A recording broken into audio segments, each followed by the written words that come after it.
November 6, 2020. King Von got turned into a pack outside a hookah lounge in Atlanta. March 31st, 2019. Nipsey Hussle was caught lacking and stood over in the parking lot of his own store over some goofy stuff. November 17th, 2021. Young Dolph in a Memphis cookie shop picking up treats and caught a treat before he tasted them cookies. Not just them, but multiple other rappers also got smoked. But here's the thing, the street move, and you know what that means.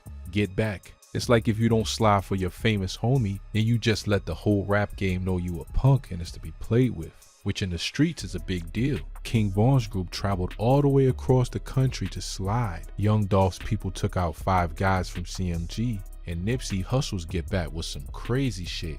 They allegedly took out the killer's whole family. And then there's Lil Scoom 89, 18 years old. Shot him July 2024. 2 years later, no arrest, no charge, no name. Nobody's on trial for Scoom.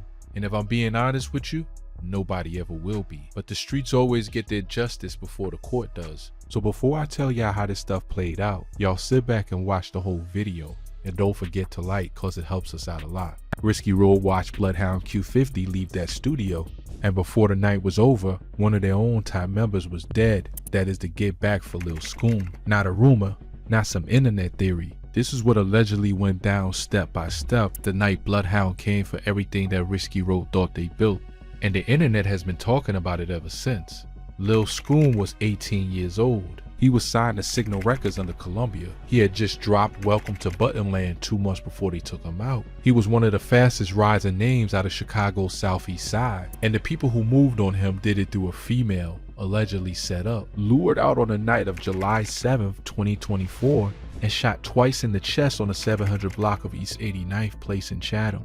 He died at the University of Chicago Medical Center in the early hours of July 8th. He never made it to 19. And from the minute Scoom dropped, the Bloodhound camp started putting together what really happened. They knew who was responsible. The streets knew. And according to what circulated online, Risky Road, confident that they'd taken out one of Chicago's brightest young voices, made a mistake. They got comfortable. They thought the story was over. It wasn't. What allegedly happened next involved a studio session, a cameraman taking a bullet to the neck, Skrilla taking one to the leg, and a member of Risky Road not making it home at all. And the craziest part of this whole thing, Bloodhound Q50, the man they were allegedly gunning for, had reportedly already left the building before the shots rang out. Whether that means he was tipped off, left early by coincidence, or is just trying to cover his tracks, the internet has been arguing about ever since. Some fans say the lyrics don't lie, some say the optics don't lie. Either way, one thing is clear, somebody came for Risky Road, and Risky Road is the one who lost somebody that night. This is the full story, where Scoom came from, why he mattered, what really happened the night he was killed, who the internet believes did the get back, and what the fallout looks like today.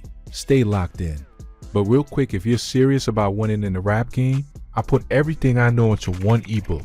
I'm talking how to actually grow an audience from zero, how to get labels reaching out to you with deals, and even how to get paid in this industry without ever touching the mic. And nah, it's not too late. People love to say the wave passed.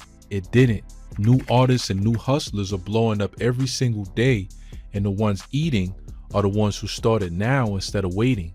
It's only $39. That's a few cups of coffee for a blueprint that can change how you move in this game forever. Links in the description bio. Go grab it, then let's get back to the video. Before we get into the get back, you need to understand what Lil Scoom actually meant to Chicago, because without that context, you don't feel the weight of what allegedly happened next. Asarian Malik Hogan was born May 12, 2006, born and raised around the Germano Millgate apartments on Chicago's southeast side. That address alone tells you what kind of environment shaped him. The Germano Millgate projects sit in an area that has been ground zero for ongoing block-to-block conflicts for years. It's where you grow up fast or you don't grow up at all. Scoom grew up knowing that. He affiliated with a set called Burley Boys, named directly after the streets surrounding those apartments. And he also had close ties to Bloodhound 079, Drench Gang, and Shorty Mob. These weren't distant associations. These were people he actually moved with, made music with, bled for. He started rapping on April 20th, 2023, with his first single, Roadblock Campus. Less than 2 weeks later, he dropped his debut project, Long Live the Bully, named in honor of his homie 7MOE, who had just been killed days before the release. Think about that for a second. His very first project was a tribute to a fallen friend. This kid came into the music industry already grieving, already documenting loss in real time through his art. That's not a gimmick, that's real life. By October 2023, he dropped Welcome Home Baby Blowski, his second project. By early 2024, he had signed with Signal Records, a sub-label of Columbia Records. He was 17 years old with a major label deal. His song Nightcrawler had already crossed 1 million views on YouTube. He dropped Welcome to Buttonland in May 2024, featuring Chicago artist Maftiski. The momentum was undeniable. By the time that project dropped, Lil Scoon was no longer just a neighborhood name. He was on the radar nationally. He was also deeply tied to Bloodhound Q50, another one of Chicago's fastest rising drill artists. Q50 features Scoom on tracks like BH4L, and they moved in overlapping circles. They were affiliates, collaborators, brothers in the game, and both of them had felt lost already by summer 2024, because just 1 month before Scoom was killed, on June 8, 2024, the entire Bloodhound collective had lost Bloodhound Lil Jeff. Lil Jeff, real name Jeffrey Lamar Harris Jr., was shot and killed on the afternoon of June 8, 2024 on the 6600 block of South Rhodes Avenue in Chicago's Greater Grand Crossing neighborhood. He was 21. He was struck multiple times and died at the University of Chicago Medical Center. Jeff's death was one of the most devastating hits to the Bloodhound camp up to that point. And then, exactly 1 month later to the day, Lil Scoom was gone too. Two major names, 30 days apart, same city, same circle of streets, and the community was watching to see what came next. To understand how this whole war reached its boiling point, we gotta go back and lay the foundation. Lil Scoom's crew, the Burley Boys affiliated with Bloodhound 079, and the group known as Risky Road have been on opposite sides of a long-running beef rooted in the geography and politics of Chicago's southeast side. These aren't abstract internet beefs. These are block-level conflicts with real history, real casualties, and real consequences. Chicago drill music has always been inseparable from these streets. The music literally documents the violence, and the violence literally follows the music. When young artists like Scoom and Q50 rap about their ops, they're not writing fiction, they're writing documentation. They're filing reports in full-bar verses, and the people they're talking about are listening. You have to understand the geography here. Chicago's southeast side, the area surrounding the Germano Millgate apartments, Chatham Greater Grand Crossing, is not one monolithic neighborhood. It's a patchwork of blocks, each with its own history, its own casualties, its own unwritten rules about who can move where. The Burley Boys take their name from Burley Avenue, one of the streets that borders the Germano Millgate complex. Bloodhound 079 is another set active in the surrounding area. These aren't manufactured rap gang names. They're literal street addresses turned into identity. When Scoom said he was from 089, the number told you exactly which block, exactly which history he was carrying. Risky Road exists in that same geography. The same compressed zone of streets where everybody knows everybody, where beef start overlooks and escalate into funerals, where the distance between two warring sides might be a matter of blocks and minutes. The specific origins of what led to Scoom's death are not fully documented in any public record, but what's clear is that by 2024, the tension between a Bloodhound-affiliated camp and Risky Road had been building to a level where violence was not a possibility, it was a schedule. Lil Scoom came up in that environment and didn't try to hide from it. His music was raw, aggressive, and specific in a way that only drill music can be. Songs like Roadblock Kappas and Nightcrawler weren't vague street narratives, they were pointed. By the time he signed to Signal Records at 17 and dropped Welcome to Buttonland, he was making music that name-checked real situations and real locations. That's part of what made him such a compelling artist. It's also part of what put a target on his back. By 2024, Bloodhound Q50 was one of the most aggressive voices coming out of that camp. He started rapping seriously in 2023, initially without much ambition beyond just putting content out, but after a few tracks like Big 3 and Coffin caught traction, he realized he had something. Apple Music describes his sound as offhanded malevolence, and that's the right phrase. He doesn't perform street life for the camera. He reports it the way a journalist would, except the journalist is also one of the main characters. He was already known in the neighborhood. He was already associated with real consequences. The music was just a documentation. Q50 and Scoom moved in overlapping lanes. They appeared on each other's music. They shared the same label infrastructure. They shared the same affiliations, the same blocks, the same losses. When Bloodhound Lil Jeff was killed in June 2024, Q50 and Scoom both felt it in a way that went beyond music. Jeff was family, not by blood necessarily, but by the kind of proximity and loyalty that the streets build when you've been moving together long enough. His death on June 8, 2024 at 5:14 p.m. on the 6600 block of South Rose Avenue was sudden, public, and captured on surveillance footage that spread everywhere. He was 21 years old and he'd been shot a reported 19 times. There was no ambiguity about what happened. There was no coming back from it. After Bloodhound Lil Jeff was killed in June 2024, Q50 dropped Splash Bros the following month, his first proper commercial single. It hit hard. It was defiant. It was the kind of record you put out when you're running on grief and rage and you want everyone to know you're still standing. He followed that up with 333, Go, and BH4L, and by the end of 2024, he had landed a deal with Signal Records under Columbia, the same label that had signed Lil Scoom just months earlier. Q50's debut album, Long Live My Brother, He Probably Killed Your Brother, dropped in April 2025. The title alone tells you everything you need to know about where his head was at. That's not a rap title, that's a statement of war wrapped in a tribute. But here's where it gets real. In between all of that music, between the June 2024 loss of Lil Jeff and the late 2024 deal with Signal, something else was happening on the streets. The internet was picking up on it, the lyrics were pointing at it, and then came the studio incident that set the comment sections on fire for months. Let's get into what actually happened to Scoom because the setup is central to understanding the alleged getback. Close to midnight on July 7th, 2024, a Sunday night during Chicago's extended July 4th holiday weekend, 18-year-old Assyrian Malik Hogan was on the south side. He and a 16-year-old companion, later reported by police to be acquainted with Scoom, were in the Chatham neighborhood, specifically in the area of East 89th Place, near the intersection of 89th and Langley.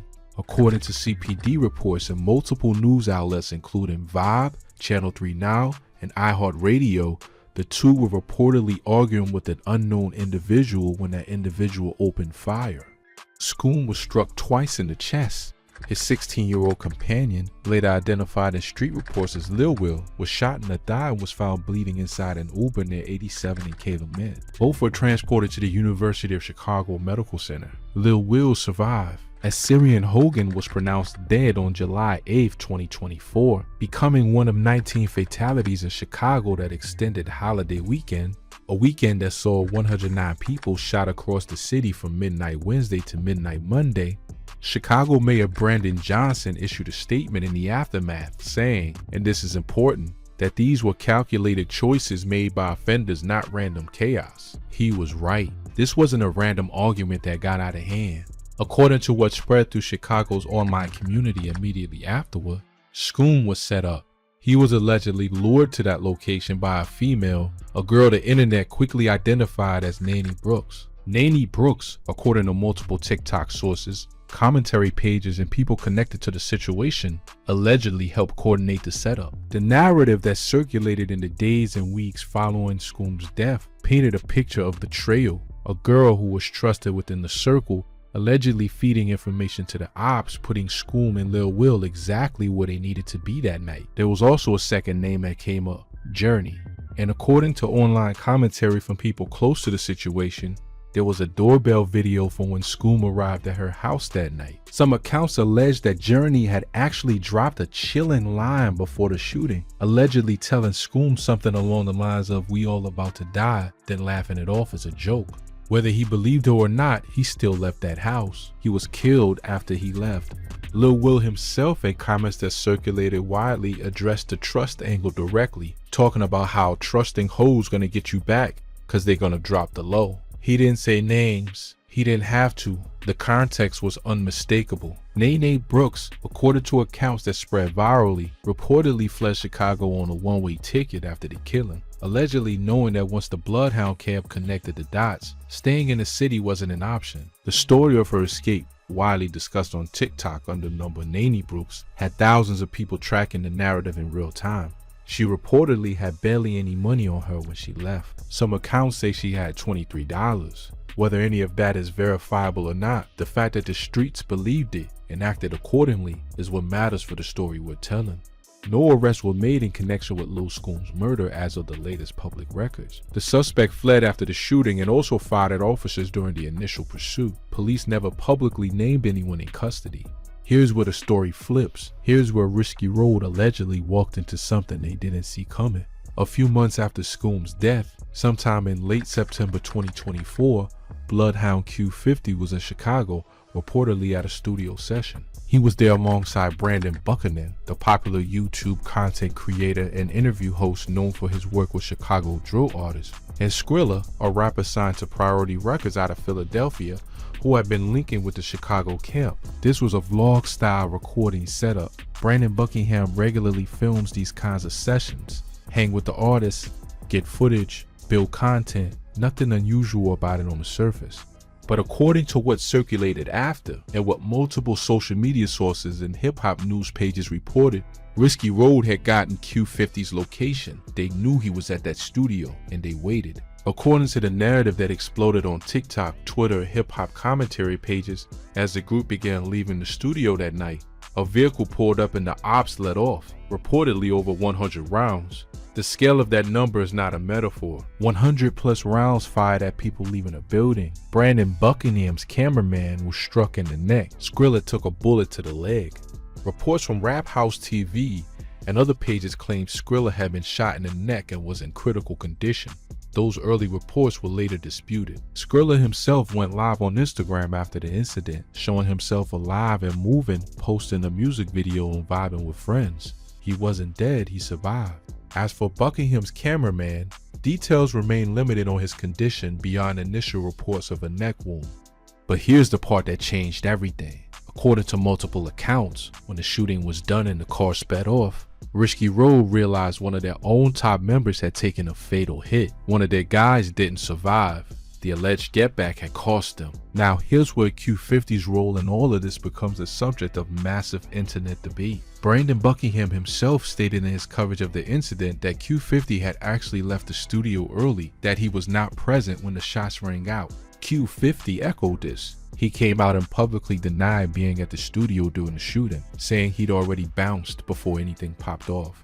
Some people took that at face value, others absolutely did not, because around the same time, Q50 dropped a track in which fans flagged a lyric that seemed to reference a red-headed eye. The specific line pointed to, according to fan breakdowns and commentary across multiple platforms, appeared to be a direct reference to the Risky Road member who allegedly lost his life that night. No cap, when a rapper's lyrics align that specifically with an event that supposedly he wasn't there for, people are going to draw conclusions.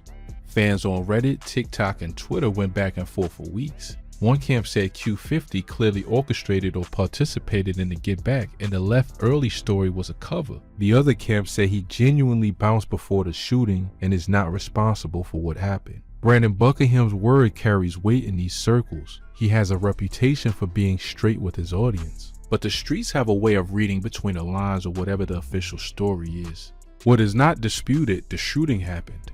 Brandon Buckingham's cameraman was shot, Skrilla was injured, and a member of Risky Road allegedly did not survive that night. The get back, whether Q50 pulled the trigger or not, was real, and Risky Road felt it.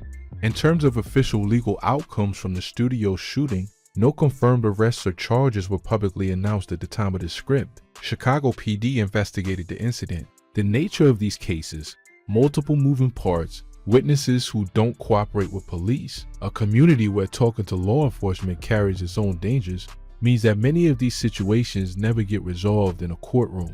That's not unique to this story. That's Chicago. Homicide clearance rates in the city have been a documented problem for years, and cases that involve witnesses from neighborhoods where cooperation with law enforcement is seen as a death sentence tend to fall into the unsolved pile fast.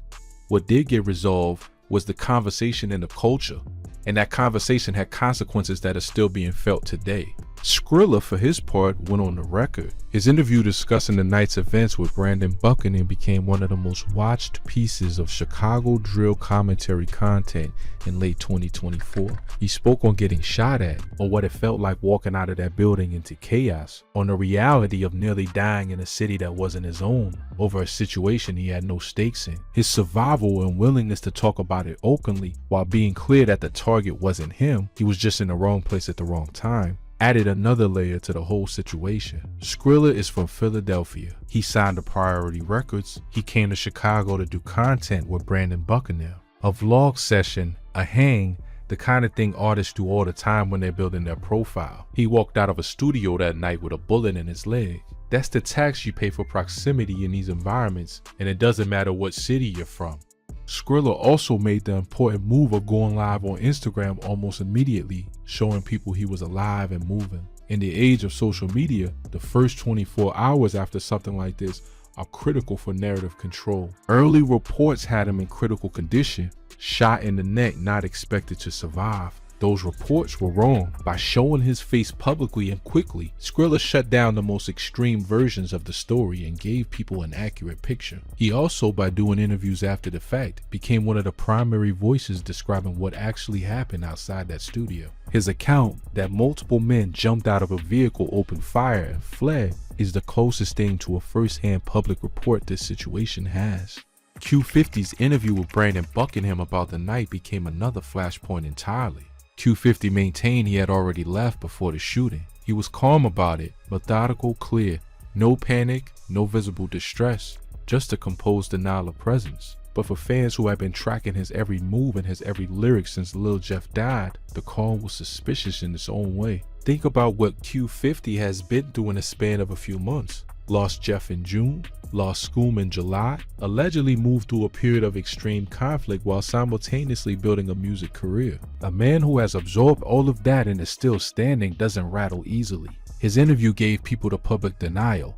His music gave people a different read, and in Chicago drill circles, the music almost always wins the interpretation battle. The track in question, where fans pointed to lyrics allegedly referencing a red-headed rival, became a clip that got dissected frame by frame on YouTube and TikTok. Commentary channels broke it down line by line. Screen recordings of the specific lyrics circulated across every platform. The consensus among the believers was clear. Q50 wasn't talking about nobody fictional. He was talking about what he knew because he was there, or he organized it, or he received information directly from whoever was. In Chicago drill, there's a long tradition of this kind of coded disclosure. King Von did it, Lil Durk does it. The artists rap about real events using specific details that only someone present or someone very close to the situation would know. Specificity is the tell, and Q50's lyric was specific. What's verifiable, Q50 was in Chicago at the studio that night. Both Buckingham and Q50 confirmed that. What he says happened after that he left before the shooting is what remains disputed. No police report has publicly named Q50 as a suspect in the shooting, but that doesn't end the discussion in a city where the courts and the streets operate on entirely different standards of evidence. The streets don't need a conviction, they need consistency, and the lyric was consistent with what the streets already believe. Meanwhile, the broader consequences started stacking up for Q50, independently of the shooting debate. He was sentenced to 1 year in jail on gun charges, an arrest that came amid his rising profile and the ongoing attention around his camp. That sentencing arrived when he had a completed debut album, a growing national audience, festival bookings, and the kind of momentum that most independent drill artists never reach. Doing a year on a weapons charge at that exact moment is the kind of thing that derails careers. For Q50, whether it derails his or becomes fuel for the next chapter of the narrative is still being written. That Chicago drill in 2024 and 2025. The music and the legal system run parallel tracks, and they almost always collide at the worst possible time. Let's zoom out, because this story is bigger than one get back. It's bigger than one beef. It's about a generation of Chicago kids who are brilliant enough to get signed to Columbia Records at 17 and still don't make it to 19. Lil Scoom 89 was, by any honest assessment, one of the most naturally talented drill artists Chicago had produced in years. The numbers don't lie. Nightcrawler crossing 1 million YouTube views before he even turned 18. Signing with the Columbia sub-label, dropping 3 projects in just over a year, each one more refined than the last. His label's statement after his death said it plainly. A true creative, Scoom's passion for music was evident in a near constant flow of songs and videos to his fans. His immense talent, ambitious vision, and quiet determination made him a one-on-one and an inspiration to so many. That's not a corporate press release trying to generate sympathy. That's a team that had just watched one of their artists get murdered at 18 trying to make sense of it. His posthumous project Nightmares Over East was released on July 24, 2024, just 16 days after his death. It featured Von Off 1700, Skrilla, Scrooly G, and others. A deluxe version, Nightmares Over East, See No Evil Edition, dropped in September 2024 with 4 additional songs. The fact that a deluxe was possible speaks to how much music Scoom had in the archive. He was always working, always recording. The industry doesn't always recognize talent fast enough, but in Scoom's case it did. The tragedy is that recognition came just in time for people to grieve his absence rather than celebrate his growth. He shared a label with Q50. Both were on Signal Records under Columbia. Both had lost Bloodhound Lil Jeff a month before Scoom was taken. And when you look at Q50's discography after Scoom's death, the raw energy of BH4L, the defiant posture of Splash Bros, the entire emotional weight of Long Live My Brother, He Probably Killed Your Brother, you're hearing what grief sounds like when a rapper has nothing left to lose and everything to prove. That album title is not accidental. It's not poetry for poetry's sake. It's a declaration. And the streets heard it. Bloodhound Lil Jeff's death on June 8, 2024. Shot multiple times at 5:14 p.m. on the 6600 block of South Rhodes Avenue. Struck an estimated 19 times by some accounts. Pronounced dead at University of Chicago Medical Center. Had already sent shockwaves through Chicago's drill community. He was 21. He had been the loudest, most visible face of the Bloodhound collective. His social media presence was enormous. His music was aggressive, direct, with zero separation between the persona and the reality. When surveillance footage of his final moments surfaced online, it didn't just spread through Chicago, it became national news. The Bloodhound Lil Jeff death video became one of the most discussed pieces of footage in the 2024 drill culture conversation.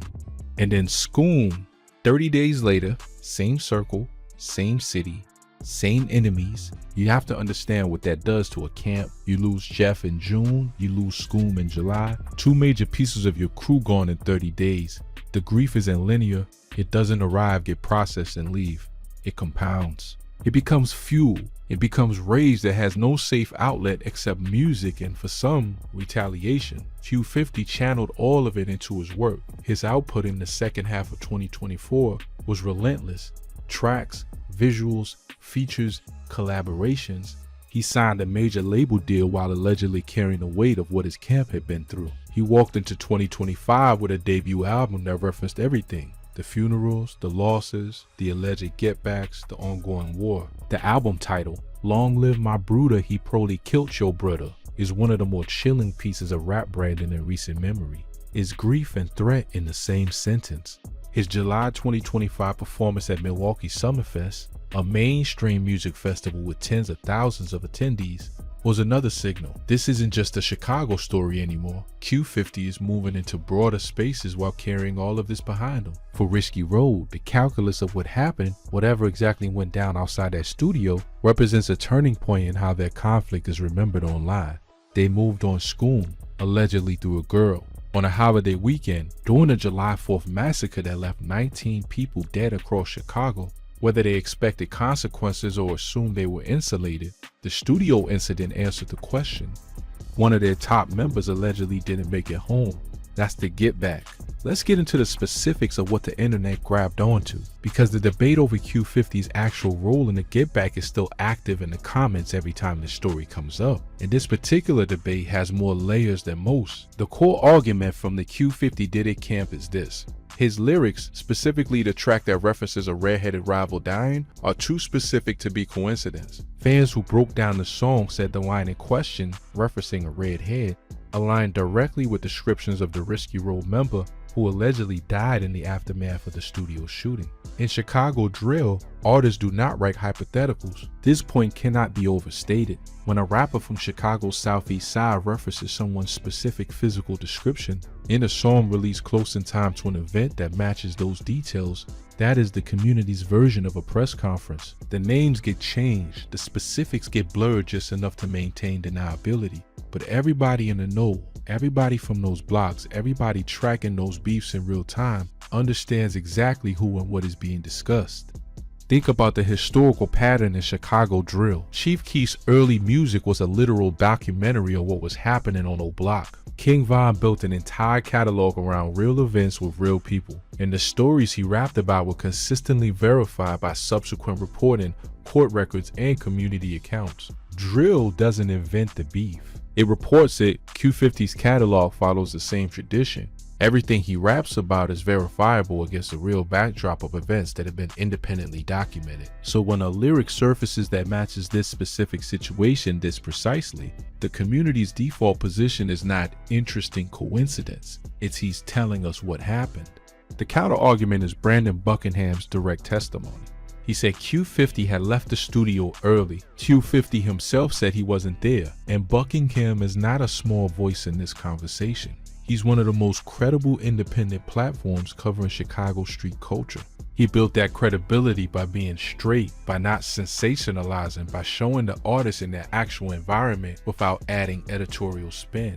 If Buckingham says Q50 left early, that carries real weight. Why would a content creator with his reputation put himself on record with a lie that could be disproven by surveillance footage, phone records, or witness accounts? It's a reasonable question, and the people in the Q50 left early can't lean on it hard. But then there's the third theory, and this is the one that really made people stop scrolling and actually think. Q50 didn't have to physically be there to have orchestrated the situation. He could have been gone, genuinely, verifiably gone, and the location still been known from his presence earlier that evening. Anyone who knew the session was happening could have relayed that information. The window between when Q50 allegedly left and when the shooting happened may have been exactly long enough for word to get out and for Risky Road to position themselves outside. If that's the case, Q50 could pass a polygraph saying, "I wasn't there," and still be at the center of everything. He doesn't need to be standing in a parking lot for his involvement to be real. That framework also explains some of the details that don't quite fit the alternative theories. If Q50 was the target and he was there, why did the shooters hit Skrilla and the cameraman instead of taking out who they came for? But if Q50 had already left and Risky Road was pulling up anyway, operating on intel that may have been slightly delayed, then the people they caught leaving the building were collateral. Wrong time, wrong company, but not the wrong location. The location was right. The timing was just off, and the member of Risky Road who allegedly didn't survive that night, that's on whoever was on the Bloodhound side of things that evening, whether that's Q50, someone in his network, or both. Now, and this is important, none of this is confirmed. None of this has been charged, prosecuted, or proven in a court of law. The individuals whose names appear in this video are rappers and public figures operating in a documented cultural context. All allegations of criminal conduct not confirmed by law enforcement or legal proceedings should be understood as internet speculation and street narrative. What the comment sections were saying, what the TikToks were arguing, what the lyrics seem to imply. We document the story. We follow the evidence trail that exists in public. We don't hand down verdicts in a YouTube script. That's not what this is.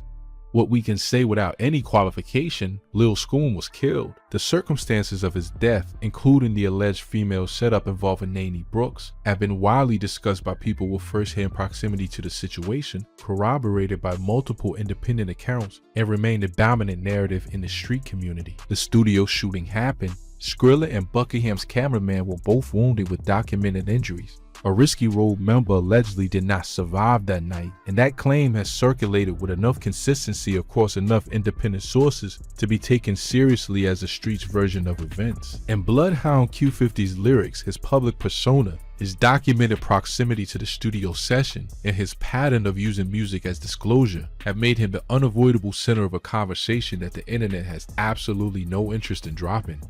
Let's be real about what this story actually represents beyond the beef, because the human cost of all of this is staggering. Lil Scoom was 18. He was born May 12, 2006. He made it to 2024, a year that should have been the launch of a serious career, and instead became another name in a list of Chicago rappers who were taken before the music could tell the whole story. He was part of a July 4th weekend that saw 109 people shot and 19 killed across Chicago. Mayor Brandon Johnson looked at cameras and called these shootings calculated choices. He wasn't wrong, but the calculation is more than just one individual pulling the trigger. It's a city, a system, a set of conditions that make these outcomes predictable even when no specific night is planned in advance. Bloodhound Lil Jeff was 21. His career trajectory was explosive. His death left Q50 as the loudest remaining voice in a collective that had been building something real. And then Scoom was gone, and the camp kept going, kept recording, kept releasing, kept fighting through the grief publicly in a way that is both remarkable and devastating. Q50 is now navigating major label life while serving a 1-year sentence on gun charges. He dropped his debut album before going in. He performed at Summerfest. He has the infrastructure, Signal Records, Columbia, a growing fan base that should carry him through the legal situation and back into the market. But the question that hovers over all of this is whether the cycle that took Jeff and Scoom will eventually reach him. This is not new territory in Chicago drill. The list of artists who didn't survive the trajectory of their own story, King Von, FBG Duck, Polo Capalot, Lil Mister, is long and gets longer every year. Each of those names represents a version of the same story. A kid from a south side or west side block with genuine talent, genuine momentum, and a set of circumstances that the music industry is not equipped to protect anyone from. Labels sign artists. They don't move them to safer neighborhoods. They don't neutralize the beefs that were already in motion when the deal was signed. They put the music out and hope everything else holds together long enough for the career to develop. In Scoom's case, the career didn't have enough time. In Jeff's case, same thing. In Q50's case, the story is still being written, and the direction it goes depends on factors that have nothing to do with album sales or streaming numbers. What makes the Bloodhound story different from some of the others is how organized and documented the grief has been. Q50 didn't go silent after Jeff died. He didn't go silent after Scoom died. He went into the studio, turned the pain into output, and kept moving in a way that turned his losses into a public chronicle. His album, Long Live My Brother, He Crowley Killed Your Brother, is a monument to everyone he's lost, an artifact that will outlast the specific circumstances that created it and continue to tell the story to audiences who weren't there when any of it happened. The title is simultaneously a tribute and a threat, and that dual nature is exactly what makes Chicago drill music unlike anything else being produced in the American music industry today. There's nowhere else in music where grief and aggression sit this close together in the same sentence, on the same album cover, in the same breath. The Nene Brooks angle, the alleged female setup, also tells a story within a story that extends far beyond this specific situation. It reinforces something Lil Will said publicly, something Q50's whole career implicitly addresses, something that comes up again and again in the Chicago drill narrative. That trust is the first casualty in these environments. The ops don't always come from the ops. Sometimes they come from inside the house. Sometimes they come from someone you were just texting, someone you just laughed with, someone who was physically present with you in the hours before it happened, who already knew what was coming and said nothing, or worse, who made it happen. When someone close to the circle starts feeding information to the ops, the consequences aren't abstract. Scoom is gone because of a sequence of decisions that started with someone deciding his location was worth more to the enemy than his life was to them. That's not street politics at some elevated theoretical level. That's betrayal at its most personal and its most lethal. And the ripple effects of that betrayal went in every direction. Scoom's family, Lil Will recovering from gunshot wounds, the entire Bloodhound camp recalibrating in real time, and a studio session in September that allegedly ended with someone from the other side not coming home. And the fact that Nene Brooks allegedly had to flee Chicago with barely anything in her pocket, reportedly on a one-way ticket, knowing what she'd done and what it meant. That's its own kind of consequence even before anything official happens. Living with that knowledge and that fear is a sentence the courts never hand down. The streets have a longer memory than any judge, and they collect in ways that don't show up in any public record. As of 2025 and heading into 2026, here's where the key pieces of this story land. Lil Scoom 89's murder remains officially unsolved. No arrests have been publicly confirmed. His case is one of thousands that Chicago's homicide unit has struggled to close in the context of ongoing street violence and a community where cooperation with police carries its own lethal risks. His music lives, his posthumous project Nightmares Over East and its deluxe edition continue to stream. His Signal C Columbia catalog is still available and still pulling numbers. The comment sections on his YouTube videos are full of people who never met him but mourn him like they did.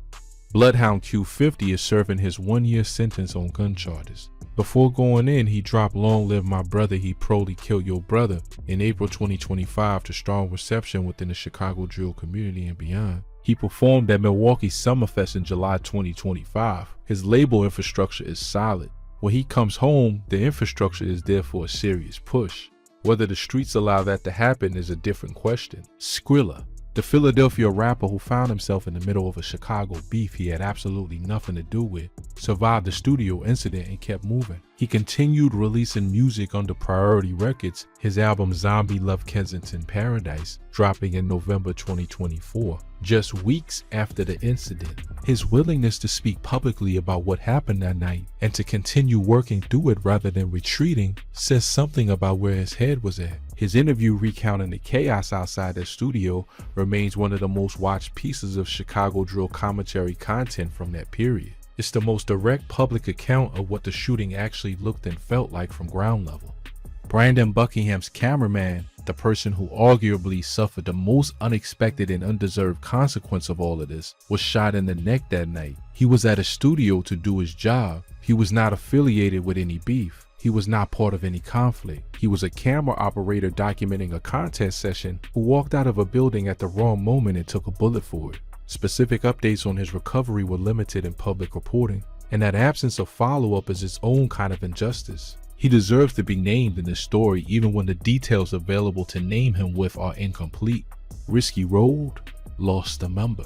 Allegedly, nobody's been charged, nobody's been named in any official legal proceedings in connection with that death.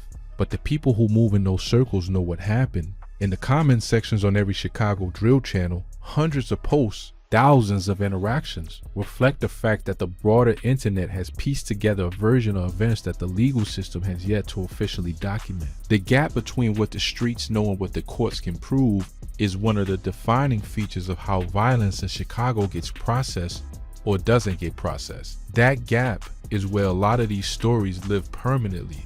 And Bloodhound Q50, whether he was there or not that night, whether those lyrics mean exactly what fans think they mean or not, whether the Left Early story is airtight or is cover, he is, as of right now, one of the most discussed names in Chicago drill, a rapper whose biography has overtaken the music in terms of raw cultural weight. When your album title is a direct reference to retaliation for your dead friends, and your ops are the ones who took those friends, you don't get to be a casual figure in the conversation. You become the conversation. That's a dangerous position to be in. It's also the only position that seems honest given everything his camp has been through in the span of barely 12 months.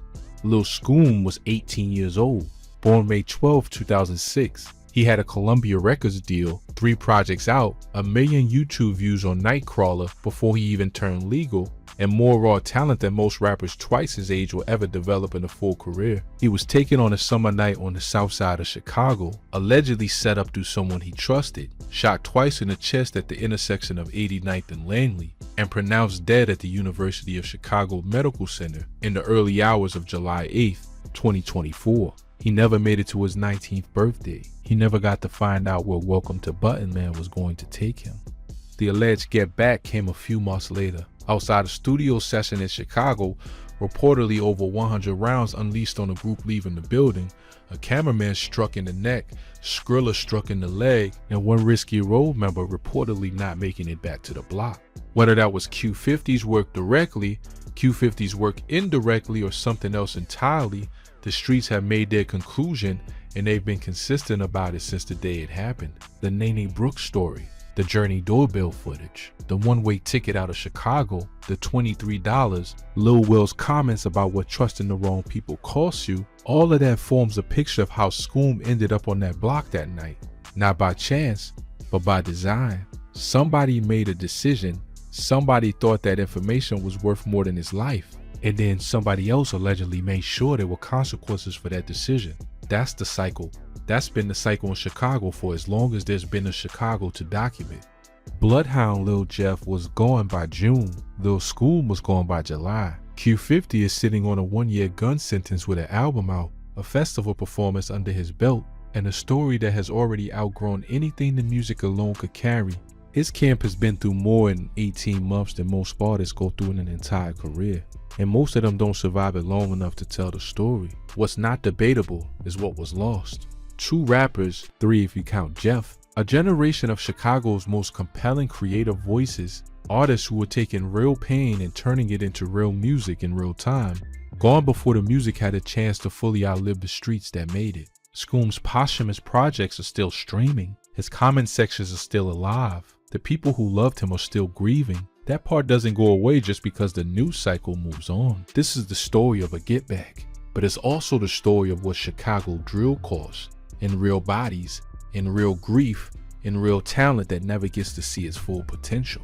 Every time you stream one of Scoom's tracks, you're listening to someone who ran out of time. Every time you see Q50's name in the news, you're watching someone trying to survive long enough for the music to matter more than the war. Rest in peace, Lil Scoom 89. Assyrian Malik Hogan, May 12, 2006 to July 8, 2024. Rest in peace, Bloodhound Lil Jeff. Gone too early, documented forever. Drop a comment right now. Do you think Q50 was behind the get back, or is the left early story the truth? And are those lyrics as specific as the internet says they are? Let me know down below. If this is your first time on the channel, hit subscribe. We cover Chicago, the streets, and the stories that deserve the kind of detail most people won't give them. We'll see you on the next one. The defendant, Eric Holder, pled not guilty as he stood behind his attorney trying to hide from cameras. His defense attorney is Christopher Darden, the former district attorney who was one of the prosecutors in the O.J. Simpson case. Brutal get back for Nipsey. Hustle is real, and it's been happening to Eric Holder since the day he pulled that trigger. This is the man who murdered one of the most beloved figures to ever come out of South Los Angeles. And since March 31st, 2019, his entire bloodline has been paying for it. 2 of his cousins gunned down in South Central within 24 hours of Nipsey's death. Eric Holder himself found unresponsive in a jail cell months later in what's being described as a suicide attempt. A group of inmates jumping him with a razor blade in a holding cell, slicing the back of his head open, putting staples in his skull just to hold him together. His own father reportedly murdered in Los Angeles before the trial even started, allegedly making him the 4th member of the Holder family to die violently since Nipsey went down. And his own lawyer standing up in open court on the record saying there's a green light on Eric Holder from every gang in the state of California, that his life in prison is going to be, in her words, hell for as long as it lasts. No cap, this is what happens when you kill somebody the streets actually loved. Eric Holder didn't just take a life on Slauson Avenue that day, he signed a death warrant for himself and everybody connected to him. And the streets have been collecting on that debt ever since. Let me break it down for you, because what happened to this man and his family after that shooting is one of the wildest, most brutal real-life revenge stories hip-hop has ever seen. But real quick, if you're serious about making it in the rap game, I put everything I know into one ebook. I'm talking how to actually grow an audience from zero, how to get labels reaching out to you with deals, and even how to get paid in this industry without ever touching the mic if that's what you want to do. And nah, it's not too late. People love to say the wave passed. It didn't. New artists and new hustlers are blowing up every single day, and the ones eating are the ones who took action and started now instead of waiting. It's only $14.99. That's a cup of coffee for a blueprint that can potentially change your life forever. Links in the description or bio. Go grab it and thank me later. Now, let's get back to the video. To really understand why the streets came for Eric Holder the way they did, you gotta understand who these 2 men actually were to each other.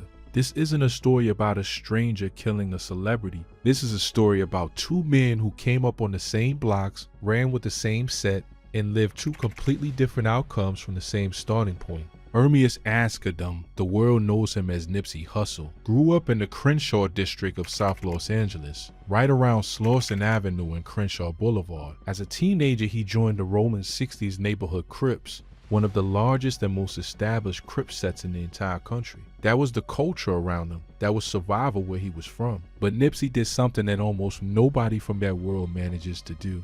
He turned the street knowledge, the hustler's mind, the loyalty codes he learned running with the 60s, and he flipped all of it into a business empire. Mixtapes that built a cult following before he ever had a major label deal.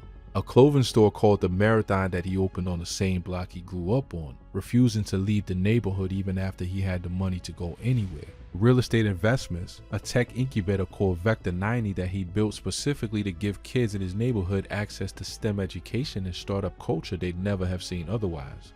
By 2019, Nipsey wasn't just a rapper, he was a symbol. He was proof that a Crip from Crenshaw could build something that outlived the block, that could change the block without ever turning his back on where he came from. Eric Ronald Holder Jr. came up the same way on the same streets in the same gang. He and Nipsey were the same age, both aspiring rappers as young men, both affiliated with the Rolling 60s. But Holder's path never went anywhere close to where Nipsey's went. While Nipsey was building a business empire, Holder was accumulating a criminal record. In 2012, he pled no contest to possession of a loaded firearm and did 6 months in county jail with 3 years probation attached. By the time 2019 rolled around, Holder had reportedly drifted from the neighborhood, moved out to Long Beach, and was working a normal job at a restaurant, trying by his own account to put the gang lifestyle behind him. 2 men, same block, same gang, same age. One becomes a global icon and community pillar. The other becomes a name nobody in the neighborhood wants to say out loud anymore. That gap between them is the entire engine of what happened next. Here's where it gets crazy. On March 31st, 2019, a Sunday afternoon, Eric Holder showed up at the Marathon clothing store on Slauson Avenue. Nipsey was there posted up outside the way he did most days, talking to people from the neighborhood, taking pictures with fans, just being present in the community the way he always insisted on being. Holder and Nipsey had a conversation. According to prosecutors, word had gotten back to Nipsey that Holder had been labeled a snitch on the street, that he had cooperated with law enforcement at some point, the ultimate betrayal in that world. Nipsey, according to testimony at trial, wanted to address it directly with Holder, face to face, the way things are handled in that culture, not violently, just squaring it up, letting Holder know what people were saying. But here's what really went down after that. Holder left. He came back. He left again. According to Los Angeles Police Chief Michelle Moore, who addressed the media directly after the shooting, Holder approached Nipsey and the men standing with him multiple times that day, had several separate conversations, then walked away each time. The prosecution would later argue this pattern proved premeditation, that Holder wasn't reacting in a blind rage. He was working himself up, going somewhere, getting a gun, and coming back with intent. At 3:18 in the afternoon, Holder returned one final time. This time he had a handgun. According to Deputy District Attorney John McKinney, Holder walked directly up to Nipsey and opened fire without hesitation. Nipsey was shot at least 10 times. 2 other men standing nearby were also struck by gunfire and survived. According to testimony, after emptying his weapon into Nipsey, Holder kicked him in the head while he was already down, then fled on foot through a nearby alley to a waiting car driven by an unidentified woman. Nipsey was rushed to the hospital. An autopsy would later confirm he died from gunshot wounds to the head and torso. He was 33 years old. The world lost a Grammy-nominated artist, a father, an entrepreneur, and a man who had become one of the most important voices for community reinvestment to ever come out of the West Coast. And in that same instant, without knowing it yet, Eric Holder had just triggered a chain of retaliation against his own family that would stretch on for years. Before we go any further into the retaliation side of the story, gang, it's important you understand exactly what Eric Holder took away, because that's the entire reason the streets responded the way they did.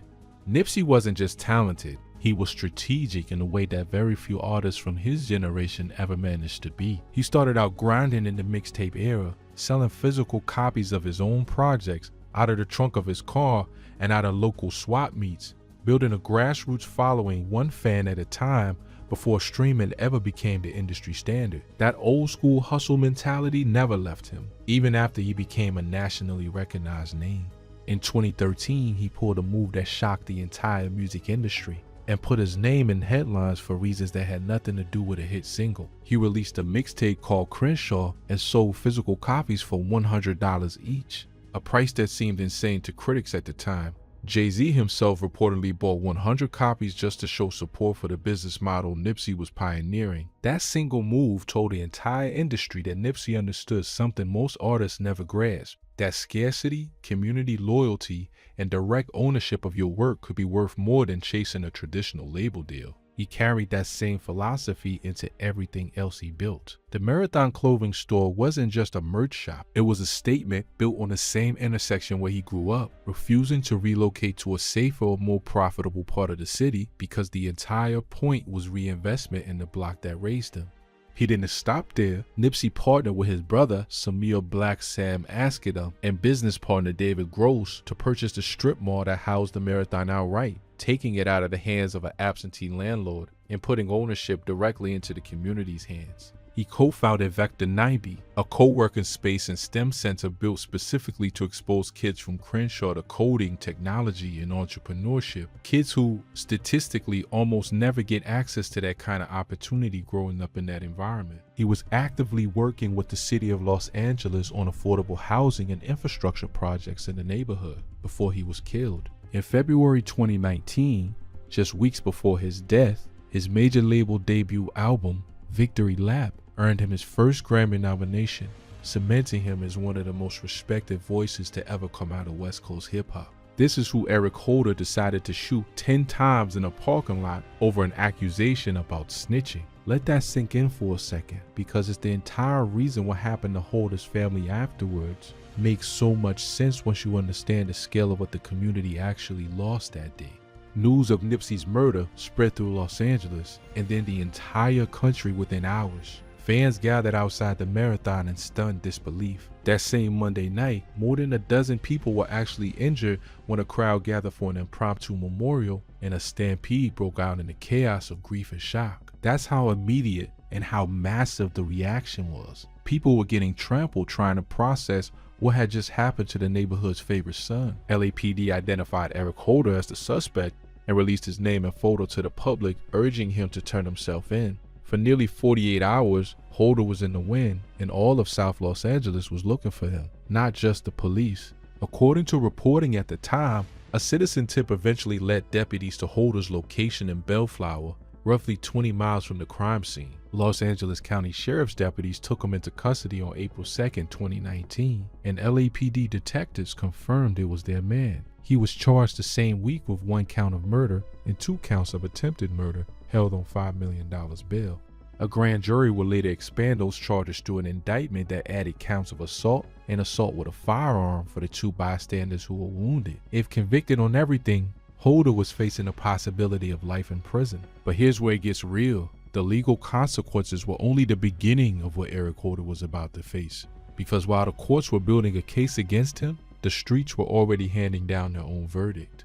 Now, to really understand what happened to Eric Holder's family, you also have to understand how the entire hip-hop community reacted in real time, because that reaction is what set the tone for everything that followed. Within hours of Nipsey's death being confirmed, artists across every region of hip-hop were posting tributes, and a lot of them weren't just polite condolences, a lot of them were angry.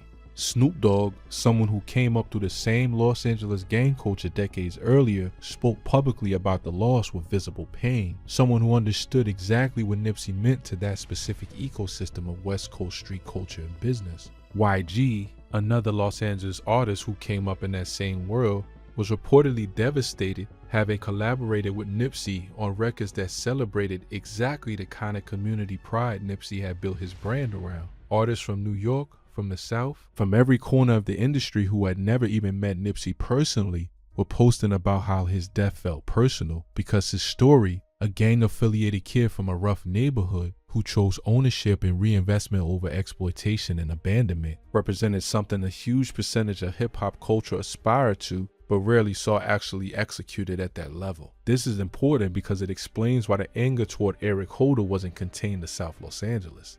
It was national. It was international. People who had never set foot in Crenshaw felt like they'd lost something personal. And when that kind of collective grief gets directed at one specific individual, the pressure that creates, both legally and on the streets, becomes enormous. Holder wasn't just facing the wrath of one gang or one neighborhood. He was facing the wrath of an entire culture that had adopted Nipsey as a symbol of what was possible. This is the part of the story that doesn't get talked about nearly as much as it should, and it's the part that makes the title of this video true. According to multiple street level and hip hop media reports from the time, just one day after Nipsey was killed, two men believed to be cousins of Eric Holder were shot and killed in South Central Los Angeles. Neither of those men was suspected of having any involvement in Nipsey's murder whatsoever. They weren't there, they didn't pull the trigger. Their only connection to what happened on Slauson Avenue was their last name and their blood relation to the man who did it. That's the brutal math of street retaliation, gang, and it's ugly and it's real. And it's exactly why so many people in the hip-hop community immediately understood that Eric Holder had done something that was going to have consequences far beyond the courtroom. When you kill someone who's genuinely loved by an entire community, someone who spent his money and his time and his platform trying to lift that community up, you don't just make an enemy of a district attorney's office, you make an enemy of everybody who loved that person. And in the world Eric Holder came from, that kind of anger doesn't always wait for a jury. Let me break it down for you on why this matters so much. Nipsey wasn't just a rapper to the people in Crenshaw and Hyde Park and the rest of South LA. He was neighborhood Nip. He funded programs. He bought back the block literally, purchasing the strip mall where the marathon was located so the neighborhood would have ownership instead of an outside landlord. He gave people jobs. He mentored kids who had nobody else checking on them. When you take a person like that away from a community in that particular way, in broad daylight, outside his own store, in front of witnesses, the emotional debt that creates doesn't just disappear because the police made an arrest. And according to reports circulating at the time and in the years since, that debt started getting collected on Eric Holder's family almost immediately. There's a psychological angle to this story that's worth breaking down before we move forward, gang, because it helps explain the state Eric Holder was reportedly in only months after his arrest. From the moment his name and photo were released to the public, Holder wasn't just facing a murder charge. He was facing a level of public identification and hatred that very few defendants in Los Angeles County history have ever dealt with. His face was everywhere. His name became shorthand almost overnight for one of the most despised acts in recent hip-hop history. Unlike a lot of homicide cases that stay relatively local, this one had a national spotlight on it from day one, which meant there was no quiet corner of the system for Holder to disappear into while he awaited trial. Every deputy, every fellow inmate, every person who processed his paperwork knew exactly who he was and what he'd done. That kind of exposure changes the calculus of incarceration completely. A lower profile inmate facing a similar charge might slip through the system relatively unnoticed by anyone outside their immediate case. Eric Holder never had that option. From day one, he was a marked man in the most literal sense the word can carry. And that reality set in fast. It's not hard to understand when you frame it that way, why a man in his position ended up in a mental health crisis serious enough to require hospitalization barely 5 months after his arrest. He wasn't just processing what he'd done, he was processing what was almost certainly still coming for him. Fast forward to September 2019, roughly 5 months after his arrest. According to reporting that circulated based on jail records that surfaced online, Eric Holder was found in a critical state inside his cell and had to be rushed to USC Medical Center, the hospital Los Angeles County jail inmates are only transported to in the event of a serious medical emergency. Screenshots of an inmate movement record that circulated publicly at the time showed Holder being loved as transferred to that facility. The circumstances were never fully clarified in an official statement, but the reporting at the time strongly suggested Holder had attempted to take his own life while awaiting trial. Think about the position this man was in. He's sitting in custody facing the possibility of spending the rest of his natural life in prison. He already knows what he did was seen by the entire country as a betrayal of the culture, of the neighborhood, of the very gang he claimed. He's isolated, and according to these reports, less than 6 months after the murder, he was already in such a dark place that he ended up in a hospital under those circumstances. That's important because it tells you something about the psychological weight Eric Holder was already carrying before a single day of his actual murder trial had even started. The streets hadn't even gotten started with him yet, and he was already breaking down. Now here's where the story gets even heavier. According to multiple reports that circulated through hip-hop media outlets and social media, in December of 2019, Eric Holder's father was murdered in Los Angeles. It's important to be straight with you about how this information came out. This wasn't a story confirmed with a formal police statement laying out a motive, and mainstream outlets covering it were careful to frame it as unconfirmed. But multiple outlets covering the culture reported at the time, citing what they described as multiple sources, that Holder's father had died of what was described as unnatural causes, and that no details about how or why were made available. What made the story spread as fast as it did was the count being attached to it. According to those same reports, if the account of his father's death was accurate, that would mark the 4th member of Eric Holder's family to die violently since Nipsey's murder just 8 months earlier, following the 2 cousins killed the day after the shooting, and reportedly 1 additional relative in between. None of the family members named in these reports were ever accused of having any connection to what Holder did. They were, according to every account of the story, innocent people who got caught in the blast radius of one man's decision to pull a trigger on Slauson Avenue. Now we have to be honest with you about something, because this channel isn't about spreading things we can't stand behind. A lot of the specific details about the family deaths beyond the 2 cousins were never confirmed through an official police report or a named law enforcement source. They spread through hip-hop blogs and social media accounts citing anonymous tips, the way a lot of street-level news moves in Los Angeles, where witnesses are often too afraid of retaliation themselves to go on record. What we can tell you for certain is this: the reports were widespread, they were consistent across multiple outlets, they were never publicly denied by Holder's family or his legal team, and the pattern they describe, violence following Eric Holder's bloodline in the immediate aftermath of Nipsey's murder, lines up exactly with how the streets have historically responded to this kind of killing in Los Angeles gang culture. Whether every single detail was 100% accurate, the broader reality is not in dispute. Eric Holder's family became targets, and multiple people connected to him died violently in the months following Nipsey's death. Now, to really understand why this trial took over 3 years to even begin, you gotta understand what was happening behind the scenes in that time. This wasn't a case where Holder was arrested and quickly went to trial the way a lot of true crime cases play out. This case dragged through the Los Angeles County court system for years, and part of that delay was tied directly to questions about Holder's mental competency. His defense team raised issues about his psychological state at multiple points during pretrial proceedings, which is standard practice in a case this serious, but it also meant evaluations, hearings, and continuances that pushed the timeline further and further back. During those years of waiting, Holder remained in custody, unable to post the multi-million-dollar bail that had been set against him. Think about what that actually means for a man in his position. Years sitting in Los Angeles County Jail, a facility already known for housing rival gang members from every corner of the city, all while carrying the reputation of being the man who killed Nipsey Hussle. Every day he spent in that system before the trial even started was another day of exposure to exactly the kind of danger his own attorney would later describe publicly. The September 2019 happened during this exact window, just months into what would become a multi-year wait for trial, and already Holder was reportedly in crisis.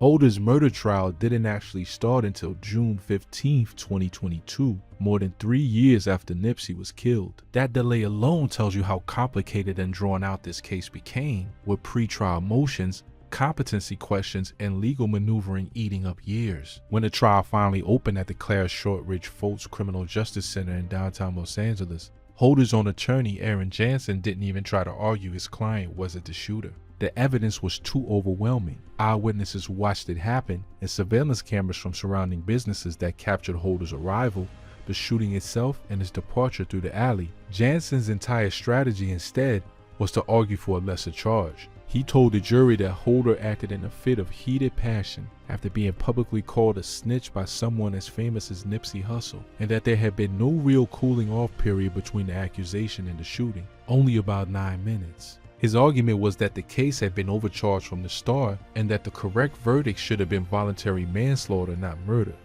Deputy District Attorney John McKinney pushed back hard on that framing in his closing argument. He told the jury there was no doubt Holder knew exactly what he was doing when he returned with that gun, walking up on Nipsey and firing at least 10 times before kicking him while he lay on the ground. McKinney reminded the jury who Nipsey actually was to that neighborhood. Not just a celebrity, but what he called a favorite son of South Los Angeles, someone who transcended the poverty and gang life of Hyde Park to become an artist, an entrepreneur, and a philanthropist who chose to reinvest in the same streets that raised them instead of running from them. He was a father, he was a son, He was a brother, he was a human being, McKinney told jurors, showing them a photo of Nipsey crouched down taking a picture with a young kid from the neighborhood just moments before he was killed. Over the course of the trial, jurors sat through 8 days of testimony. Prosecutors leaned heavily on the surveillance footage from businesses surrounding the marathon, footage that reportedly showed the entire sequence in painful clarity. Holder's initial approach, his departure, his return with a weapon, and the shooting itself. Eyewitness testimony from people who were standing right there that day, including Herman Cowboy Douglas, added a human layer to what the cameras had captured, describing not just what happened, but what it felt like to watch a friend get gunned down in broad daylight outside his own business. The defense's entire case rested on convincing the jury that this was a crime of passion rather than a calculated execution. Jansen argued that being called a snitch by someone with Nipsey's level of fame and credibility in the streets was about as serious a provocation as exists in that culture, one that could reasonably send a person into an emotional spiral within a matter of minutes. But prosecutors countered that argument with the same detail over and over. Holder didn't react in the moment. He walked away, he came back, he walked away again. He came back one final time with a gun already in hand. That back and forth pattern, prosecutors argued, wasn't the behavior of a man in a blind emotional rage. It was the behavior of a man working up the nerve and possibly gathering the means to do exactly what he ended up doing. The jury ultimately sided with that interpretation, delivering their guilty verdict on the first-degree murder charge after deliberating for about 6 hours over 2 days. But that's not even the crazy part of the trial. In the middle of it, with jurors expected to begin deliberations, Eric Holder was violently attacked while he was in custody. According to his own attorney, Aaron Jansen, Holder was assaulted by multiple individuals while he was sitting in a holding cell, waiting to be transported to the courthouse for that day's proceedings. One of the attackers had a razor blade. Mr. Holder Jr. was assaulted by multiple individuals while he was in the holding cell at the jail while waiting to be brought to court yesterday morning. Jansen told reporters at the time the attack included a razor and the back of his head was cut. Holder was rushed to the hospital where he underwent an MRI and had to get staples put in the back of his head to close the wound. According to his attorney, he also suffered a swollen left eye and swelling across the left side of his face. When Holder finally did appear back in court, he showed up with visible bruising and a swollen face in front of the same jury that was about to decide his fate. The attack was serious enough that it pushed the entire trial schedule back. Closing arguments had to be delayed by a full day so Holder could recover enough to be present. No official motive for the attack was ever released publicly, and no charges tied to it were widely reported. But you have to understand what this attack represented. This wasn't happening on the street, in a neighborhood where gang politics were in play. This was happening inside a secure Los Angeles County jail facility where Holder was supposed to be under the protection and supervision of law enforcement. And even there, surrounded by walls and guards and cameras, other inmates got close enough to him to cut his head open with a razor. That tells you exactly how far the reach of that green light on Eric Holder actually extended. The jury ultimately convicted Holder in July of 2020. He was found guilty of first-degree murder for killing Nipsey, along with 2 counts of attempted voluntary manslaughter and 2 counts of assault with a firearm for the 2 bystanders who were wounded that day. A slightly reduced outcome from the attempted murder charges prosecutors had originally sought on those 2 counts, but murder in the first degree on the charge that mattered most, with a guilty verdict locked in and a life sentence all but guaranteed, Holder's legal team turned their attention to something much more immediate, keeping him alive long enough to serve whatever sentence the judge handed down. Jansen went public again, this time laying out in the clearest terms yet just how much danger his client was actually in. Once he gets to state prison, he's a target, Jansen said. There's a green light on him from all the gangs, all the people that love Nipsey Hussle. And so his life in prison is going to be hell for as long as it lasts. Think about how remarkable that statement actually is. This is Eric Holder's own defense attorney, the person whose entire job is to protect his client's interests, standing in front of media and essentially confirming that his client has been marked for death by not one gang, not one crew, but by every single gang connected to Nipsey Hussle's memory. A green light in street terms means open permission, a standing order that anyone who gets the opportunity has been cleared to act on it. Jansen wasn't speculating. He was actively requesting protective custody arrangements for his client because the danger was already that real, and the razor attack that had already happened mid-trial was living proof the threat wasn't theoretical. To really understand how serious Jansen's green light statement actually was, gang, you gotta understand what that phrase means inside the California prison and street gang ecosystem.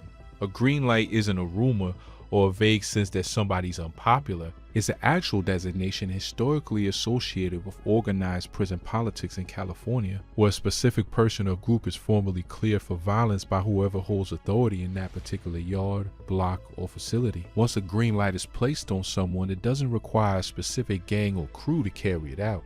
It opens the door for essentially anyone with the opportunity and the willingness to act on it, which is exactly why Jansen said all the gangs instead of naming one specific set. This is also why protective custody requests like the one Jansen made on Holder's behalf matter so much in cases like this. Protective custody typically means separating an inmate from the general population entirely, housing them in more restrictive, isolated conditions, specifically because prison officials have determined that mixing them into the general population will put their life at serious risk. It's not a comfortable existence. It often means less time out of a cell, fewer privileges, in a smaller world.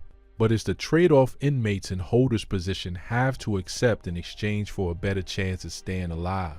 The fact that his own defense attorney felt compelled to push for that kind of arrangement on the record to national media tells you everything about how real and how serious the danger actually was perceived to be, even before Holder was formally transferred into the state system. Holder's sentencing hearing was originally scheduled for late 2022, but was postponed, with the district attorney's office not immediately explaining the reason. It finally happened on February 22, 2023, nearly 4 years after Nipsey was murdered. Superior Court Judge H. Clay Jack II handed down a sentence at the Los Angeles courthouse. Holder, dressed in orange jail attire, reportedly stared straight ahead through the entire proceeding and didn't visibly react when his fate was read into the record.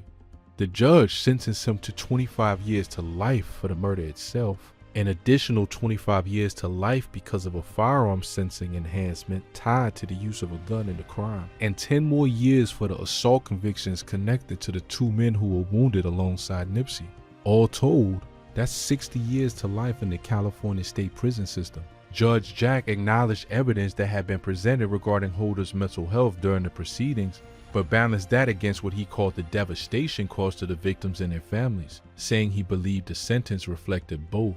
Holder was given credit for the nearly 4 years he had already spent in custody awaiting trial, but that barely moves the needle on a sentence of this size. At 33 years old at the time of sentencing, Eric Holder was essentially guaranteed to die in prison, whether from natural causes decades from now or from something far more violent far sooner.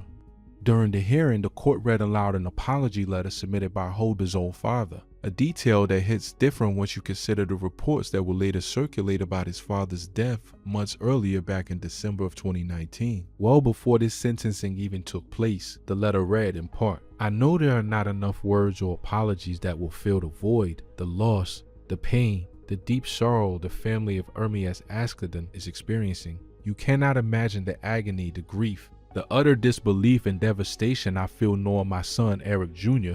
took another person's life." That letter, delivered on Holder's behalf, was one of the only times his family's private grief and shame around what he did became part of the public record. Also present in that courtroom was Herman Cowboy Douglas, a close friend of Nipsey's who had been standing right next to him when he was shot and who testified during the trial. Speaking after the sentence was handed down, Douglas told the court and the reporters gathered outside just how deep this loss had cut the community. "Nipsey was my friend. He was like a son. He was like a dad," Douglas said. "Our community right now, we lost everything. Everything we worked for." That's the kind of loyalty and love Nipsey commanded from the people around him. The kind of loyalty that doesn't stay contained inside a courtroom, and the kind that, according to everything reported in the years following the murder, followed Eric Holder and his bloodline out into the streets long after the cameras stopped rolling. Even after the sentence, Eric Holder's legal team didn't stop fighting. His attorneys filed an appeal challenging his conviction, and that appeal worked its way through California's court system for the better part of 2 years. The core of the appeal centered on a decision Judge Jack had made during the original trial to sustain a prosecution objection during Jansen's closing argument. When the defense attorney tried to describe what he claimed Holder was thinking and feeling in the moments before the shooting, even though Holder himself never took the stand and no other evidence about his state of mind had actually been presented to the jury. Jansen had argued to jurors that Holder had no cooling off period after being called publicly a snitch by someone as famous as Nipsey Hussle only 9 minutes and 10 seconds earlier, and that the entire case had been overcharged from the start. On November 6, 2024, California's 2nd District Court of Appeal issued its ruling. A 3-justice panel unanimously upheld Holder's original conviction and sentence. In the 25-page decision, presiding Justice Elwood Louis wrote on behalf of the panel that there was nothing improper about the trial court's decision to sustain that objection, noting plainly that appellant did not testify and no other evidence about what appellant was thinking or feeling prior to the shooting was presented to the jury. In other words, the defense couldn't put words and emotions into their own client's head for the jury's benefit, when Holder himself had chosen not to testify to any of it directly.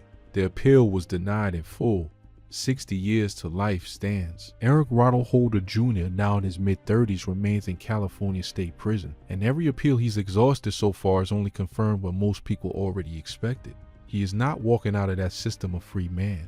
If this story sounds familiar in its shape, gang, that's because hip-hop has seen versions of this exact dynamic play out before. When somebody kills a beloved, community-rooted figure, the streets rarely treat it as a closed case just because a courtroom hands down a sentence. There's a long documented history in gang culture across Los Angeles, Chicago, and other major cities of retaliation extending beyond the individual who pulled the trigger, into the families and associates connected to them.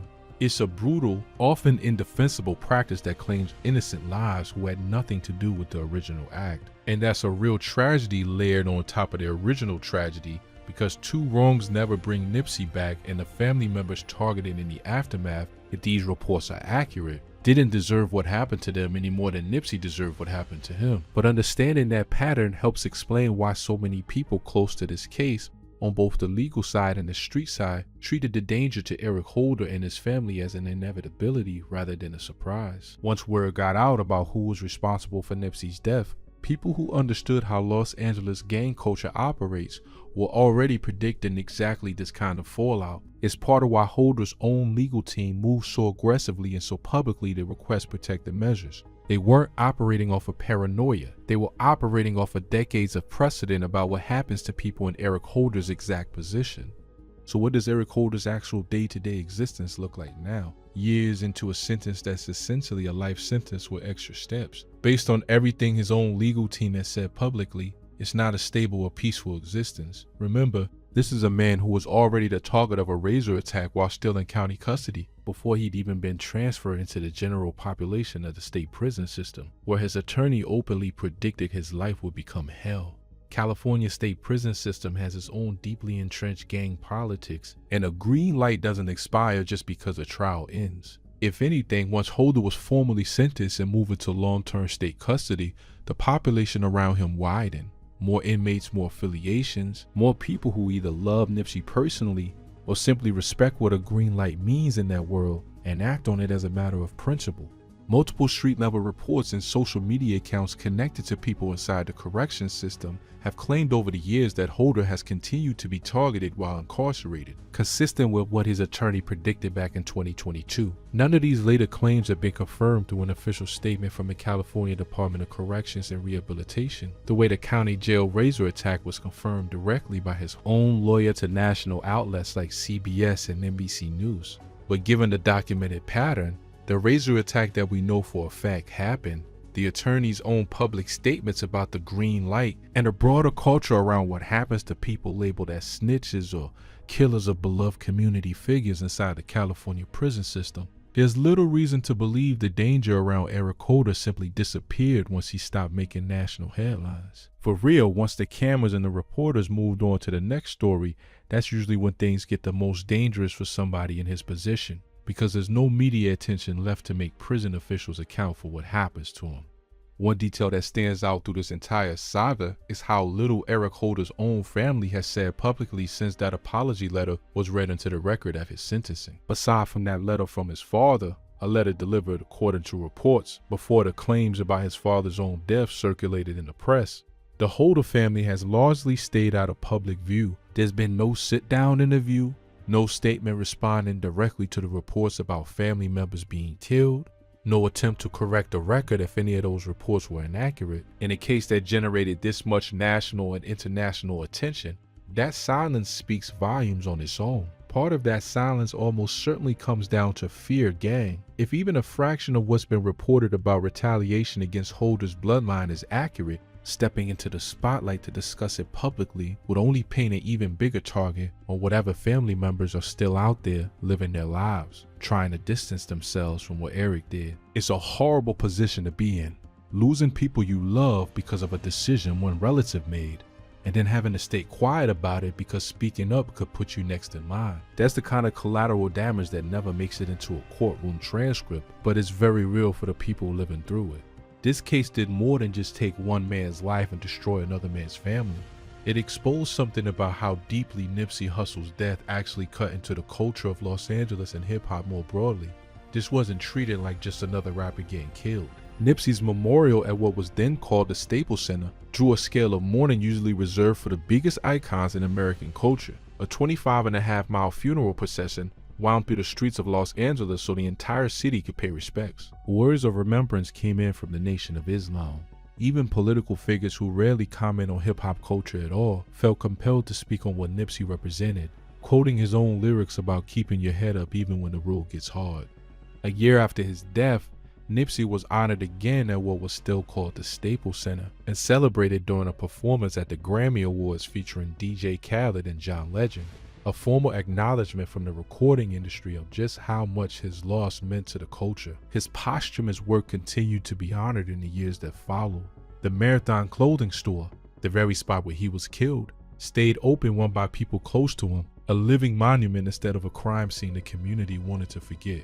And that's exactly why the retaliation against Eric Holder's family carries the weight it does in this story. It's not really about celebrating violence. It's about understanding just how deep the loyalty ran for a man who genuinely tried to give back to the community that raised him, and just how unforgiving the response becomes when that kind of person is taken away in cold blood. In the world Nipsey and Holder both came from, there's an old, brutal, unwritten code. You don't get to touch somebody the neighborhood loves and walk away clean, no matter what a courtroom eventually decides. According to everything reported since March of 2019, Eric Holder has been finding that out the hard way over and over again, both behind bars and through the people who share his last name. Here's something worth sitting with before we close this out. Nipsey's murder and everything that happened to Eric Holder and his family afterward exposes a tension that hip-hop culture rarely talks about directly. On one hand, the culture celebrates loyalty, protecting your own, and street justice as a kind of authentic unwritten code that exists outside the reach of a system a lot of these communities have learned not to trust. On the other hand, that same code produces exactly the kind of tragedy we just walked through. Innocent family members, people with no connection to the original crime, paying with their lives simply because of who they're related to. There's no clean, satisfying moral to pull out of a story like this. Nipsey Hussle didn't deserve what happened to him. Full stop. No debate. And at the same time, the two cousins reportedly killed within 24 hours of his death, and any other family members who lost their lives in the months that followed didn't deserve that either. Street justice doesn't come with a filter that only punishes the guilty. It's blunt, it's fast, and it doesn't ask questions before it acts. That's exactly why so many people who grew up in this exact culture, including Nipsey himself, through his music and his business ventures, spent their entire lives trying to build alternatives to that cycle. Legitimate businesses, community investment, real ownership, specifically because they understood how much unnecessary death that cycle produces on both sides of a single act of violence. Today, Eric Ronald Holder Jr. sits in California State Prison serving 60 years to life, his appeal exhausted, his conviction permanently on the books. He'll be an old man if he lives that long, before he's ever eligible to be considered for release. And given his sentencing structure, there's a real possibility he never walks out at all. His attorney's warning about what would happen to him once he entered the general population of state prison has already proven at least partially true based on what happened to him even before that transfer. When he was still in county custody, his family, according to multiple reports that circulated in the years right after the murder, absorbed losses of their own, losses that had nothing to do with the law and everything to do with the unofficial justice system that operates on the streets of South Los Angeles, a system that doesn't wait for appeals courts and doesn't care about mental health evaluations. Meanwhile, Nipsey Hussle's legacy has only grown since 2019. The marathon continues. Vector 90 continues its mission. His children continue to be raised with his name attached to a legacy of ownership and reinvestment, rather than just another cautionary tale about young black men lost to street violence. That contrast between what Nipsey built in his 33 years and what Eric Holder has become in the years since he ended that life is really the entire story here. One man spent his life trying to buy back the block. The other man will spend the rest of his life paying, in every sense of that word, for taking him away from it. And that's really what makes this whole story so heavy, gang. It's not a clean revenge story with a satisfying ending. It's a real documented chain of consequences that swallowed up more than just the man who pulled the trigger. It swallowed cousins who had nothing to do with it. It's swallowed by multiple accounts. A father who submitted a letter of apology to a courtroom before he himself allegedly became one more name on this list. It left Eric Holder himself sitting in a cell today, decades away from any realistic chance at freedom, having already survived one hospitalization and one razor attack that we know for certain happened, with his own attorney on record saying the danger isn't over. No cap. That's the brutal get back for Nipsey Hussle. And based on everything that's happened to Eric Holder and everyone connected to him since that Sunday afternoon in March of 2019, it doesn't look like the streets are done collecting yet. Lil Durk allegedly put a price on 2 separate bounties, 2 separate missions, 2 separate bodies, all because the federal government believes he decided that the people who took his best friend and his blood brother were not going to walk this earth freely without facing consequences. Let that sink in for a second. Not 1 hit, 2. According to federal prosecutors, Lil Durk, one of the most commercially successful rappers alive, a Grammy-nominated artist, a man who built the label from scratch out of one of the most dangerous neighborhoods in Chicago, allegedly ran what investigators describe as a bounty system, a coordinated, funded, organized operation of retaliation. And the feds aren't just saying he was involved, they're saying he was the one at the top giving orders, the one sending coded messages, the one wiring money, the CEO of the whole operation. Here's what federal court documents lay out. In November 2020, King Von Dirk's closest friend, his artist, his brother in every sense except blood, got shot and killed outside a hookah lounge in Atlanta. He was 26 years old. His debut album had been out for exactly 7 days, and the man the state of Georgia said pulled the trigger walked free without a conviction. Then, 7 months later, in June 2021, detained Dirk's actual biological brother, Dante Banks Jr., got shot in the head outside a strip club in Harvey, Illinois, and died at the scene. 2 losses, 12 months apart. Both are violent, both unresolved, both unsettled by the legal system. According to the government's theory, Dirk didn't just mourn these deaths, he went to work. For King Von, the feds say Dirk put out a monetary bounty on Quando Rondo, the rapper whose crew was present the night Von died, and that a 5-man team of OTF members traveled from Chicago to Los Angeles in August 2022, tracked Quando to a gas station near the Beverly Center Mall and opened fire. They allegedly used a machine gun. They fired at least 18 rounds. Quando survived. His 24-year-old cousin, Xavier Robinson, known as Lil Pab, was hit and killed while standing outside the car. For D-Thing, federal documents tell a different but parallel story. Unsealed FBI affidavits from 2023 state that Dirk was offering money for people to kill those responsible for his brother's murder, and more specifically, offering to pay money for any gangster disciple that is killed. Investigators believe the Smashville faction of the gangster disciples was responsible for D-Thing's death, and they believe that a man named Stefan Mack, alleged leader of that faction, was shot and killed outside a Chicago Youth Center on January 27, 2022, and what the FBI says was a murder for hire plot connected directly back to Dirk. Dirk has pleaded not guilty to all charges. His lawyers say the evidence doesn't hold, that the government is misreading his music as confessions and building a case on weak circumstantial connections. They filed motions to dismiss. They've argued that prosecutors misled the grand jury. They offered a $4.5 million bond package and were denied 4 times. As of right now, Lil Durk is sitting in a federal detention center in Los Angeles, and his trial is set to begin August 20th, 2026. And here is the part that separates this from your typical rap beef that escalated into street violence. The feds are not charging Durk the way they charge someone who just caught a body in the moment. They're charging him like an executive who commissioned violence the way other executives commission album rollouts, with planning, with logistics, with private jets and hotel rooms, and modified weapons purchased specifically for a job. They're building a Rico-style portrait of a man who, in their telling, used his money, his connections, and his coded communication to direct others to kill, and then commemorated it on wax for millions of streams. Whether that portrait is accurate or a prosecutorial overreach, that's what this trial is going to determine. But the story of how we got here, that starts long before any gas station in Los Angeles. It starts in Inglewood, Chicago, where 2 boys grew up in a world that prepared them for everything except having someone actually listen. And no cap, the timeline of this whole thing is what makes it so wild when you lay it all out. Vaughn dies in November 2020. D-Thang dies in June 2021. According to the feds, Durk's alleged retaliation on the D-Thang front happens January 2022. Stefan Mack gets killed outside a youth peace center. Then the Quando operation allegedly goes down in August 2022. Then Ahaha drops in March 2022 with the boss prosecutor's flag. All of this happening while Durk is also recording music, releasing projects, doing interviews, and moving through the music industry as one of its biggest names. 2 parallel lives running simultaneously. The Grammy-nominated rapper and, allegedly, the man who put bounties on 2 separate targets within 7 months. The feds have text messages. They have travel records. They have a social media post asking if Durk sent money.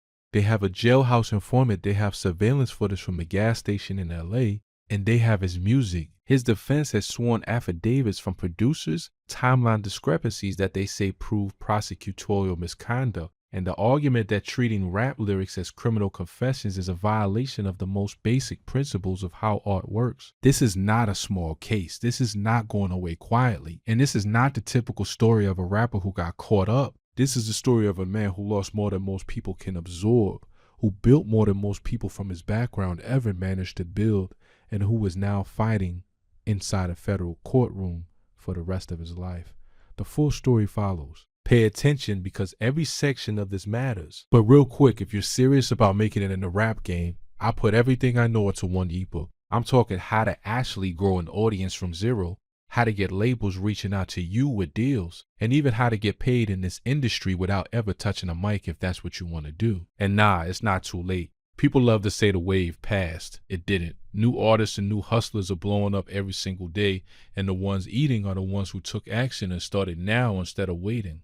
It's only $14.99. That's a cup of coffee for a blueprint that could potentially change your life forever. Links in the description bio. Go grab it and thank me later. Now let's get back to the video. To understand the full weight of what's happening in that Los Angeles courtroom, you have to understand what Lil Durk built and what he stood to lose before any of this legal drama started. Durk Devontae Banks grew up in Inglewood on Chicago's South Side. And when people say Inglewood, they don't just mean a rough neighborhood. They mean one of the most consistently violent zip codes in one of the most violent cities in America. A place where the police are viewed as an occupying force rather than a protective one, where funerals for young men happen so frequently that grief becomes a background condition of daily life rather than an acute event, where the choice between the streets and something else isn't always as clean as people on the outside imagine it to be. Durk found music. He started rapping young, posting songs online, building a following organically at a time when Chicago drill was becoming a global phenomenon through artists like Chief Keef. He formed Only the Family, OTF, in 2010, and he was deliberate about the name, not only the label, not only the brand, Only the Family, because the people around him weren't colleagues or business associates. They were people he had known since childhood, people who had been in the same streets, who had lost the same people, who understood what the music was actually about because they had lived it. He eventually signed to Def Jam Records. He released Remember My Name in 2015, Lil Durk 2X in 2016. He later moved to Alamo Records. He collaborated with Drake on Laugh Now, Cry Later in 2020 and earned his first Grammy nomination from that record. In 2021 and 2022, he was at the peak of his commercial run, topping the Billboard 200, selling out arenas, being cited by younger artists as a direct influence. By the time any of this federal case came into public view, Durk wasn't just a successful rapper. He was one of the architects of modern drill music, a genre that has influenced everything from UK artists to Latin trap to pop music globally.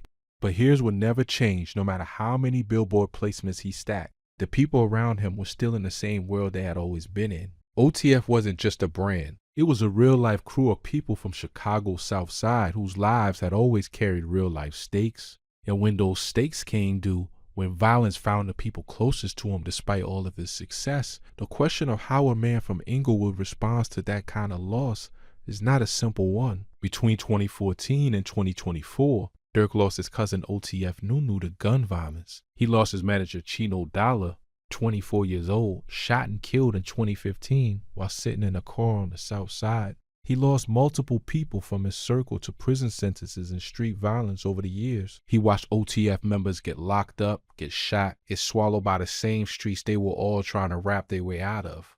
By the time 2020 arrived, Durk had been navigating personal loss alongside commercial success for the better part of a decade. He knew how to keep moving. He had gotten good at it. This is important because it frames the mental state prosecutors will be arguing around in this case. They are not presenting a man who was pushed to a breaking point by a single trauma. They are presenting a man who, in their telling, had operated with a certain street logic for years, a logic that said when violence happens to your people, you respond to it, and who had the resources by 2021 and 2022 to act on that logic at a scale he could not have managed earlier in his career. The money, the connections, the infrastructure. But King Von and Deep Dang were different from every loss that came before them. These were not the losses you absorb and move through. These were the ones that, according to people who know him, fundamentally changed who he was in a way that earlier losses had not. Von was the person Durk had invested the most in outside of himself. Deep Dang was blood. And if the federal government is right about what he allegedly did next, those two losses also changed what he was willing to put at risk, including his career, his freedom, and everything he had spent 15 years building. Let's rewind to before King Von was King Von, before the Billboard numbers, before the viral stories, before Welcome to O Block had a title. Davon Daquan Bennett grew up in Parkway Gardens, a housing project on Chicago's South Side that locals call O Block. He and Durk were childhood friends from the same environment, the same streets, the same specific world of South Side Chicago violence that would eventually become the subject matter of one of the most important artistic movements of the last 2 decades. Von had run-ins with the law from a young age. By his early 20s, he had felony convictions for guns and theft. In 2017, he beat murder and attempted murder charges tied to a 2014 triple shooting at an Inglewood home, a case that many believe should have resulted in a life sentence. He had been in and out of jail. He had homicide accusations over his head that he never denied in coded ways. He was in every sense a product of the environment both he and Durk had come out of. When Durk was building OTF and gaining traction as an artist, he reached out to Von. He recognized something in his childhood friend, a storytelling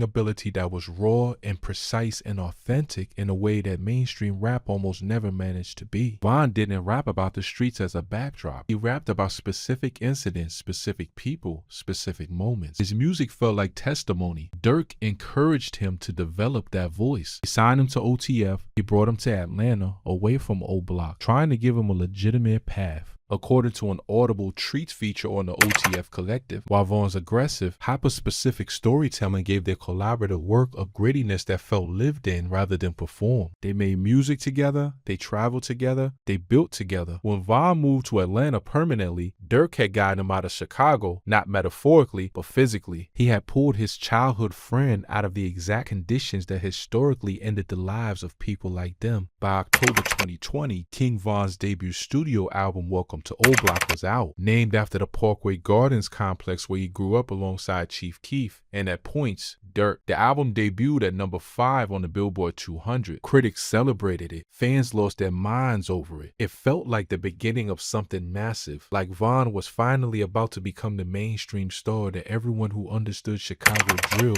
already knew he was capable of being. The album was 7 days old when King Von was killed. On November 6, 2020, King Von arrived at the Monaco Hookah Lounge in downtown Atlanta. He was 26 years old. He was there with members of his crew, celebrating. It was the kind of night that should have been a celebration. A confrontation broke out between his group and associates of rapper Quando Rondo, Tyquan Terrell Bowman, a rapper from Savannah, Georgia. The details of exactly who initiated the confrontation have been disputed. Surveillance footage showed Von's group in a physical altercation with Quando's group, and reports from both sides offer contradictory accounts of what happened first. What is not in dispute is the outcome. An associate of Quando Rondo named Timothy Leaks, known as Lou Tim, 22 years old at the time, fired his weapon. He later told Vlad TV that he shot 4 times until his gun jammed, claiming he was defending Quando Rondo. Off-duty Atlanta police officers in the area also discharged their weapons in response to the shooting. Lou Tim was shot twice himself, once in the hip,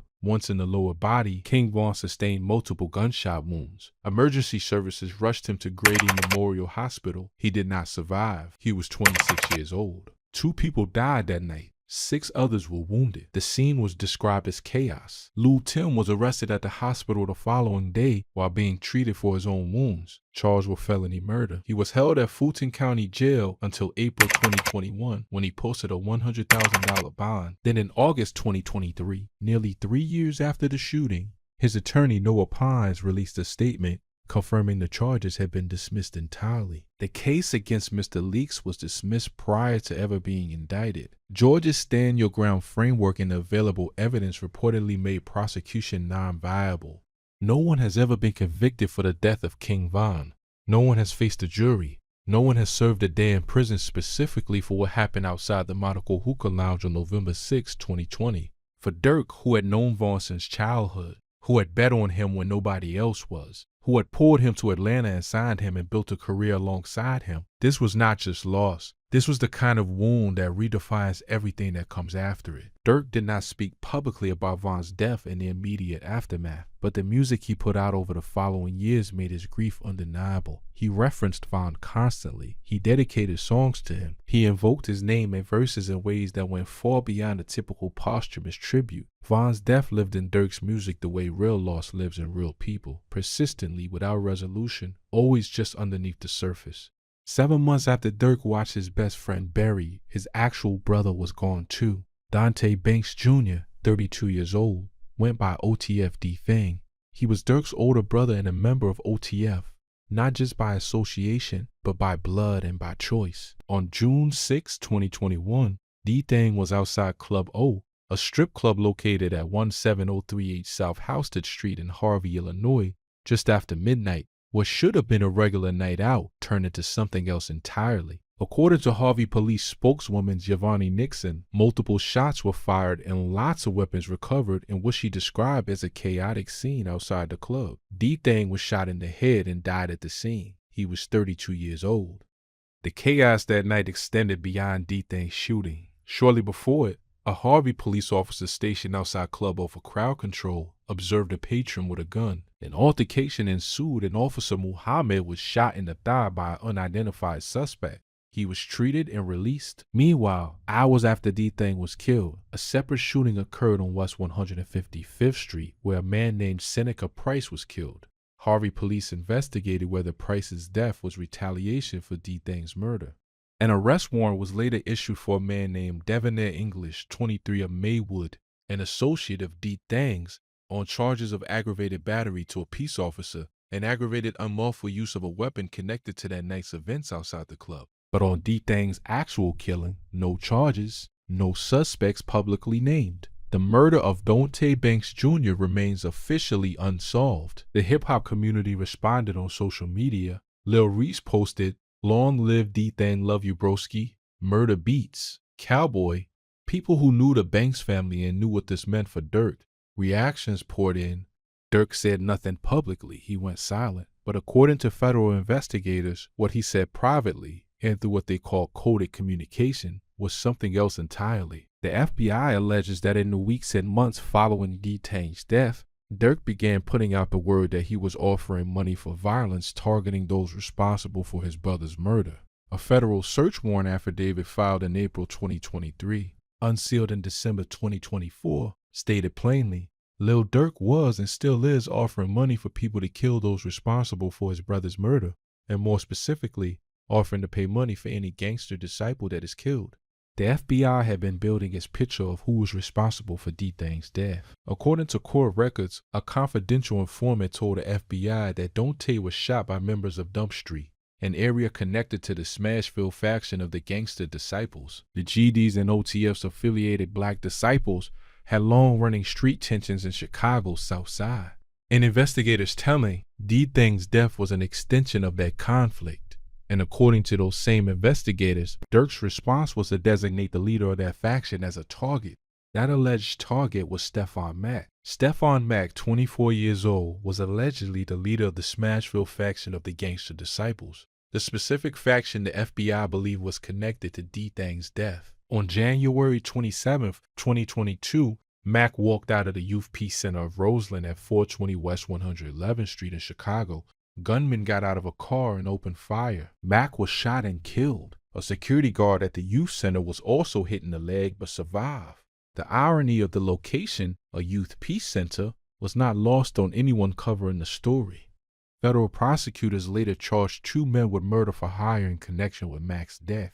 Anthony Montgomery Wilson, 24, and Preston Powell, 23, both from Chicago. Anthony Montgomery Wilson, 24, and Preston Powell, 23, both from Chicago. According to CBS Chicago, the FBI built this evidentiary connection between Montgomery Wilson, Powell, and Dirk using a combination of text messages, confidential informant information, phone call metadata, and social media posts, including one that read, "Simply and damningly, did Dirk give you that money?" An accused hitman in the case allegedly told a jailhouse informant that Dirk was directly tied to the bounty on Mack. Those statements emerged in federal filings and added to the government's portrait of Dirk as someone who had, in their telling, developed a pattern of paying for violence.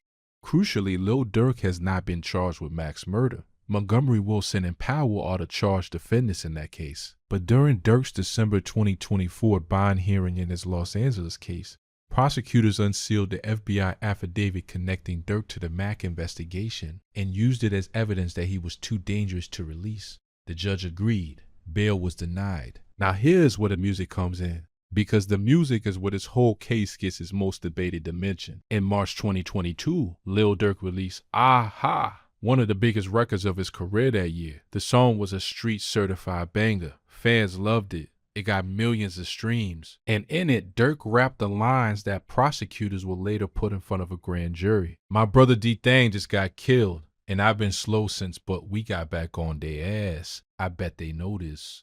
According to TMZ and multiple court documents, an FBI agent cited these lyrics in court filings as evidence that Dirk was, in coded terms, acknowledging that he had responded to D-Thang's murder through violence. When prosecutors unsealed the affidavit in December 2024, they used Aha as part of a mosaic of evidence. Text messages, informant statements, money trails, and now a hit record that the government said functioned as a street-level announcement. Dirk's legal team fired back. His attorneys argued that treating rap lyrics as literal confessions was a fundamental misapplication of how art works, that Dirk was expressing grief and street bravado the way drill artists have always done, and that converting those bars into criminal admissions set a precedent that will criminalize an entire genre. Eric Nielsen, a University of Richmond professor who has testified in multiple rap lyrics cases including Young Thug's RICO trial in Atlanta, weighed in publicly via the Chicago Sun-Times. The way that prosecutors are using these lyrics is really to strip them of any artistic value, to deny them the status of art at all, and treat them as literal confessions. This debate over whether rap lyrics can be used as criminal evidence has become one of the most significant legal and cultural arguments of the last several years. Several states have passed or considered legislation limiting the use of rap lyrics in criminal proceedings. But in Dirk's federal case in California, the lyrics remain part of the government's evidence package. Whether or not those bars represent art, grief, or something more literal is Ultimately, a question the jury will have to answer. Now we get to the charge Dirk is actually in federal custody for. The one the government has charged them directly with, the August 2022 shooting in Los Angeles. Between November 2020 and August 2022, the relationship between OTF and Quando Rondo existed in a tense, simmering limbo that the streets understood even when it wasn't spoken about explicitly in interviews. Quando had released End of Story 2 weeks after King Von's death, directly addressing the shooting, confirming Lil Tim's involvement, and framing the whole thing as self-defense. He rapped that the confrontation was justified because Von had been the physical aggressor, that his crew had been sitting, minding business, and Von's people came to them. OTF's side never gave an official public response. Dirk did not do interviews about it. He didn't post extensive comments on social media about it. He kept it off the record publicly.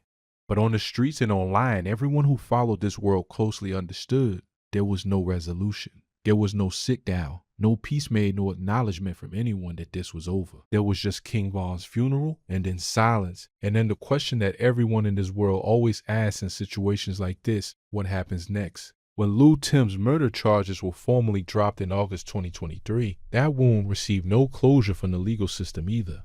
The case was gone, dismissed before indictment.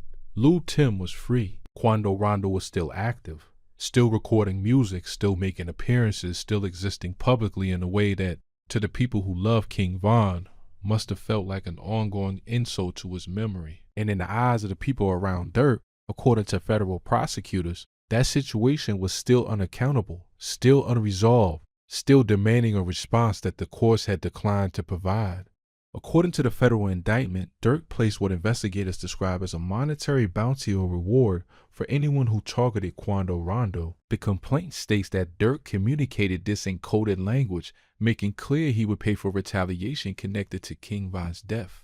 The indictment identifies Dirk only as co-conspirator 1 in the initial filing, using initials for both him and Quando Rondo, but when the superseding indictment was filed in December 2024, he was named as the lead defendant. Prosecutors then lay out what they say was a planned, organized, and well-resourced operation. According to court documents, here's what allegedly happened in August 2022. Kevon London Grant allegedly flew to Los Angeles from Chicago by way of a private jet. He booked hotel rooms for the other 4 men. He purchased ski masks. He secured 2 luxury sedans. He allegedly distributed firearms to co-defendants, at least one of which had been converted into a fully automatic machine gun, a federal weapons violation on its own.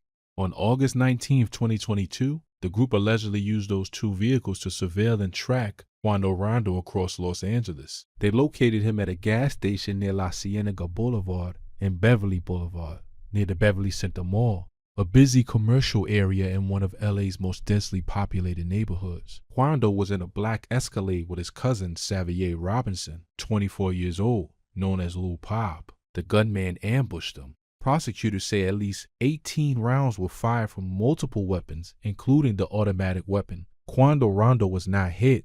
His cousin Xavier Robinson was struck and killed. He was 24 years old. He was not a rapper. He was not a public figure in any controversy. He was sitting in a car. U.S. Attorney Martin Estrada made the government's position clear in a press release. The shooting occurred in the open at a gas station at a busy intersection, endangering many others in the area. Violent gun crime of this sort is devastating to our community, and we will have zero tolerance for those who perpetrate such callous acts of violence. Quando Rondo was visibly distraught at the scene. He was recorded in footage that circulated widely online, in visible anguish as first responders arrived. And then came one of the most unusual and disturbing elements of the entire case.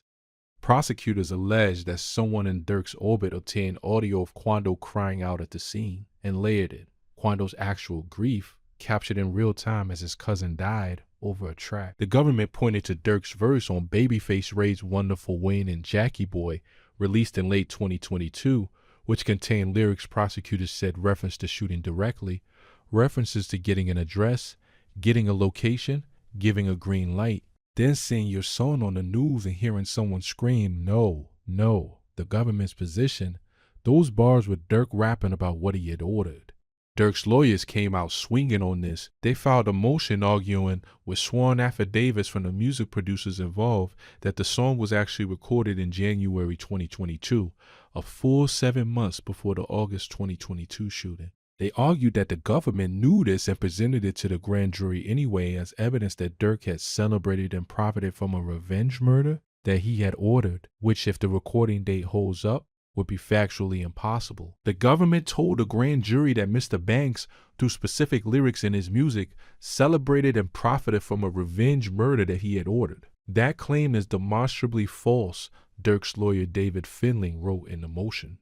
Prosecutors pushed back, pointing to a modified version of the song posted on YouTube that allegedly had audio of Quando at the scene layered into it, arguing that even if the original was recorded before the shooting, a version of it was weaponized afterward. Dirk's team denied he had any connection to that modified version. The motion to dismiss was denied. The lyrics remained part of the government's case. But 2 full years after the gas station shooting, Lil Durk moved through life like none of it was catching up to him. He kept recording, he released music constantly, he performed, he made industry appearances. He was commercially at the height of his powers, one of the most listened to rappers in the country, still building the OTF brand, still referenced by younger artists as a key influence.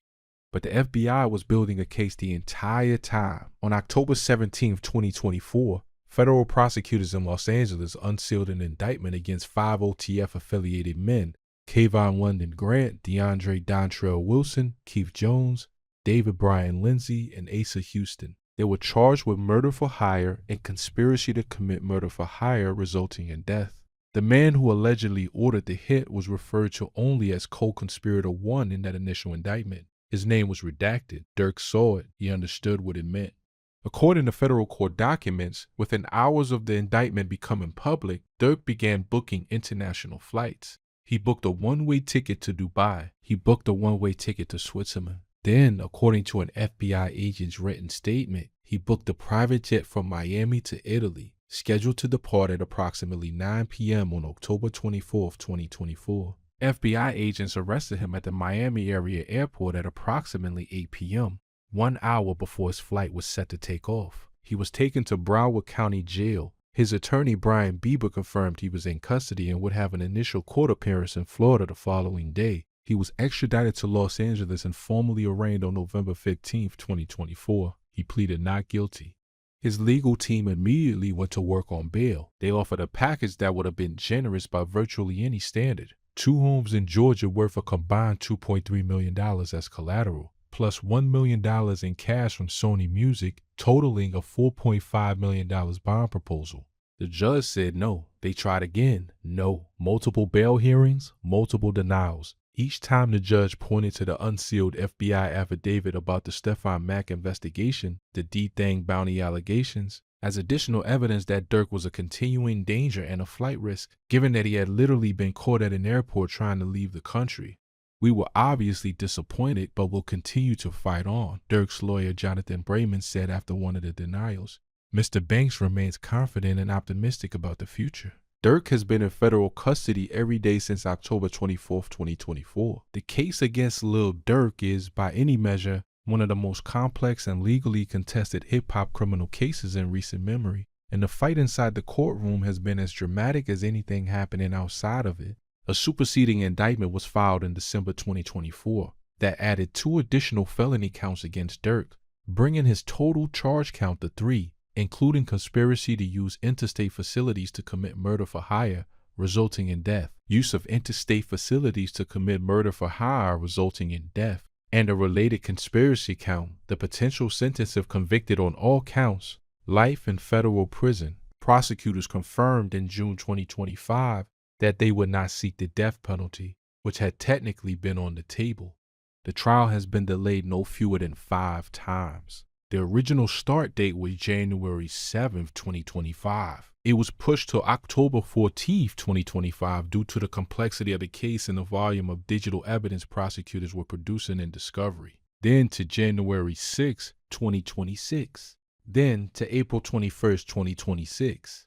Then, after 3 of Dirk's co-defendants filed motions to have their cases severed from his, arguing they would be prejudiced by being tried alongside him, U.S. District Judge Michael W. Fitzgerald denied those severance requests and set the joint trial date for August 20th, 2026.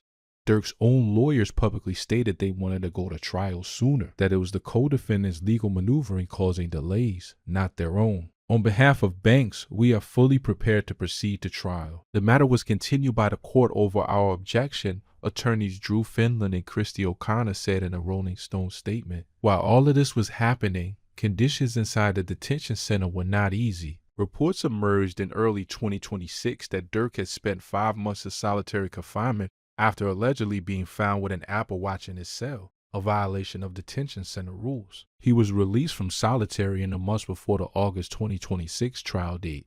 Then came the music, because even from inside a federal detention center, Lil Durk released an album. Deep Thoughts, his 9th studio album, was originally scheduled for release in October 2024. It was delayed by his arrest. His team held it, they pushed it again. And on March 28, 2025, it came out. The album featured Future, Lil Baby Huncho, and Jhené Aiko. Production from Southside, Metro Boomin, Benny Blanco, Lil Yachty, and others. It debuted at number 3 on the Billboard 200. It earned 85 million on-demand streams in its first week. It became his 7th top 10 debut.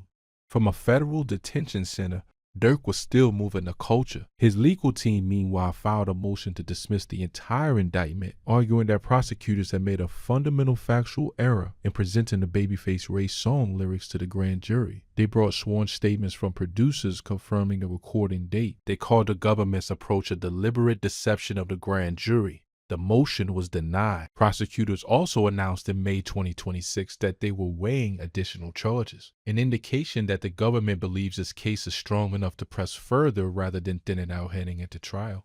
Before we look at where this all leaves Dirk's legacy and what it means for the broader rap world, it's worth pausing on what actually set this whole chain of events in motion, because that context gets buried under the legal language in the indictment counts and the trial date updates. In November 2020, Dirk lost King Von, not a business associate, not just a label mate, someone he had known since they were both coming up in Inglewood as kids, someone he had invested in, protected, built with, and pushed toward a future that was supposed to be bigger than where they came from. Von's debut album was in the streets. His career was taking off. He had finally started to get the mainstream recognition that people in Chicago knew he deserved. And in one parking lot in Atlanta, 7 days after his debut dropped, all of it was over. The man the state of Georgia said pulled the trigger walked free. The criminal case was never brought to a jury. The legal system offered no conviction, no accountability, no formal acknowledgement that what happened outside that hookah lounge constituted a crime that anyone should answer for. Then, 7 months later, D-Thang, Dirk's actual blood, shot in the head outside a strip club, dead at 32, and again, no charges, no arrests, no accountability. And aha, Dirk rapped about both losses in the same song. He addressed Von directly. He addressed D-Thang directly. He rapped about being slow since his brother died. He rapped about grief without resolution. And then, in the lines prosecutors will later turn into evidence, he rapped about getting back. The question that sits underneath everything in this case is not really a legal one, even though it's being resolved in a legal setting. The question is, what does a person who grew up in Inglewood, who has watched the legal system repeatedly fail to hold anyone accountable for the deaths of the people he loved, who has never known the police as a resource that actually resolves anything, what does that person do with that grief? The federal government's answer, based on their indictment, is that Dirk allegedly decided to do what the legal system would not. That he allegedly turned his grief into a directive and his money into a mechanism and his connections into an operation. That he allegedly built a parallel system of accountability that used bounties where courts should have used convictions. That is the government's theory. Dirk says it is not true. His lawyers say the evidence doesn't support it. But no matter how the trial resolves, no matter what the jury decides, this part of the story is already written. 2 people who were central to Dirk's life are dead. Their killers were never convicted, and the man who rapped about them the most tenderly, the most consistently, and the most publicly is now sitting in federal custody facing life in prison. The FBI's investigation into Dirk was not assembled overnight. Court documents suggest it had been building for years before his October 2024 arrest, encompassing travel records, financial transactions, digital communications, confidential informant reports, and social media activities spanning multiple states. The evidentiary picture prosecutors have laid out includes travel records showing OTF members flying from Chicago to Los Angeles on a private jet in August 2022, hotel booking records, purchases of ski masks and luxury vehicles, at least one firearm modified into a machine gun, surveillance footage from the gas station, text messages referencing payment, and phone call metadata. Financial investigators reportedly traced money from Dirk's personal accounts and OTF-related business ventures as part of the alleged funding mechanism. On top of that, the Stephon Mack investigation, the social media posts asking, "Did Dirk give you that money?" The jailhouse informant statements, the FBI affidavit explicitly naming Dirk as someone who had offered ongoing payment for violence against rival gang members. All of this presented to a federal judge as grounds to deny bail, and the judge agreed every time. The 5 co-defendants, Grant, Wilson, Jones, Lindsay, and Houston, are proceeding to trial alongside Dirk as of August 2026. Their lawyers have fought to separate their cases from his, arguing that the prejudice of being tried alongside someone with Dirk's profile and the weight of evidence against him would be impossible to overcome. Judge Fitzgerald said no. Xavier Robinson's family has been largely absent from the public narrative, which is worth acknowledging. He was 24 years old. He was Quando Rondo's cousin, which is how his name appears in court documents, as someone who was collateral to a conflict he may or may not have had any direct involvement in. He was hit by at least one of 18 rounds fired at a gas station in Los Angeles. He died at a hospital. His family has to live with that outcome regardless of what happens in the courtroom. It is also worth noting how the government built this financial picture. According to the indictment, prosecutors allege that Dirk used funds from himself and from OTF-related business ventures to finance the conspiracy. That framing is significant. It transforms the alleged crime from a street beef that escalated into something closer to an organized criminal enterprise, using legitimate business infrastructure. If that argument holds at trial, it carries implications beyond just Dirk personally. It touches every financial structure connected to OTF. The rap lyrics debate has also extended this case beyond the confines of the federal courthouse in Los Angeles. Dirk's case has become part of a broader national conversation about whether and how rap lyrics can be used as criminal evidence, a conversation that has been active since the Young Thug RICO trial in Atlanta brought it to mainstream attention. Multiple states have passed or are considering legislation that will require judges to apply heightened scrutiny before allowing rap lyrics as evidence. California itself has such a law in place, though prosecutors in Dirk's case have navigated those requirements by arguing the lyrics are corroborative rather than the primary evidence. Here's where things stand. Lil Durk is one of the most commercially successful Chicago rappers in history. He topped the Billboard 200. He earned Grammy nominations. He worked alongside Drake, Future, Lil Baby, Meek Mill, and virtually every major name in hip-hop over the last decade. He built OTF from the ground up, a label that represented a real community of people from Chicago's South Side and gave multiple careers a foundation they would not have had otherwise. And right now, he is in a federal detention center in Los Angeles. He has been denied bail 4 times. He is facing life in prison, and his trial begins August 20th, 2026.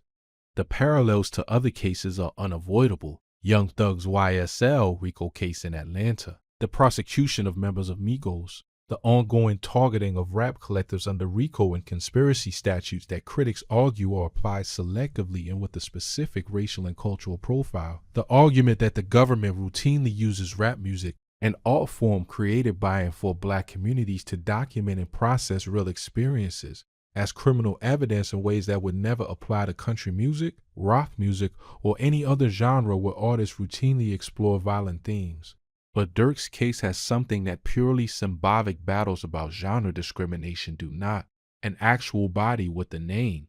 Xavier Robinson is dead. The question of who is responsible for that is real, not theoretical. And the government's theory that Dirk commissioned and financed the operation that led to his death is not a flimsy one, even if it remains unproven at trial. For OTF as a label and as a community, the situation is essentially a state of suspended animation. The organization Dirk built, the label, The brand, the collective of people from Chicago's South Side that he invested years and millions into, is waiting to see if his founder comes home or spends the rest of his life in a federal prison. Other artists on the roster are in various stages of their own careers. The infrastructure exists, but the person at the center of it all is locked up, and no amount of streaming numbers changes what that means for the day-to-day reality of the people connected to him. For Chicago drill as a genre, which Dirk helped shape from his earliest days alongside Chief Keef, Chance the Rapper, and others, this case is another chapter in a long and painful story about what it costs to come from where these artists come from. Every major Chicago drill artist of Dirk's era has had their life intersect with violence in ways that artists from other backgrounds almost never face. King Von is dead, Juice WRLD is dead, FBG Duck is dead, OTF Nunu is dead. The list of people connected to this music who did not live to see what their work built is long, and it is heavy. Dirk came up in a world that did not protect the people he loved. He built success in a world that celebrated his documentation of that pain. He turned Inglewood and Old Block and Harvey and all of the specific geography of Chicago's Southside violence into music that resonated globally, and now he is sitting in federal custody because, according to the government, he responded to that pain in the only language his world had ever taught him was reliable. There is also a broader indictment here, not of Dirk specifically, but of a system that consistently failed to hold anyone accountable for the deaths of King Von and D-Thang and so many others connected to these streets. Lou Tim walked free. D-Thang's killer was never charged. And into that vacuum of institutional accountability, the government says Dirk allegedly built his own version of consequences. The federal government's response to that is to prosecute him for it. But the original failure, the failure to prosecute Von's killer, the failure to solve D-Thang's murder, the failure of a legal system that has never been particularly attentive to violence in communities like Inglewood, that failure does not appear anywhere in the indictment. Whether Dirk is guilty of what the government says he did, only a jury can determine. His lawyers have fought hard, the motions have been substantial, and the defense has real arguments to make about the lyrics, about the grand jury presentation, about the evidentiary chain. What is already determined, already written in the public record, in the court documents, in the music, in the grief, is that Lil Durk lost two of the most important people in his life within 7 months of each other. That the legal system provided no accountability for either death. That he rapped about both of them with a consistency and rawness that made his grief undeniable to anyone paying attention. And that now, the federal government has looked at that grief and built a criminal case out of it. The trial is set, the jury will decide, and no matter what they decide, the story of what King Von's death and D-Thang's death cost Lil Durk and what they may have cost everyone else caught in the orbit of all this violence, including Xavier Robinson's family, is a story that does not end clean. It never does in these situations. It never has. All allegations covered in this video are allegations. Lil Durk has pleaded not guilty to all federal charges and maintains his innocence. Nothing in this video constitutes a finding of guilt. Jada Youngden's own father set him up to be killed. That's not a rumor. That's not internet speculation. That's what the evidence, the timeline, the witnesses, and Jada Youngden's own dying words are pointing straight at. And the rap world has been dancing around this truth for 3 years now like it's too hot to touch. On July 27, 2020, Javoya Scott, the 24-year-old rapper from Bogalusa, Louisiana, who had millions of people locked in, who had survived the streets long enough to turn pain into platinum, who had a baby on the way and a whole career still ahead of him, was shot multiple times outside a house in Bogalusa. He died 7 hours later. His father, Kenyatta Scott Sr., was also at that scene. Kenyatta got shot twice in the arm. Kenyatta survived, and from that moment forward, everything Kenyatta said about what happened that night has had more holes in it than the story he's been telling. Let's be very clear about what we're dealing with here. Jada Youngden had only been at that house for 15 minutes. 15 minutes. Not an hour, not long enough for anyone watching from a distance to clock his location and relay it up a chain of people. 15 minutes. The kind of window so short that the only way a hit squad rolls up in that time is if somebody on that porch already made a phone call, already gave a location, already sold out the man sitting right next to them, and the man sitting right next to Jada Youngden That was his father. Jay's mother came out publicly and broke down what she saw, what she heard, and what she felt in her gut, and she didn't stutter once. She said she believes it was a setup. She said the speed at which those gunmen arrived was impossible to explain unless someone inside that circle gave them the green light. And when Jay was laid on the floor of her room, bleeding from holes all over his body, gasping and trying to hold on, his father stood there and did nothing. Not a single one of those 3 men on that porch helped that woman pick her son up off the floor. Jay's dad just stood there. And then when the paramedics finally got Jay on a stretcher, Jay looked up at one of the men in that room and said, and this is documented, "Man, you set me up." Not alleged, not rumored, documented. Those words came out of Jay DeYoungan's mouth with his last breaths. So now the question isn't whether a setup happened. The question is who was behind it, how it was orchestrated, what the motive was, and why 3 years later, not a single person has been arrested and charged for the murder of one of Louisiana's biggest rap stars. That's what this video is about. We're going in, no filter, no pulling punches. But real quick, if you're serious about making it in the rap game, I put everything I know into one ebook. I'm talking how to actually grow an audience from zero, how to get labels reaching out to you with deals, and even how to get paid in this industry without ever touching a mic if that's what you want to do. And nah, it's not too late. People love to say the wave passed. It didn't. New artists and new hustlers are blowing up every single day. And the ones eating are the ones who took action and started now instead of waiting. It's only $14.99. That's a cup of coffee for a blueprint that can potentially change your life forever. Links in the description bio. Go grab it and thank me later. Now let's get back to the video. Before we get into the details of that night, you gotta understand who Jay DeYoungan was. Not just as a rapper, but as a man, as a son, and as a figure in a city where loyalty meant everything and betrayal was the one thing nobody was supposed to survive. Bogalusa, Louisiana, population around 12,000. It sits in Washington Parish in the southeastern part of the state, about 60 miles north of New Orleans. It is a small city with a long, painful history, a city that has seen its economy hollowed out, its youth pipeline pointed toward the streets, and its culture ground down by decades of poverty and systemic neglect. This is where Javoria Scott grew up. This is where he learned who he was. This is where he made his name, and this is where he died. Javoria Scott was not supposed to make it out. That's not shade, that's the reality of where he came from. Bogalusa doesn't produce platinum rappers. It produces survivors, and most of those survivors don't get further than the parish line. But Jay was different. He had something in him that translated. A rawness, a vulnerability under all the street energy. A voice that felt like it was telling the truth even when the subject matter was uncomfortable. Songs like Elimination, Thug Cry, and Ops put him on the map around 2018. And by 2020, he had broken through to a national audience with Painkillers and collaborations that had him sitting across the table from artists 10 times bigger than anything Bogalusa had ever seen. But here's what the streaming numbers didn't capture. Jay was still deeply rooted in the streets. He wasn't doing rap as a way to distance himself from where he came from. He was doing it as an extension of who he was. That meant the same beef, the same loyalties, the same circles followed him even as his career grew. And it meant the people around him, the people who had been there before the checks came in, were still very much part of his daily life. That included his father, and this is where the story starts to get complicated. Because Jay DeYoungan and Kenyatta Scott Sr. had a relationship that wasn't simple. Jay talked about his family and his music. He talked about the weight of where he came from. But what happens when the very person who's supposed to protect you is the same person who brings danger to your door? That's the question that July 27th, 2022 answered in the most brutal way imaginable. Let's rewind to understand the full picture.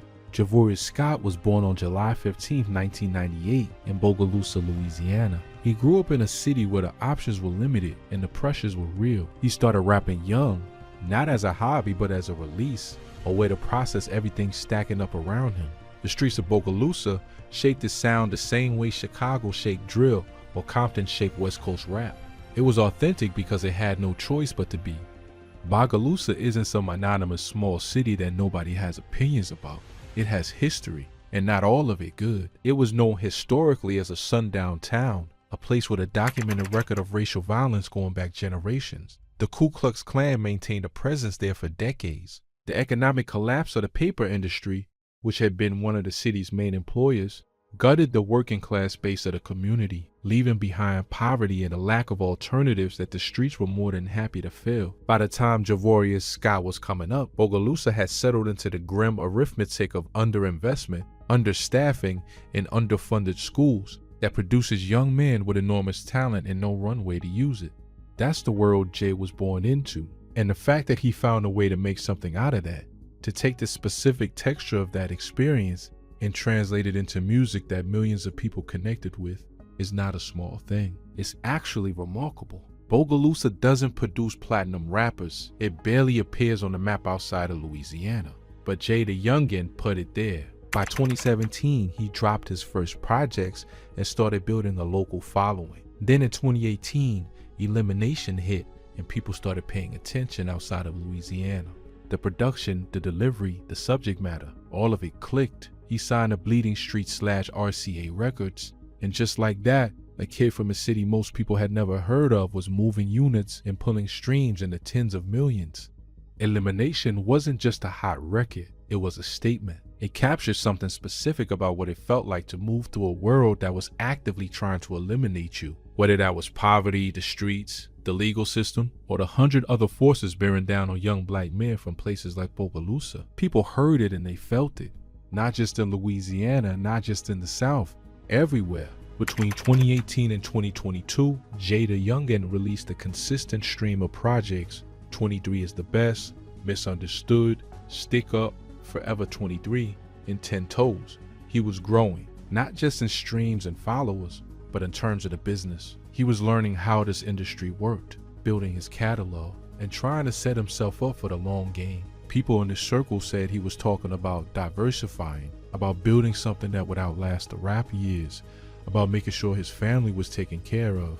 He had a daughter and he had a baby on the way at the time of his death.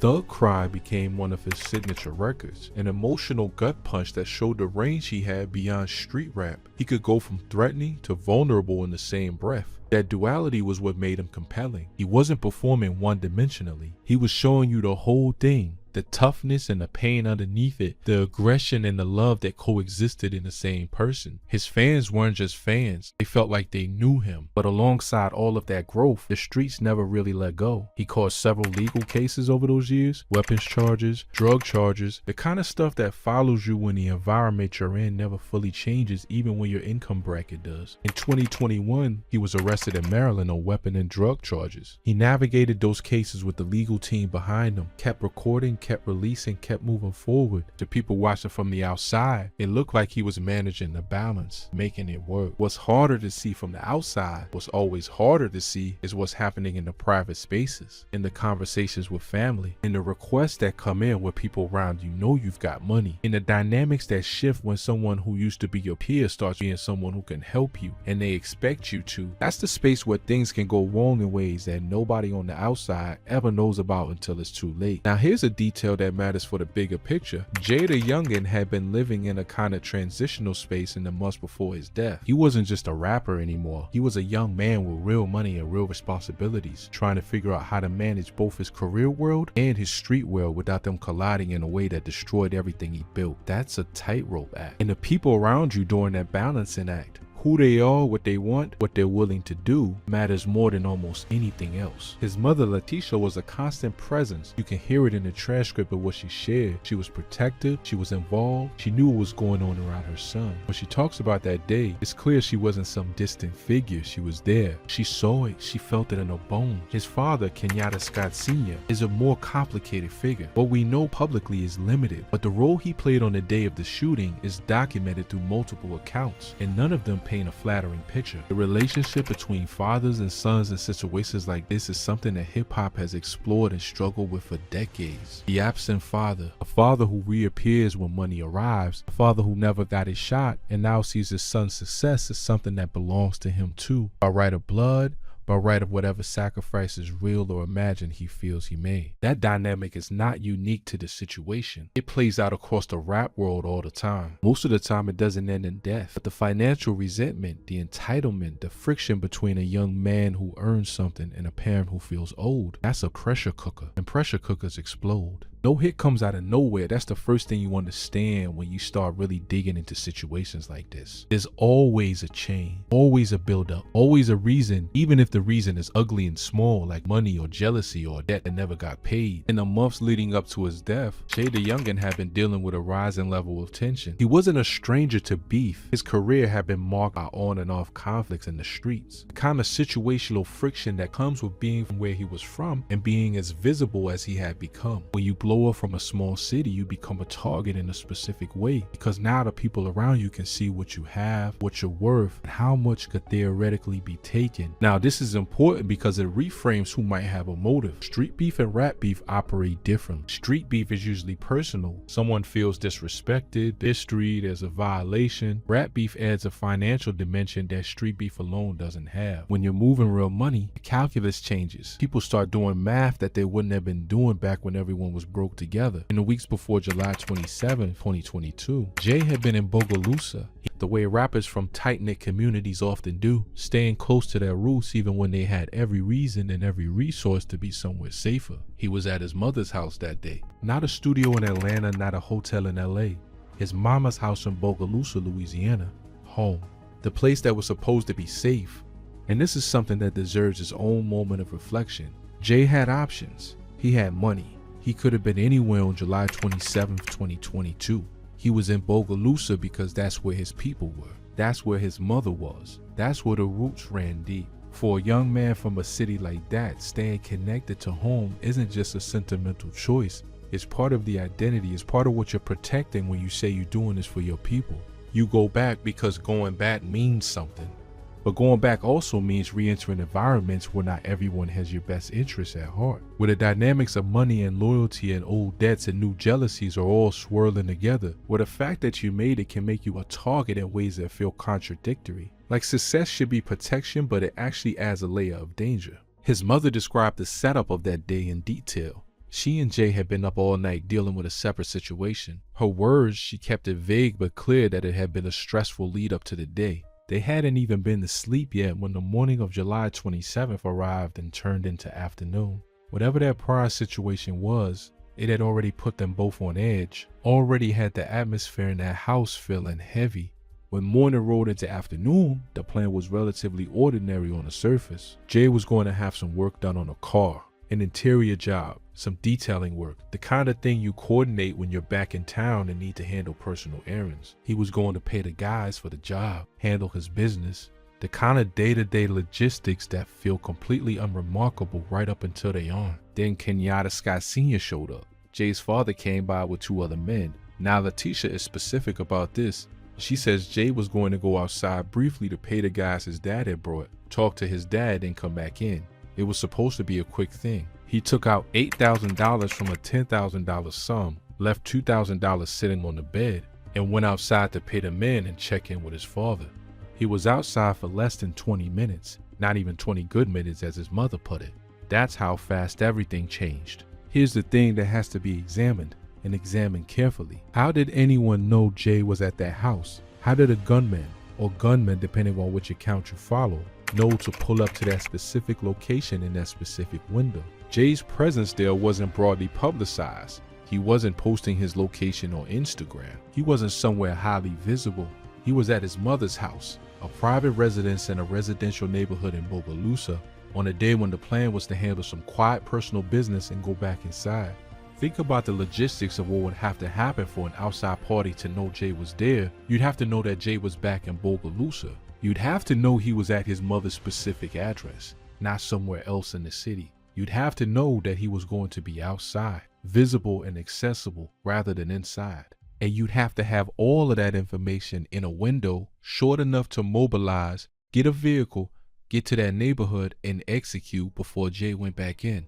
15 minutes, that is not enough time for information to travel from a random observer to an organized hit squad. That is barely enough time to make a phone call and tell someone where you are. The only way that information travels in 15 minutes to someone willing to act on it is through someone with direct, immediate knowledge of where Jay was. And when he stepped outside, and the people with that knowledge, they were on that porch. Kenyatta Scott Sr. was on that porch. The 2 other men he brought were on that porch. Jay's own daughter went out to check the mail and walked right past those 4 men sitting there. The geography of that situation is small. The circle of people with that information is small. You do the math. On July 27, 2022, in Bogalusa, Louisiana, everything that had been building came to a head. Jay was outside with his father Kenyatta and the 2 other men who had arrived with him. His mother Letitia was inside with Jay's 12-year-old sister. She had just sent the daughter outside to check the mailbox, a completely routine thing. The daughter went out, past a group of men on the porch, got the mail, came back in. Letitia met her daughter at the door. They were walking back into the front room together. Then the shots started. Letitia described it as happening that fast. In the brief window of walking from the door to the front room, the shooting erupted. She ran for the side door, and before she could even fully process what was happening, Jay was already coming through that same door. He pushed her against the wall, swung around and told her to close the door. She looked at her son. He had bullet holes all over his body. What happened in the next few minutes is the kind of thing that doesn't leave a mother's memory. She was screaming. Her daughter was in shock, screaming from the top of her lungs. Jay was calm, eerily impossibly calm. He never cried out. He never panicked. He said repeatedly, "Mama, get me to the hospital." She started looking for her keys, emptied her whole purse on the floor, couldn't find them. She was in the kind of shock that makes your hands useless. Her daughter was frozen. And in the middle of all of this, there was a knock at the side door. She looked. It was Kenyatta, Jay's father. He'd been shot too, shot twice in the arm. He came in with the young woman who had been in his car and the 2 other men who had arrived with him. Here's where the story takes a turn that Letitia has never forgiven. Jay was standing against the dresser, still upright, still talking, telling everyone they needed to get him to the hospital. But the weight of what his body had been through was too much, and eventually he went to one knee on the floor. Then he laid out flat. Letitia could not lift her son by herself. She was screaming for help. She was begging. She needed someone, any of the grown men standing in that room, to help her pick her child up off the floor. Kenyatta Scott Sr., Jay's father, who had just been shot twice in the arm and was fully mobile and fully conscious, stood there and did nothing. The other 2 men stood there and did nothing. According to Letitia, not a single one of them made a move to help her. She described it as them looking at her without a care in the world.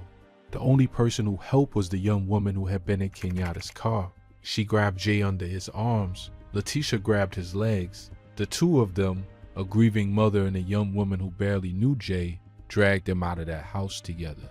None of the men moved. Now, let's sit with that for a second, because beyond the horror of it on a human level, that detail matters for what it says about the men in that room. When your child is on the floor bleeding to death, any person with a normal emotional response, any person who didn't have some psychological reason to stand back, would help. You'd be moving before you even made a conscious decision. It's reflexive. It's biological. The fact that those 3 men stood and watched and did nothing is not a small thing. It tells you something about how they were feeling in that moment. It tells you something about what they knew and what they didn't feel guilty about. They got Jay into the back of one of the men's trucks. Letitia climbed in with him. She was holding her son. And Jay in that truck, bleeding out, asked about his sister, asked where she was, wanted to know she was safe. His mother had already told his daughter to go in the bathroom and lock the door. Jay, even in that state, was thinking about his family. He asked for water, and then he looked up at his mother and he kissed her on the left cheek and he said, "Mama, I love you, but I'm not going to make it." They got him to the hospital. The hospital was immediately flooded. It felt like 1 million people showed up, Letitia said. The hospital locked down. She couldn't even get into the back where her son was being treated. She was stuck in the waiting area, terrified that her baby was in there alone, not knowing if he knew she was right there waiting. The doctors told her Jay had multiple gunshot wounds. The most critical damage was to his abdomen. His lungs, his liver, his intestines were all hit. He made it through surgery. The surgeon came out and told Letitia they had gotten the damage under control, but Jay was losing blood from everywhere. The surgeon's exact words were that he was oozing from everywhere. They were transferring him to the ICU and praying he made it through the night. He didn't make it through the night. Jay the youngin's blood pressure dropped. He coded and he was gone. He died 7 hours after being shot. Before Letitia had even been officially notified, before the hospital came out to talk to her, she found out her son was dead because someone posted it on social media. She was sitting in that waiting room and found out her son was dead from the internet. He was 24 years old. This is a part of the story that changes everything. And it's the part that has been somewhat swept under the rug in the mainstream coverage of Jay the Youngin's death. When the paramedics arrived and got Jay onto a stretcher, as they were loading him into the ambulance, Jay was still conscious. He was still able to speak, and he used what might have been the last clear sentences he would ever say to do something significant. He looked up at one of the men in that space and he said, "Man, you set me up." Letitia recounted this in her public statement. Those words, that moment, the clarity of it. Her son, shot multiple times, bleeding heavily with damage to his lungs and organs, looked at someone and, in full awareness of what had happened to him, accused that person of setting him up. This is not street gossip. This is not someone's interpretation. This is what Jay himself said in the moments before he lost consciousness for the last time. Now, Letitia in her statement is careful. She says she can't say for certain who did what or point a specific finger, but she's crystal clear about what she believes and why she believes it. She said, "I feel like it was a setup. Yes, I do." And then she laid out her reasoning, and the reasoning is sound. One shooter, one black truck. And that shooter, according to Letitia, showed up within 15 minutes of Jay stepping outside to a house where Jay had only just arrived. Not a location he frequented publicly, not somewhere widely known. His mother's house, a private residence where Jay was unexpectedly present for a short stretch of time. The math on that doesn't work unless someone made a call. Now let's talk about what Kenyatta Scott Sr. said happened, because he talked. He went to TMZ. Not to police first, not in a quiet private statement, but to TMZ, and gave his version of events. According to Kenyatta, he and Jay were sitting in the front yard together when a black truck pulled up. He described what he called an ambush, 5 gunmen coming out of nowhere, opening fire. He said he fired back before being shot twice in the arm, and he told police that he didn't believe Jay knew the shooter. Let's break down what's notable here. First, 5 gunmen. Letitia's account and the general framing of the shooting that emerged in local coverage doesn't consistently match a 5 gunman attack. The specificity of Kenyatta's number 5 is interesting because it sounds more dramatic, more like a coordinated military style hit, and less like the kind of targeted shooting that actually happens in these situations. When you claim 5 gunmen, you're making it sound like an operation so large and so organized that it would be almost impossible for anyone in the immediate circle to have coordinated it in 15 minutes. You're making it sound like this was planned by some distant, powerful force, not someone who made a phone call from a porch. Second, he fired back. This matters because it's the detail that establishes Kenyatta as an active, heroic participant in the event, a victim fighting back, rather than what Letitia described, a man who stood in her bedroom and watched his son bleed without lifting a finger to help. Third, he told police Jay didn't know the shooter. This is either information or deflection. If Jay didn't know the shooter, then the shooter was a hired hand, a contractor of violence, someone brought in specifically to do the job, which means someone else coordinated the hit. The question of who that someone else was is the question Kenyatta's statement conveniently leaves open. Now compare this with Letitia's account. In her version, the shooting happened fast. Jay came through the side door already shot, and when Kenyatta and the others came back into the house, Kenyatta had been shot in the leg in Letitia's earlier telling, though she specifies the leg in one part and the arm appears in other accounts. The behavior of everyone in that room was wrong. Not wrong like people process trauma differently. Wrong like nobody was doing what you would do if you genuinely loved the person bleeding on the floor. And then there's Jay's own dying words. "You set me up." He said it looking at someone. He knew what had happened to him. He was naming it. The contradiction between Kenyatta's public narrative and the evidence coming from Jay's own mother and from Jay's own last words is not a small thing you can wave away with, "Well, people tell stories differently." These are fundamentally incompatible accounts. Here's the part of this story that should make everyone deeply uncomfortable. As of 2025, nearly 3 years after Jay the Youngin was murdered, no one has been arrested and charged with his killing. 3 years. For the murder of a nationally known recording artist with millions of fans, in a situation with multiple witnesses, in a location where the timeline of events is documented through multiple first-hand accounts. Nobody charged, nobody in cuffs, nobody in front of a judge. Now, unsolved murders are unfortunately common in America, particularly in cases involving black men in economically depressed communities. The system's track record on these cases is not good, and that's putting it charitably. The clearance rate for homicides in small Louisiana cities is not something anyone should be proud of. Cases get cold, witnesses disappear, investigations stall. This is a documented systemic failure that goes well beyond any single case. But the level of public information available in this specific case, the dying accusation Jay himself made, the mother's detailed public testimony about the timeline and who was present, the logical impossibility of a random hit occurring in a 15-minute window without inside information, and still no arrest is a specific kind of notable. It's not just a case that went cold, it's a case where the available evidence points in a very specific direction, and the people responsible for following it publicly appear not to have gone where it leads. Bogalusa Police Department and the Washington Parish Sheriff's Office have been the entities handling this investigation. Shortly after the shooting, local outlets reported that the investigation was active and that authorities were working to identify the shooter. The FBI was reportedly involved at some point given Jay's public profile and the circumstances of the case, but the public-facing result of all of that law enforcement attention has been silence. No press conference announcing a breakthrough, no grand jury indictment, nothing.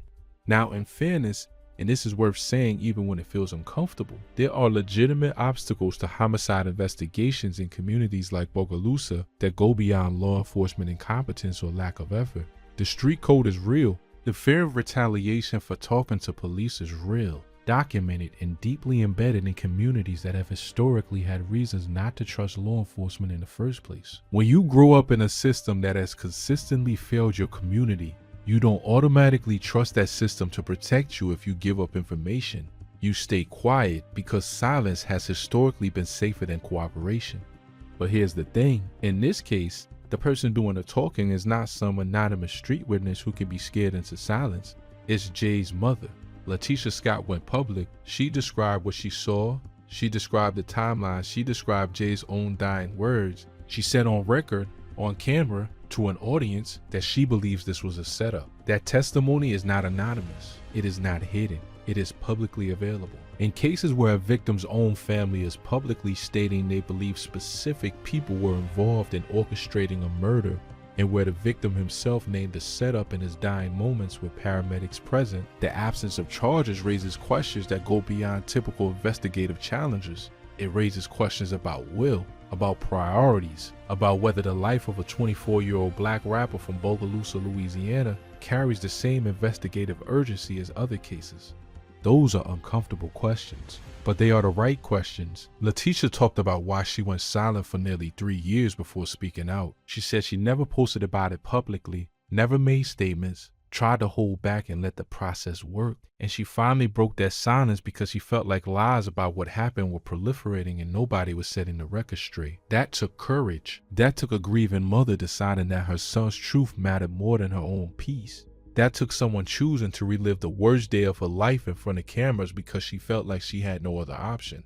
She said she felt like no one would listen. And the fact that 3 years have passed without an arrest suggests that on the most concrete level, the level that matters, the legal level, she may still be right. The question that keeps hanging in the air is, what is it going to take for justice to actually move? What does a family have to do? What does a victim have to say with his own dying breath? What does a mother have to publicly describe in detail on record before something changes? That question doesn't have a comfortable answer, but is one that Jada Youngin's story demands we sit with. Now let's talk about what the title of this video is pointing at, because backdoored for money is a specific framing, and it's one that comes with specific questions about who stood to benefit from Jada Youngin's death. When a 24-year-old rapper dies, there's a catalog, there are royalties, there are ongoing income streams from streaming, from publishing, from whatever business ventures were in motion. There is also whatever cash was physically present. And on the day of the shooting, Letitia specifically mentioned that $8,000 had been taken out of a $10,000 batch of money, with $2,000 left on the bed. Jay had gotten money out specifically to pay the people doing work. The financial element was literally sitting in the house that day. In the longer term, the financial picture around a deceased artist can become complicated and contested very quickly. publishing rights, estate control, royalty streams. These become negotiable in a legal and familial context that can involve multiple parties and significant dollars. The question of whether Kenyatta Scott Sr. had a financial motive, whether there was money he wanted access to, debts that Jay refused to help with, deals that Jay hadn't agreed to, is one that has been floated in the community since the shooting. It's speculative, but it's not groundless speculation. When you combine the financial element with the behavioral evidence on the day of the shooting, with Jay's dying accusation, with Letitia's stated belief in the setup, the money motive is not a detail you can dismiss. The specific figure of $8,000 cash in the house is worth noting. It's not a fortune, but it's visible, immediate, and real. And the men who came to that house with Kenyatta, the two other gentlemen Letitia describes, were ostensibly there in connection with some kind of payment. Whatever their actual role was, they were woven into the financial transaction of that day. What we don't know publicly is whether there were deeper financial conflicts between Jay and his father. What we don't know is what conversations happened between Kenyatta and those other two men before they arrived at Letitia's house. What we don't know is what phone calls were made and to whom in the minutes before or after Jay stepped outside. What we do know is that Jay the youngin is dead. His father walked away from that scene with 2 gunshot wounds to the arm that were not life-threatening, and nobody has been held accountable. Jay the Youngin's death is part of a larger devastating pattern in hip-hop that we refuse to have an honest conversation about. The targeting of successful rappers by people in their own circles. This isn't about stranger danger. It isn't about faceless enemies from across the city or some rival in another state. The most dangerous situations young rappers from street backgrounds find themselves in are almost always connected to people who are close, people who know their schedule, their habits, their money, their weaknesses, people who were there before the money came and who feel entitled to something after it does. The rap industry has lost an extraordinary number of artists to violence in recent years. Young Dolph, ambushed inside a cookie store in Memphis while just living his day. King Von, shot outside an Atlanta hookah bar in a situation that escalated in minutes. Takeoff, killed at a dice game in Houston.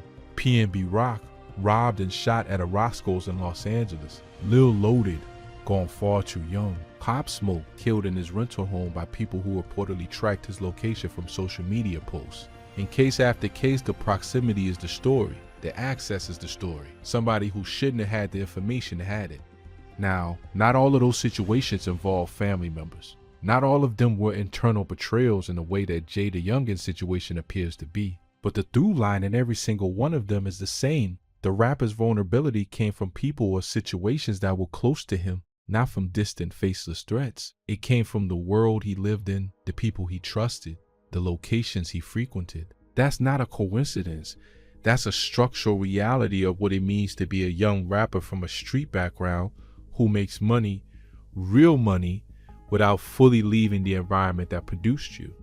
And here's the hard truth that nobody wants to say out loud. The music industry itself does very little to protect these artists. The label signs you, they take their cut, they distribute the product, and they leave the security and the personal safety to you. They don't tell you that your success has just put a price on your head in your own neighborhood. They don't counsel you on how to manage the financial dynamics with family members who suddenly see you as a resource. They don't have protocols for what happens when the people closest to you become your greatest vulnerability.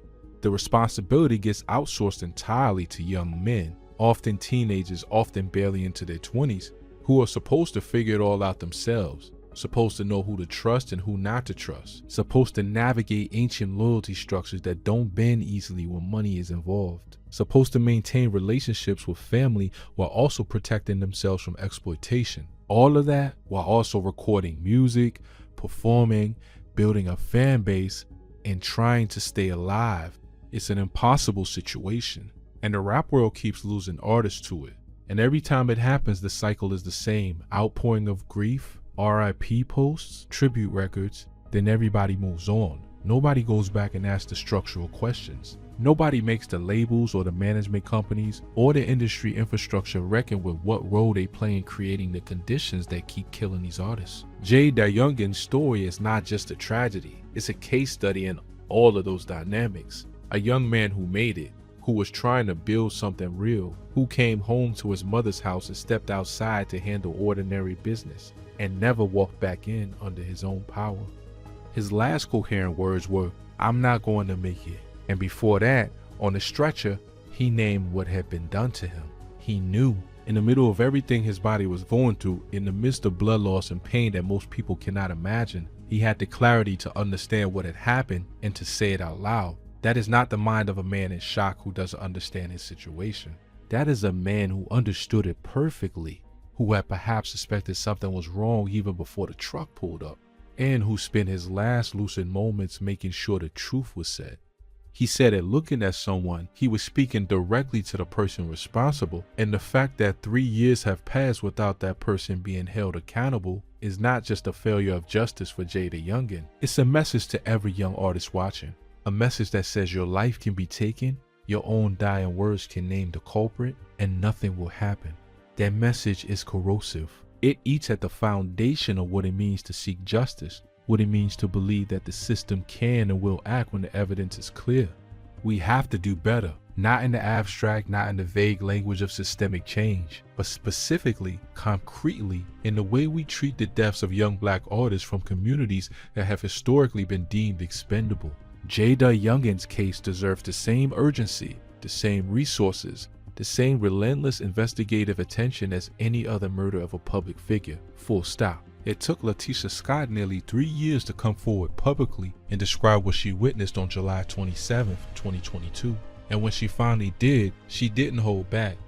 She talked about going silent after Jay's death because she felt like nobody would listen. She tried to tell people what she believed, that this was a setup, and she felt like her words went nowhere. She talked about 3 years of sitting with what she saw, what she heard, what she lived through, and the growing exhaustion of watching narratives about her son's death circulate that she knew were lies or incomplete. She also talked about what it was like to hold a child on that truck, to see him kiss her cheek and tell her he loved her, and tell her he wasn't going to make it. She broke down during that part of her statement, and she was angry. Not just grieving, but angry in the specific way a person gets angry when they know what happened and know that the people responsible are still walking around free.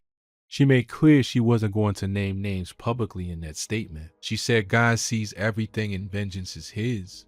But she also said she told everyone who would listen that she believed it was a setup.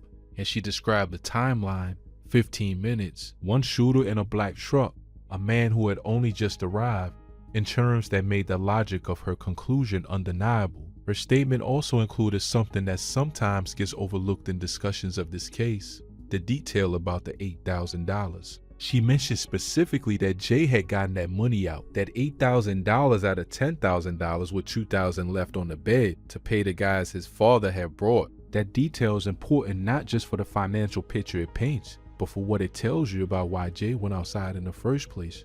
He went outside to pay people his father brought to the house. His father's business was the reason Jay was on that porch. That's a detail that should not get lost in the bigger narrative.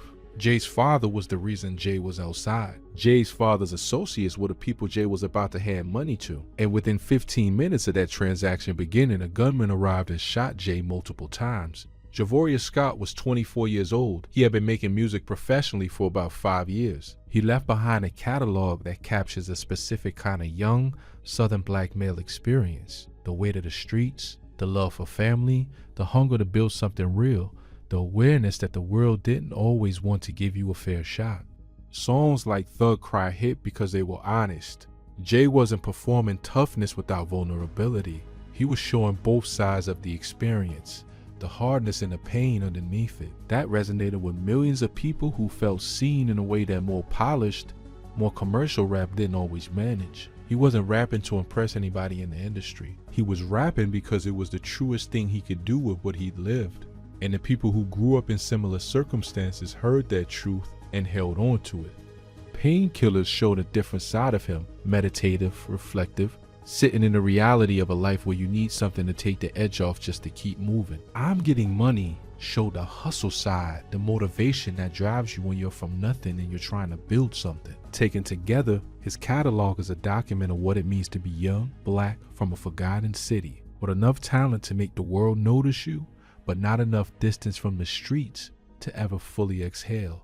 He had a daughter at the time of his death and a baby on the way. Those children will grow up knowing their father through his music, through what people say about him, through the conversations that keep happening about what he meant, and what happened to him.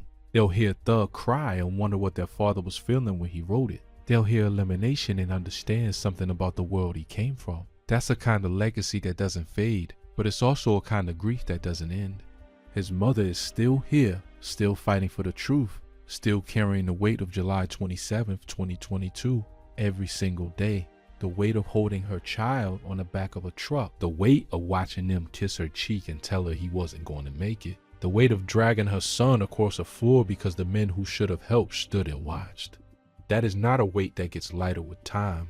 It becomes familiar maybe. You learn to carry it, but it doesn't go away. His fans are still here, still streaming his music, still talking about him, still demanding that what happened to him be acknowledged and addressed honestly. The comments on his videos years after his death are full of people who still feel the loss. Not as an abstract tragedy, as a real, personal one. That's what it means when music actually connects. It creates something that outlasts the person. The music doesn't stop just because the person is gone. Elimination, Thug Cry, Painkillers, Ops, I'm Getting Money.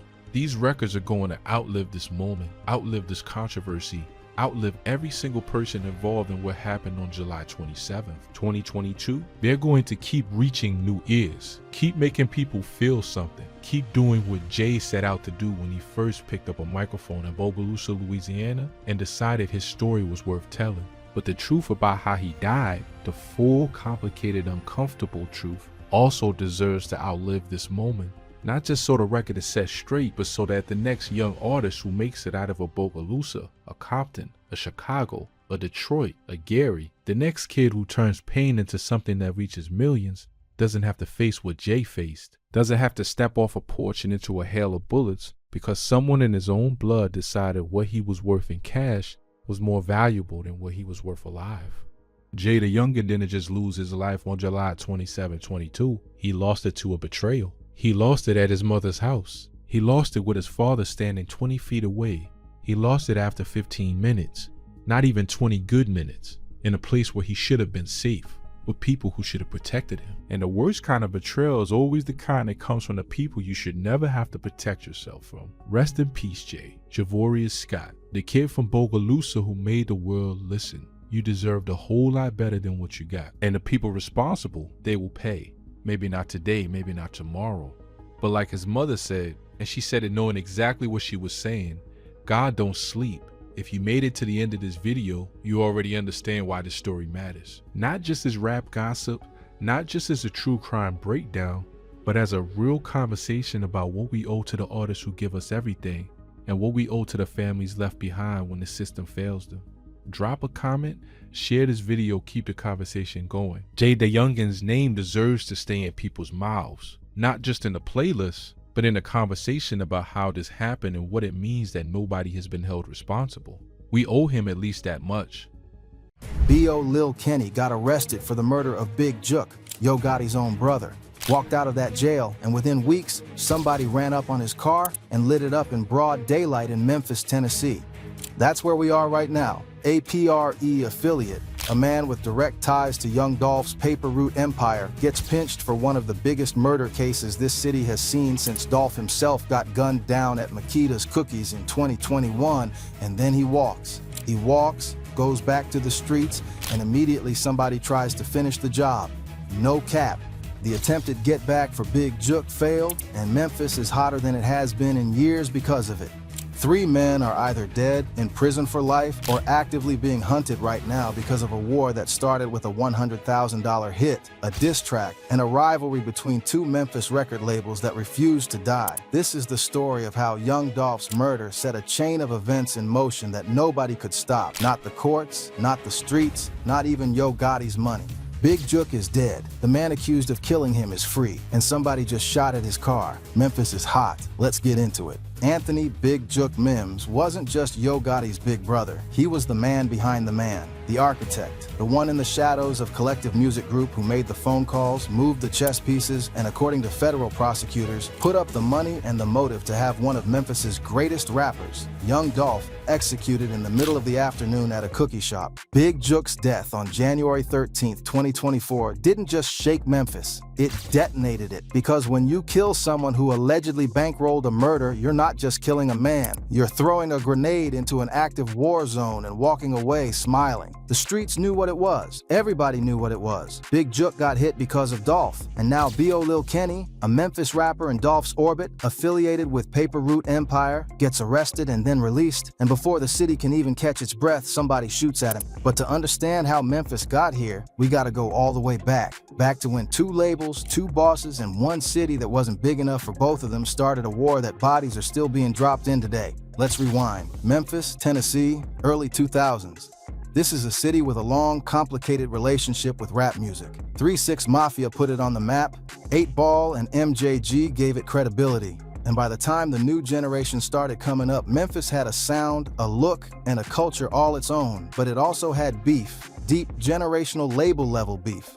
On one side, you had Yo Gotti, Mario Mims, a man who came up from Binghamton, one of the toughest neighborhoods in Memphis, and built Collective Music Group, later known as CMG, into a powerhouse. Gotti was the guy who bridged Memphis street rap with mainstream appeal. He signed Moneybagg Yo, he brought in Black Youngsta, he put 42 Dugg on. CMG wasn't just a label, as it was a movement. Behind Gotti, pulling strings and building the infrastructure, was his older brother, Anthony Mims. Big Jook, a man with no official title at CMG, but who everyone in the industry knew was deeply embedded in its operations, scouting talent, managing relationships, handling business that didn't make it into press releases. Big Jook was the muscle, the strategist, and the enforcer all wrapped into one. He was Gotti's brother in blood and in business. On the other side of the city, a different kind of empire was rising. Adolph Robert Thornton Jr., Young Dolph, was building Paper Route Empire from the ground up.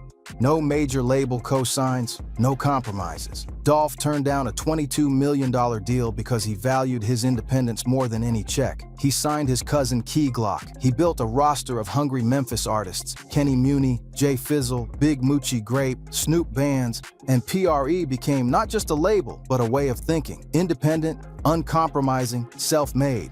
Now here's where it gets crazy. These two labels were based in the same city, moving in the same spaces, chasing the same audiences, and they could not stand each other. The CMG and PRE beef didn't start with a single incident. It was slow building the way Memphis beefs tend to go. Diss tracks, social media shots, subtle flexes turning into real threats. By 2017, it had escalated to actual violence. Young Dolph survived multiple shootings. His tour bus was shot at in Charlotte, North Carolina, 100 rounds lighting up the vehicle while he was inside. He survived. More violence followed. Arrests, legal battles, the kind of stuff that doesn't stay on wax. But Dolph kept moving. He kept rapping. He kept being unbothered in public, dropping music, building his brand, and existing in Memphis as if to say, I'm still here. You can't stop me. That unbothered energy, that refusal to fold, is exactly what prosecutors say drove Big Jook to eventually put a price on his head. This is important because it sets up everything that came after. The hit on Dolph, the murder at Makita's, BEO Lil Kenny's arrest, Big Jook getting killed. All of it traces back to this foundational, years-long war between CMG and PRE that Memphis couldn't escape from no matter how hard it tried. By 2021, Young Dolph was at the peak of his career. Rich Slave had just peaked at number 4 on the Billboard 200. He was the face of independent rap in a way very few artists had ever achieved. He was back in Memphis for the holidays, giving back to his community, handing out turkeys, moving through the city like the king he'd built himself into. November 17th, 2021, Makita's Cookies, a spot Dolph had supported for years. He walked in to pick up cookies in broad daylight in the middle of Memphis. 2 gunmen approached the storefront and opened fire. Young Dolph was shot multiple times and killed at the scene. He was 36 years old. The city collapsed, Memphis collapsed, PRE collapsed. The investigation moved fast by Memphis standards. Within weeks, police had identified Justin Johnson, a rapper who went by Straight Drop, as a suspect. A nationwide manhunt followed. He was eventually captured and brought back to Memphis. Then came the second suspect, Cornelius Smith Jr. Smith was a key figure because he didn't just get arrested, he eventually cooperated. He became the prosecution's star witness. And what he testified to in court is what blew the entire thing wide open. According to Smith's testimony, this wasn't a random act of street violence. This was a contract killing, organized, paid for, and according to prosecutors, the money and the order came from the top, from Big Jook himself. Here's what Smith said in court. No cap. He testified that Big Jook placed a $100,000 hit on young Dolph, that Big Jook invited Justin Johnson to Atlanta, dangled the promise of a CMG deal in front of him and told him Dolph needed to go.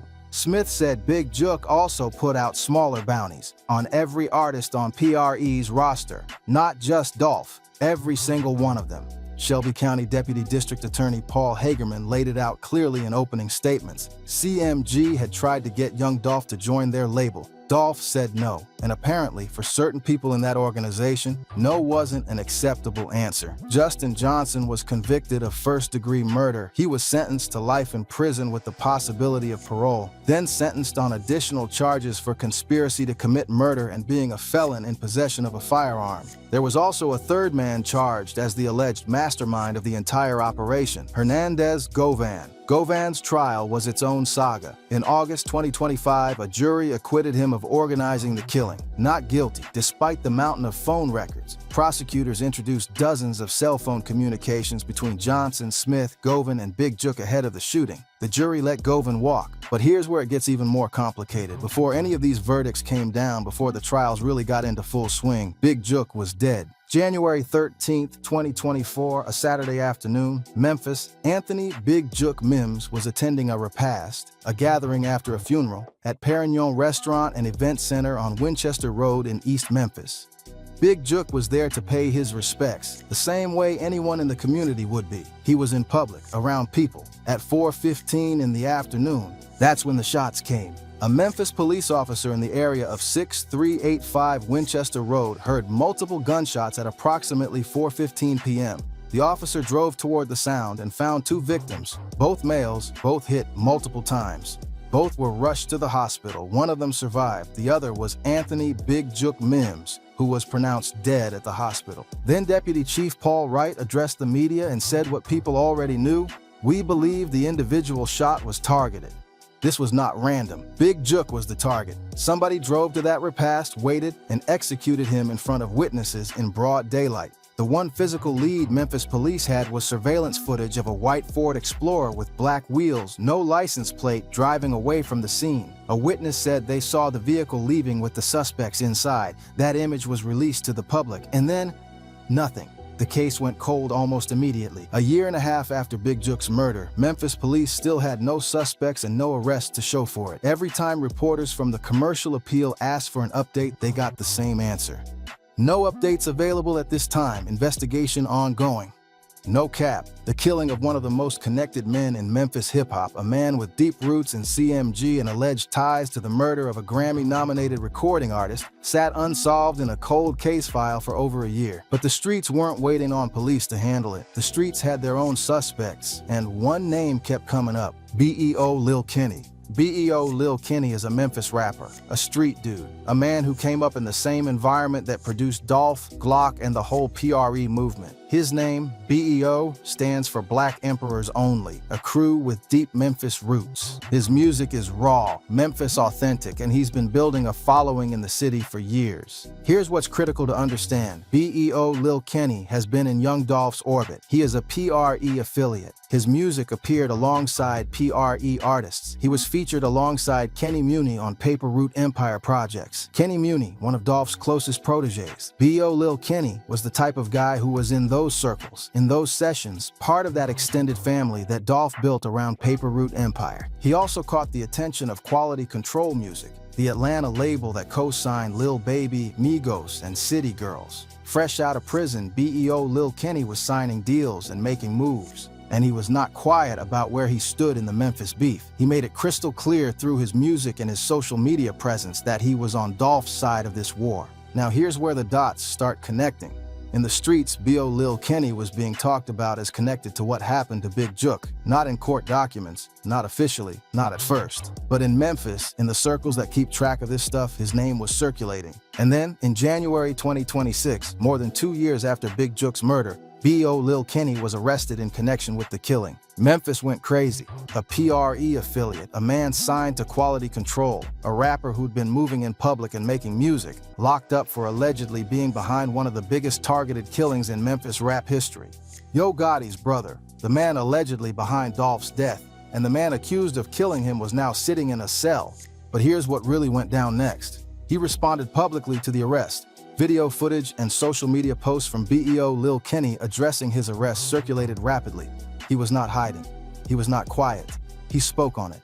For a city already on edge, watching someone accused of Big Jook's murder post up and respond to the charges publicly was gasoline on an already burning fire. And then he got out. The details around BEO Lil Kenny's arrest in January 2026 confirmed what the streets had been saying for a year and a half. He was brought in. He was processed, charged in connection with the murder of Anthony Big Jook Mims. But the case against him, at least at that stage, couldn't hold.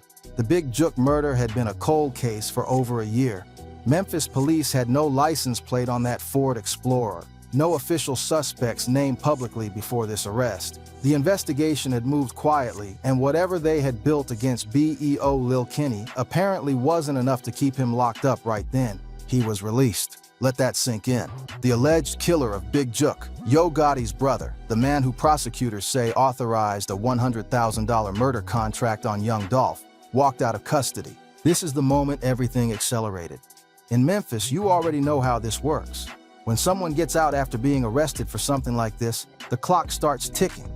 Because the people who wanted Big Jook avenged weren't waiting on the Shelby County DA to build a better case. They were waiting on BEO Lil Kenny to appear somewhere they could get to him. And apparently, it didn't take long. Now, what's also important here is the way BEO Lil Kenny carried himself publicly after the arrest and release. He was active, social media, moving through Memphis, not ducking, not hiding, either because he was confident the charges wouldn't stick or because in his world, showing fear is more dangerous than showing your face. In the Memphis street code, the worst thing you can do after something like this is disappear.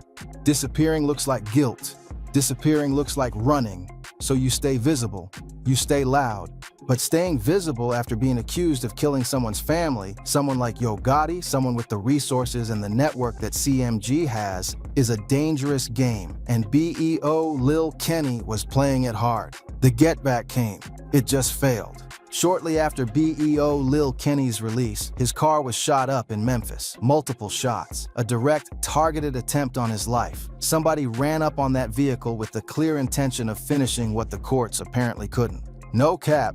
In the context of everything that had happened, this was not a coincidence. This was not random Memphis street violence. This was a coordinated attempt to settle the score for Big Jook. Think about the timeline here. Big Jook gets murdered January 2024. For over a year, the case is cold. No arrests, no suspects named publicly. Then in January 2026, BEO Lil Kenny gets locked up. He's identified publicly as the alleged shooter. He responds publicly. He gets released, and within weeks, somebody lights up his car. The math is not complicated. This is what people mean when they say the get back failed. Whoever ran up on that car intended to close the chapter, to make BEO Lil Kenny the next name in this long chain of Memphis casualties, to give Big Jook's people, CMG's people, the closure that the court system wasn't providing and they missed, or didn't finish the job. However it went down, BEO Lil Kenny survived it. And in surviving it, he's now even more at the center of this story, because now he's not just the accused killer of Big Jook, he's the man who caught a charge, got released, got shot at, and is still walking around in Memphis. That's a specific kind of pressure that very few people can handle without making mistakes. Here's what's also wild about this situation. The Boxton forums, the Memphis rap blogs, the YouTube commentary community. Everybody was talking about it in real time. The thread titled, BEO Lil Kenny Alleged Killer of Big Jook. Car shot up in Memphis was live with commentary within days of the shooting at his car. People in the streets knew. People online knew. It wasn't a secret. Memphis rap beef has always had this element to it where the city talks about itself loudly, in public, on the internet, while the actual consequences play out in the streets. And what the commentary section will tell you is that nobody in Memphis was surprised. This is some wild shit, but it was the expected outcome of everything that had been building since November 17, 2021. Let's step back and look at the full picture here, because this is bigger than BEO Lil Kenny. This is bigger than Big Jook. This is a war between two Memphis institutions that has now produced a staggering amount of tragedy. Young Dolph, gone. November 17, 2021, shot and killed at Makita's Cookies, the king of Memphis, founder of Paper Route Empire, one of the most successful independent artists in hip-hop history. Dead at 36, Justin Johnson, convicted, life in prison. The man who allegedly pulled the trigger on Dolph, lured in by a CMG deal and a $100,000 hit, is now going to die inside a federal prison. Hernandez Govan, acquitted. The alleged mastermind, the man prosecutors said orchestrated the entire operation, walked free in August 2025 when a jury found him not guilty, despite phone records, despite Cornelius Smith's testimony, despite everything the prosecution built, not guilty. Big Jook, dead. January 13, 2024, shot at a funeral repast in East Memphis. His murder case sits in cold case files with no conviction, and an alleged shooter who was arrested and released. B.E.O. Lil Kenny, arrested, released, shot at. Still moving through Memphis, still posting, still breathing for now. Yo Gotti, silent. He has not publicly addressed his brother's death. Not a statement, not a tribute. Silence. In this situation, Gotti's silence speaks volumes. CMG has said nothing officially. Gotti has said nothing publicly, but the streets are talking for him. Now there's another layer to this that has to be discussed. The Hernandez Govan acquittal in August 2025 was a major development that shook the entire prosecution of the Dolph case. Cornelius Smith, who had already been named as one of the actual shooters, who testified against Justin Johnson, who provided the most detailed first-hand account of the conspiracy, took the stand again against Govan, and the jury still came back not guilty. That acquittal tells you something. It tells you that the legal case around the Dolph murder is complicated. It tells you that witnesses who cooperate with prosecutors in street murder cases are still an uphill battle in front of a Memphis jury. And it tells you that justice for Dolph in the courtroom is incomplete, which means the streets fill the gap, which is exactly what's happening with B.E.O. Lil Kenny right now. Here's what really went down with all of this in terms of the broader street dynamics. PRE and CMG have been at war for years, but after Dolph's murder, PRE didn't fold. They went harder. They put out music. Key Glock dropped albums. Kenny Muni kept working. They kept Dolph's legacy alive. And in doing that, they also kept the energy of the beef alive, because every PRE release is a reminder of what CMG allegedly took from them. Every Long Live Dolph posted on social media is a reminder that the score has not been settled, at least not in the way the streets define settling scores. Big Jook's murder was, in the street narrative, the PRE side balancing the scales. Whether B.E.O. Lil Kenny did it or not is something the courts will eventually have to determine more formally. But in the streets, the narrative is clear. Big Jook paid for what he allegedly did to Dolph. Here's the thing about Memphis murder investigations. They are brutally difficult to prosecute. The city has a reputation for violent crime that runs deeper than resources available to solve it.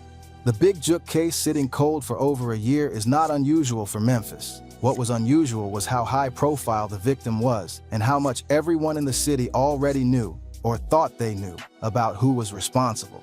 Memphis Police Department faced enormous pressure after Big Jook's killing. Yo Gotti reportedly put up $500,000 in reward money for information leading to an arrest.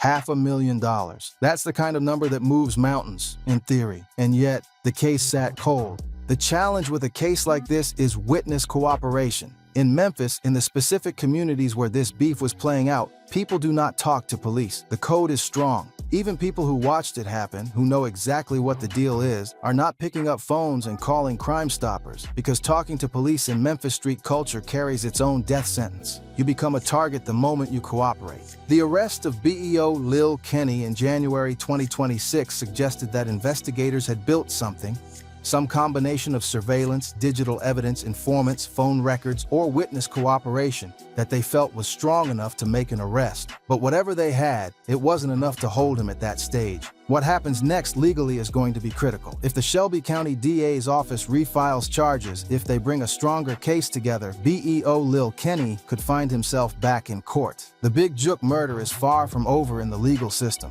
Grand jury investigations can move slow. Building a murder case this complicated, tied to ongoing CMG/PRE beef, connected to the Dolph trial testimony with street witnesses who don't cooperate, takes time. But here's where it gets real. B.E.O. Lil Kenny's car getting shot up after his release is now itself a crime. There are now new victims, new evidence, new witnesses, new surveillance footage potentially attached to the attempted murder of BEO Lil Kenny in Memphis streets. Investigators who are building the Big Jook case now have additional material to work with, additional pressure, additional reason to move faster. Ironically, the failed get back may have created more legal heat on the people who want BEO Lil Kenny dead than it did on BEO Lil Kenny himself. When you shoot at someone in broad daylight in Memphis and miss, you leave evidence behind. And that evidence now lives in a police file that is directly connected to one of the most high-profile unsolved murders in the city's recent history. The streets and the courts are running parallel tracks right now, and both tracks are pointing at the same people. Young Dolph built Paper Route Empire from nothing. He put up his own money. He signed his own artists. He turned down major label deals because he believed in ownership when it wasn't fashionable to talk about it in rap. He was one of the first people in his generation to put independent music ownership at the center of his brand, and he died for it. Literally. The irony of Dolph's legacy is brutal. He survived multiple shootings, multiple attempts on his life. He rapped about being untouchable. He walked through Memphis with a security detail and a reputation that should have made any rational person think twice, and they still got him at a cookie shop on a Tuesday afternoon. What PRE built after his death is remarkable under any circumstances. Key Glock, Dolph's cousin and closest musical collaborator, didn't disappear. He kept working. He dropped albums. He went on tour. He represented PRE and Dolph's memory without compromise. Kenny Muni kept going. Jay Fizzle kept going. The whole roster, every artist Dolph had personally selected, personally mentored, personally believed in, they all kept going. And BEO Lil Kenny, in the extended orbit of that family, kept going too, making music, getting signed to Quality Control, moving through Memphis. Dolph used to say he was built different, that no matter what came at him, he was going to keep pushing. The artist he left behind internalized that. And now BEO Lil Kenny, who grew up in that same energy, who moved in those circles, is living out the most dangerous version of what keep pushing can look like. Because keeping pushing when Yo Gotti's people are looking for you in Memphis is a different kind of pressure than any recording session. Here's something that also needs to be said. Big Jook wasn't just a villain in this story, he was someone's son. He was Yo Gotti's brother. Whatever his alleged role in Dolph's murder, he was a human being who was killed at a funeral repast, a gathering meant for grief and community. His death was brutal and targeted, and happened in front of people who had nothing to do with any of this beef. The civilian casualties of this war, the people at that repast who saw Big Jook get shot, the people at Makita's Cookies on November 17, 2021, they don't get discussed enough. Memphis is a city with real people living in it. When the rap beef spills into restaurants and cookie shops and funeral repasts, it's not just affecting the people in the game, it's terrifying the people who are just trying to live. Right now in May 2026, Memphis is on edge. The commentary online is saying this summer is going to be a record breaker, and not in a good way. The BEO Lil Kenny situation has not resolved. The Big Jook murder case has not produced a conviction. The CMG versus PRE war has no official end in sight. Govan walked. Smith is still awaiting his own trial, and BEO Lil Kenny is out here moving while people are actively trying to finish what the courts couldn't. For real. Let's break down the pressure points that exist right now in Memphis rap and what they mean going forward. First, the legal track. Investigators are still building. The Big Jook case may see new charges. BEO Lil Kenny's situation could change dramatically if prosecutors come back with a stronger case. The attempted murder of BEO Lil Kenny, the car shooting, is an active investigation now too. That's two major felony cases touching the same people and the same beef. Second, the street track. Whoever tried to kill BEO Lil Kenny is still out there. They failed. They know they failed. And in street logic, a failed hit creates its own set of problems, because now the target knows they're being hunted and becomes even more dangerous and unpredictable. BEO Lil Kenny knows exactly who wants him dead. That changes how he moves, who he trusts, where he goes, and it potentially changes what he does next. Third, the cultural track. Every time something like this happens in Memphis, the rap community responds with music. Artists make songs about the beef. They respond on social media. They keep the narrative alive on platforms that reach millions of people. That's not necessarily good or bad, it's just reality. Memphis has always been a city that documents its own struggle through music. But when that documentation includes active beef with real consequences, it accelerates the timeline of violence. Fourth, the legal aftermath of the Dolph trials. Cornelius Smith, who testified against Johnson and Govan, still has his own murder trial pending. He has pled not guilty. His trial hasn't happened yet. When it does, it's going to put all of this back in the public eye again. More testimony, more evidence, more names potentially coming out. Memphis is going to have to sit through another round of courtroom drama that reopens every wound from Dolph's murder. The get back for Big Jook failed for a few reasons, and understanding them tells you everything about where this beef is right now. First, BEO Lil Kenny is not an easy target. He's from Memphis. He knows the city. He knows how these things work. After getting arrested and released, he was not walking around oblivious. He was aware. He had to be. Getting shot at confirmed everything he already knew, that the moment he walked out of that jail, he was a walking target. Surviving the shooting meant either his security awareness saved him or the shooters made mistakes. Either way, he's still breathing.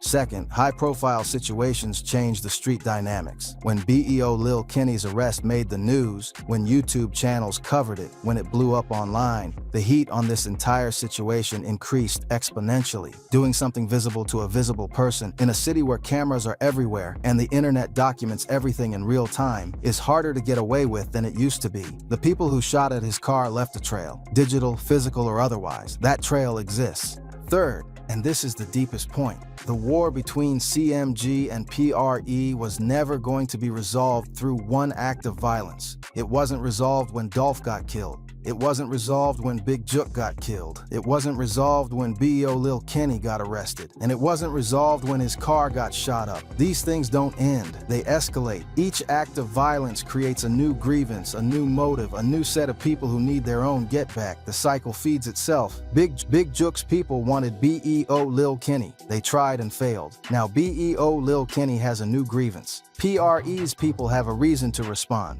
and on it goes, unless somebody goes to prison permanently, unless somebody dies, unless somebody somehow breaks the cycle. Memphis has been here before, with other beefs, other labels, other crews. Some of them ended with death tolls that didn't make national headlines because the victims weren't famous enough. The CMG/PRE beef is different only because the names involved are known worldwide, but the mechanics are identical to 100 other Memphis situations that played out in exactly the same way. Young Dolph used to rap about escaping the cycle, about building something that outlasted the streets. He did it. Up until the moment the streets caught up with him anyway. His legacy now lives in PRE's continued operation, in Key Glock's music, in the careers of every artist he believed in, but it also lives in the ongoing violence that his murder set in motion. That's the real tragedy here. Dolph died building something, and the aftermath of his death is destroying things. Here's the honest truth about what this entire situation means for Memphis and for hip-hop culture. Memphis has produced some of the most authentic, raw, culturally significant music in American history. From 3-6 Mafia to 8 Ball and MJG, from Young Dolph to Key Glock to Moneybagg Yo, this city has given rap music some of its greatest voices, and it keeps burying them. Young Dolph is gone, Big Jook is gone. Young Dolph's murder set in motion a chain of legal proceedings that convicted one man for life, acquitted another who the prosecution said was the mastermind, and now has potential charges circling around a third person whose car just got shot at in broad daylight. The broader impact on hip-hop culture is complicated. On one hand, this story reveals how deeply the business of rap music can entangle with street violence, how a record label rivalry can escalate from diss tracks to murder conspiracies to targeted assassinations. That's not unique to Memphis, but Memphis is where it's most visible right now. On the other hand, this story is also about legacy and perseverance. Paper Route Empire didn't close when Dolph died. It kept going. The artists he raised up kept recording, kept releasing, kept honoring his name. That's a testament, not to violence, but to what Dolph actually built. The music, the business model, the independence. That part of the legacy is real and it matters. For BEO Lil Kenny, the question now is survival, in every sense of that word. Legal survival. The Big Jook case is still open and charges could return. Physical survival. Somebody already tried to kill him once and failed. And career survival. In the middle of all this, he's still a rapper with music out, with a deal with quality control, with ambitions beyond this beef. For Yo Gotti and CMG, the question is how much more of this they absorb before something changes. Gotti has stayed silent publicly, but his brother is dead. The man allegedly responsible for his brother's death walked out of custody, and the attempted get-back failed. That silence can only last so long. Today, in May 2026, Memphis is hot. The Big Jook murder case is officially still open. The attempted murder of BEO Lil Kenny is under investigation. Cornelius Smith's trial is pending. The CMG/PRE war has no formal ceasefire, no mediation, no end in sight, and somewhere in Memphis right now, people on both sides of this are watching each other, waiting, planning, moving. Big Jook's final Instagram post said it best, posted the day before he was killed. He wrote, "They don't want to face you, they want to snake you. Stay alert too, stay alive, watch your back at all times." He posted that on a Friday. He was dead by Saturday at 4:15 in the afternoon.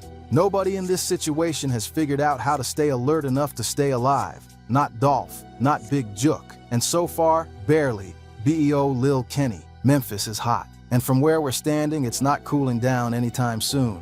That's the story of the failed get-back for Big Jook, a PRE affiliate arrested for killing Yo Gotti's brother, released, shot at, and still moving through Memphis while the courts try to catch up to what the streets already know. This is what happens when a city's most high-profile beef spills from music into murder and back into the streets with no resolution. Young Dolph dead, Big Jook dead, one man convicted for life, one man acquitted, one man arrested and released, one failed assassination attempt, and a cold case murder file that prosecutors are still building. For real. Drop in the comments what you think happens next. Does the Big Jook murder case get solved? Does BEO Lil Kenny survive what Memphis has planned for him? Does CMG ever respond publicly? If this video gave you the full breakdown, hit that like button. It helps the channel more than you know. Subscribe if you're new, because we cover the real stories behind hip-hop history the way nobody else does. Long live Dolph. Memphis, stay safe out there. July 31st, 2005, a sniper's bullet ended the life of one of Chicago's most respected Black disciples OGs, Walter Silk Bennett.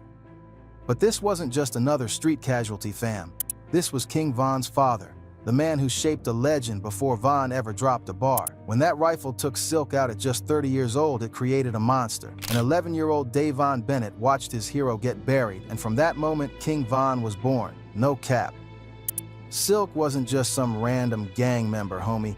This cat was old-school Black disciples royalty from Ada Park, the type of OG who commanded respect without saying a word. But here's the crazy part.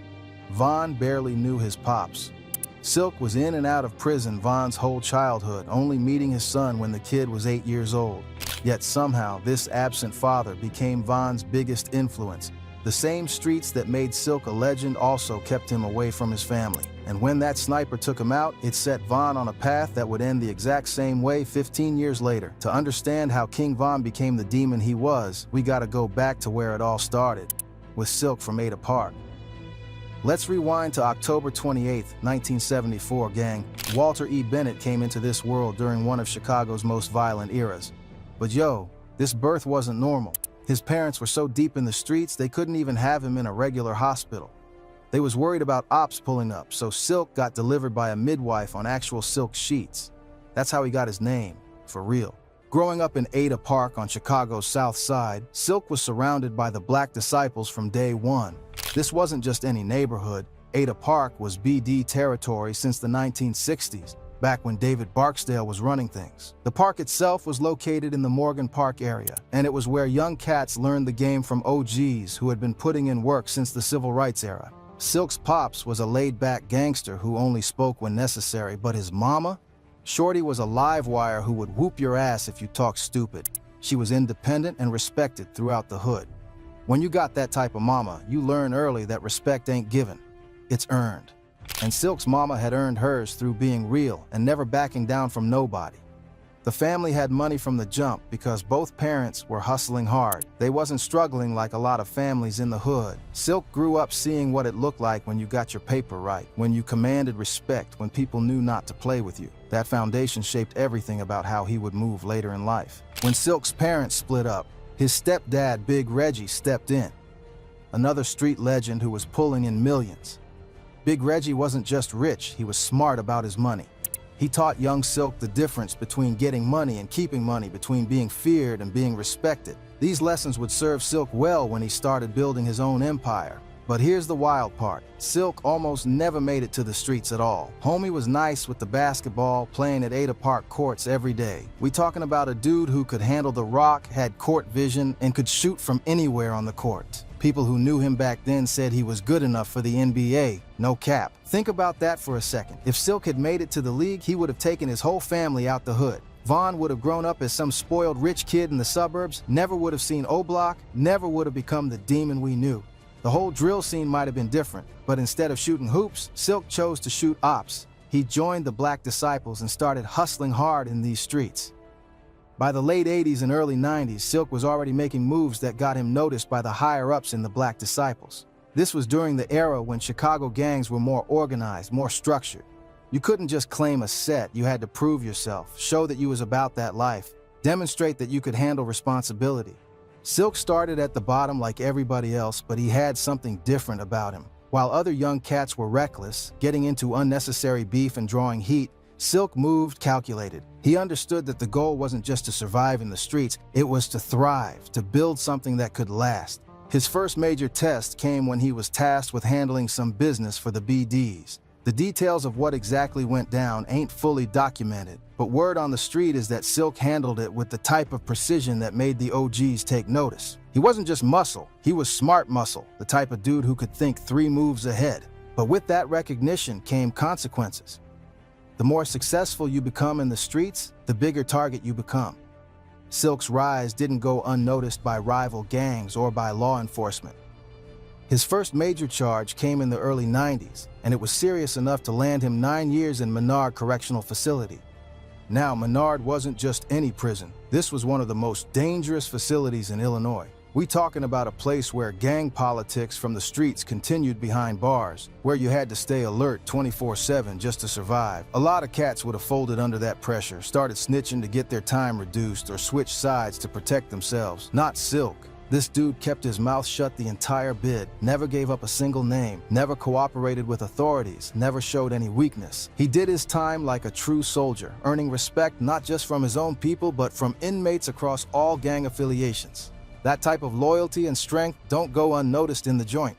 While Silk was locked up, the streets kept changing. New players emerged, old beefs escalated, and the game became more violent and less organized. But Silk used his time wisely. He studied, he networked, he planned for what he was going to do when he got out. Prison became his graduate school for street politics. When he finally got released, the Black Disciples rewarded his loyalty in a major way. They gave him his own tower to run on Robert Taylor Homes on State Street. That's like being handed the keys to a money printing machine. The Robert Taylor Homes were a complex of high-rise public housing buildings that had become central to Chicago's drug trade. The BDs didn't just give this position to anybody. They knew Silk had the street smarts, the respect, and the discipline to handle that level of responsibility. Running a tower meant managing everything from drug distribution to security, from settling disputes to collecting money. It required someone who could command respect without constantly resorting to violence. According to the streets, this is when Silk really started getting that bread. Word on the block was that Homie became a millionaire before he turned 25. But Silk wasn't flashy with it. He moved smart, kept a small circle of trusted homies, and stayed ready for whatever. The money was flowing, but he understood that in the streets, today's ally could be tomorrow's enemy. If you was rolling with Silk, you had to accept that shootouts came with the territory. Just like his son would be years later, not everybody could hang with Silk because you had to be on that same timing. He wasn't looking for fair weather friends or people who would disappear when things got hot. His circle was small but solid. The money was flowing, but Silk had expensive tastes. Dude was always copping the newest whips, Cadillacs, BMWs, Mercedes, bringing them back to the hood and turning the whole block up. When Silk pulled up, it was an event. Kids would run up to see the car, older cats would nod with respect, and the ladies would take notice. He was like a neighborhood superstar, but he never forgot where he came from. Silk would pull up to Ada Park in his new ride, hop out in fresh gear, and still kick it with the same dudes he grew up with. That type of loyalty to your roots is what separated the real ones from the fake ones. And just like Vaughn would be later, Silk was a ladies' man. Rumor has it he carried a key ring with keys to multiple women's cribs. They trusted him enough to give him access whenever he wanted to slide through. These wasn't just random shorties either. We talking about women who had their own money, their own respect in the community. This lifestyle led to Silk having 7 kids with different baby mamas, including Davon with Tasha Chambers. But here's where the story gets complicated. Silk and Tasha's relationship didn't last. They separated when Vaughn was still young, and Silk's constant legal troubles meant he was in and out of prison throughout Vaughn's childhood. Now let me break down how Silk and Tasha really connected, because this part of the story shaped everything that came after. Tasha Chambers, born in 1976, was a young shorty trying to make it in Chicago when she met Walter. She wasn't some random chick from the block. Tasha had her own thing going, her own independence, her own respect in the community. The exact details of how they met ain't fully documented, but based on the timeline and what we know about both of them, this had to be around 1993 or early 1994. Silk was in his prime, pulling in serious money from his operations, commanding respect throughout the South Side, and living that high life that came with being a successful street entrepreneur. Tasha was attracted to Silk's confidence and success, but she also saw something deeper in him. Despite his reputation in the streets, Silk had a different side when he was with her. He could be gentle, thoughtful, even vulnerable in ways that he never showed to his crew or his enemies.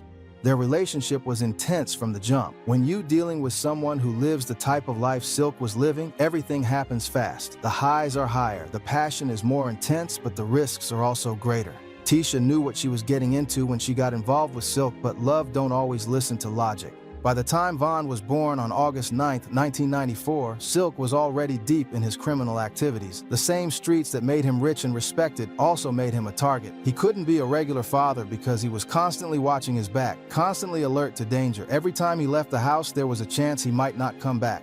Tasha found herself in an impossible situation. She loved Silk, but she also had to think about their son's safety and future.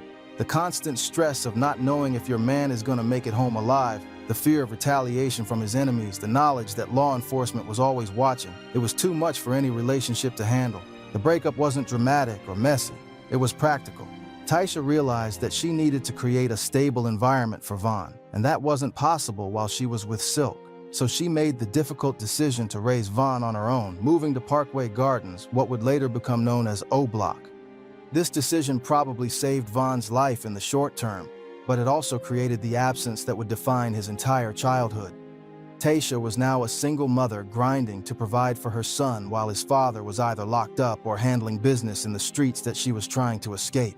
The irony is that by trying to protect Vaughn from his father's lifestyle, Tasha ended up raising him in an environment that was just as dangerous. Parkway Gardens was becoming ground zero for the gang wars that would define Chicago in the 2000s and 2010s. The same violence she was trying to shield Vaughn from was right outside their door. Silk, for his part, wasn't a deadbeat father. He provided financially when he could, and he genuinely loved his son. But his lifestyle made consistent parenting impossible. He would disappear for months at a time. Sometimes because he was locked up, sometimes because he was laying low from enemies, sometimes because he was handling business in other cities. The first time Vaughn actually met his pops was when he was 8 years old, around 2002. Can you imagine that? Your whole life you hearing stories about this legendary figure who's your father, but you ain't never seen him. Your mama tells you stories, other people in the hood mention his name with respect, but to you, he's like a ghost. When they finally connected, it was like meeting a myth come to life. Silk was everything Vaughn had imagined and more. Tall, confident, commanding respect wherever he went. Even though their time together was limited, Silk made sure to pass down the street code that had kept him alive. He taught Vaughn about loyalty, how you never betray the people who are really with you no matter what. He explained the importance of respect, how you earn it, how you maintain it, and why it's more valuable than money. He showed Vaughn how to carry himself, how to read people, how to spot danger before it spotted you. But Silk also tried to warn Vaughn about the costs of street life.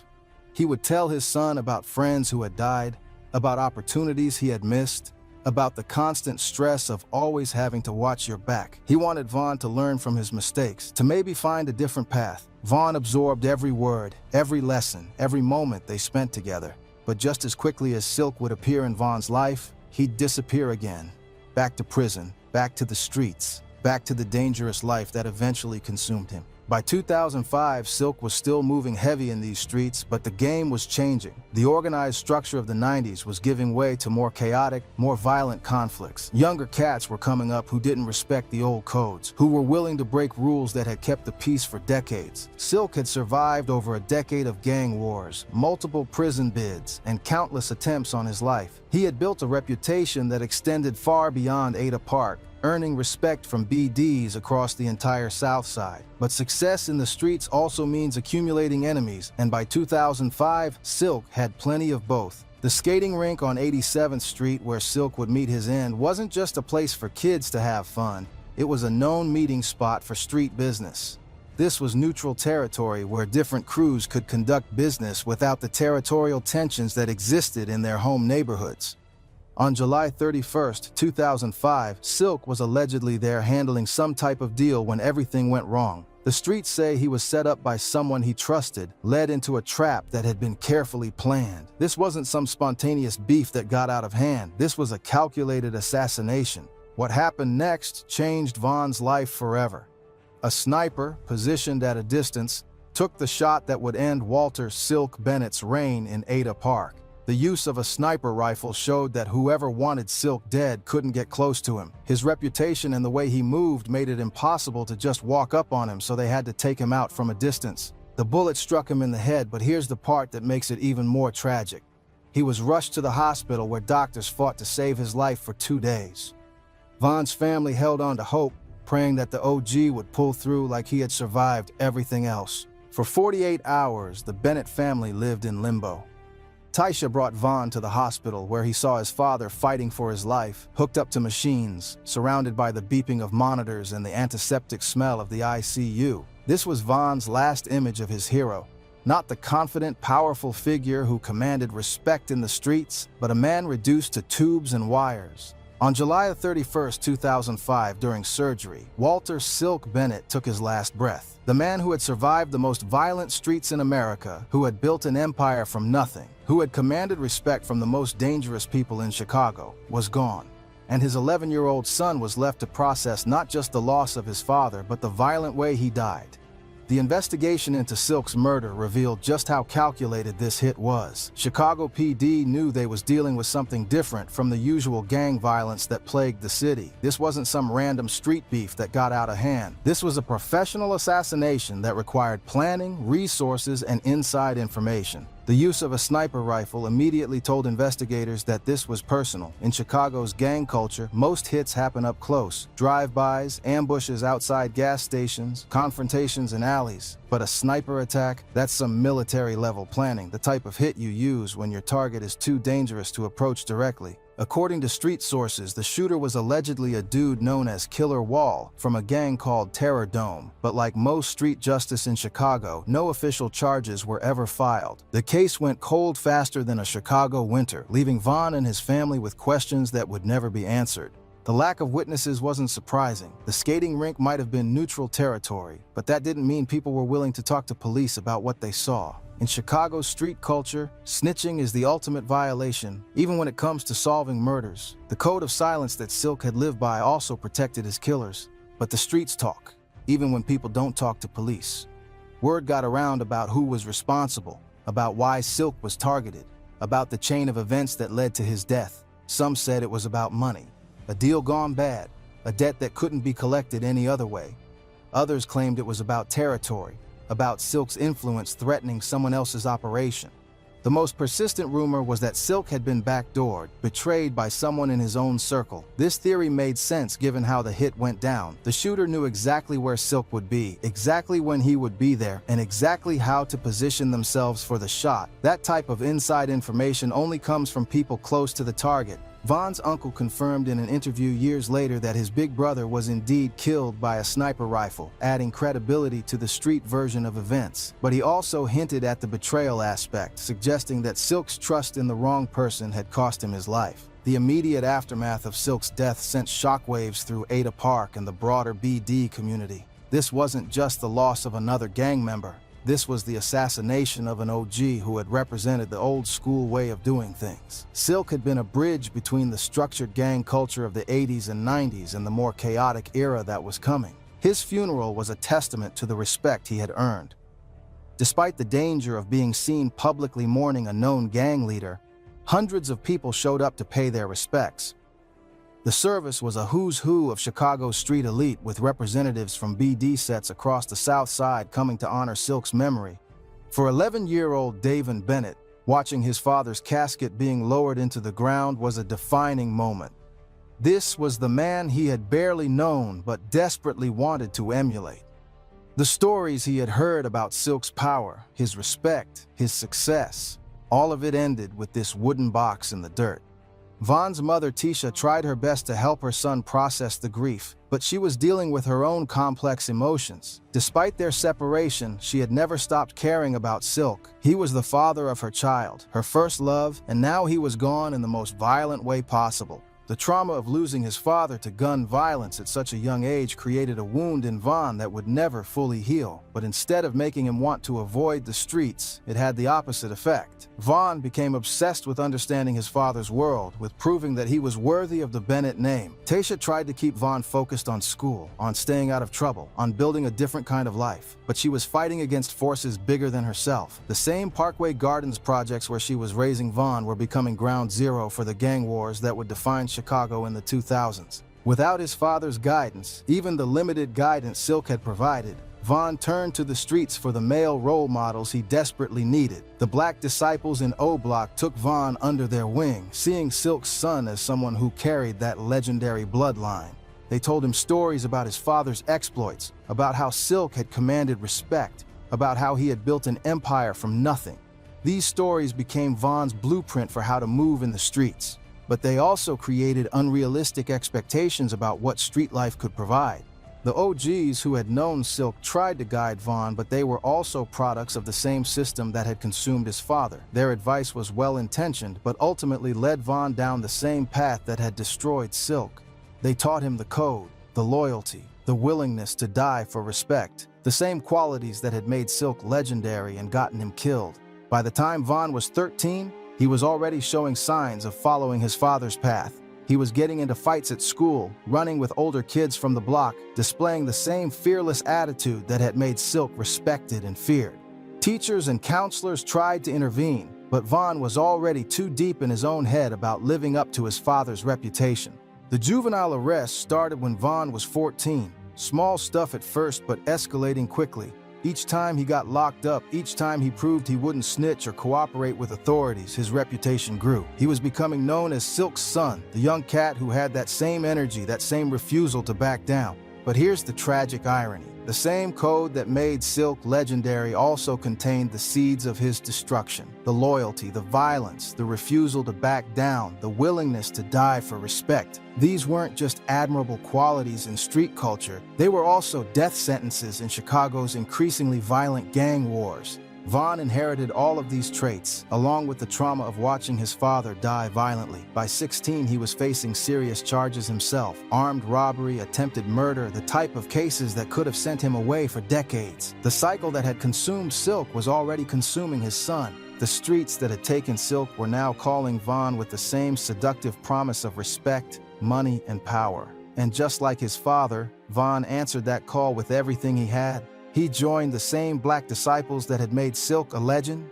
He adopted the same code of loyalty and violence. He even earned his own nickname, Grandson, as a tribute to BD founder David Barksdale, connecting him to the same legacy his father had represented. Silk's death didn't just create King Von. It created a monster that would terrorize Chicago's streets for the next 15 years. Von carried his father's absence like a weight on his shoulders, constantly trying to fill a void that could never be filled. Every song he dropped, every move he made in the streets, every time he put his life on the line, it was all connected to that 11-year-old boy who watched his hero get buried. The parallels between father and son are scary when you really break them down. Both were black disciples who commanded respect through a combination of intelligence and violence. Both were in and out of prison throughout their lives, never able to fully escape the system that had shaped them. Both had multiple children with different women, repeating the cycle of absent fathers that plagued their community. Both lived by a code that valued loyalty over everything else. Loyalty to their gang, loyalty to their crew, loyalty to the streets that had made them. And both died violently before they could see their full potential realized, before they could break the cycle that had consumed their families for generations.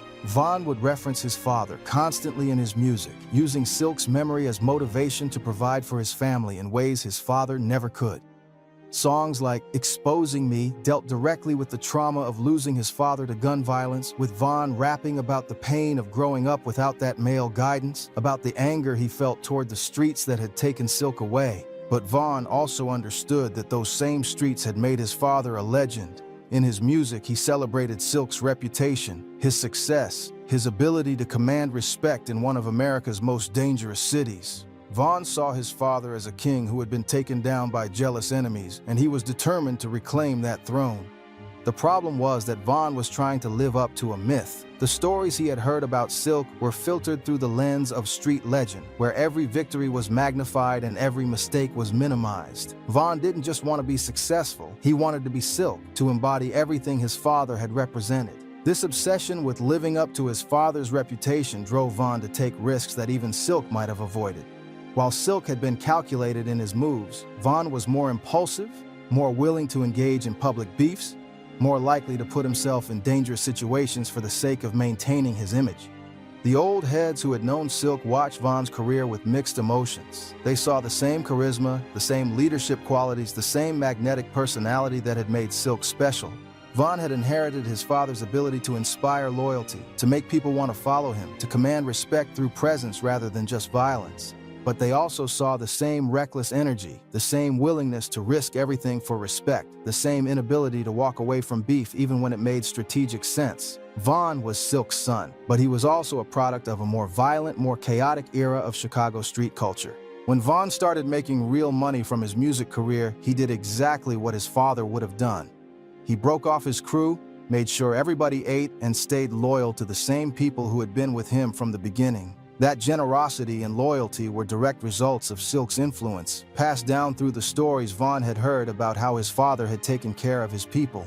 Von's first major rap check was reportedly 6 figures, and instead of keeping it all for himself, he split it with his crew from O-Block. This wasn't just generosity, it was Von following the blueprint that Silk had established, understanding that real power comes from having people who are genuinely loyal to you, not just people who are around because of what you can do for them. But Von also inherited his father's enemies. The same gang wars that had been raging since Silk's era were still active, still claiming lives, still demanding blood for blood. Von found himself caught up in beefs that started before he was even born, carrying on conflicts that his father's generation had passed down like a toxic inheritance. The BD versus GD war that had shaped Silk's life became the backdrop for Von's entire career.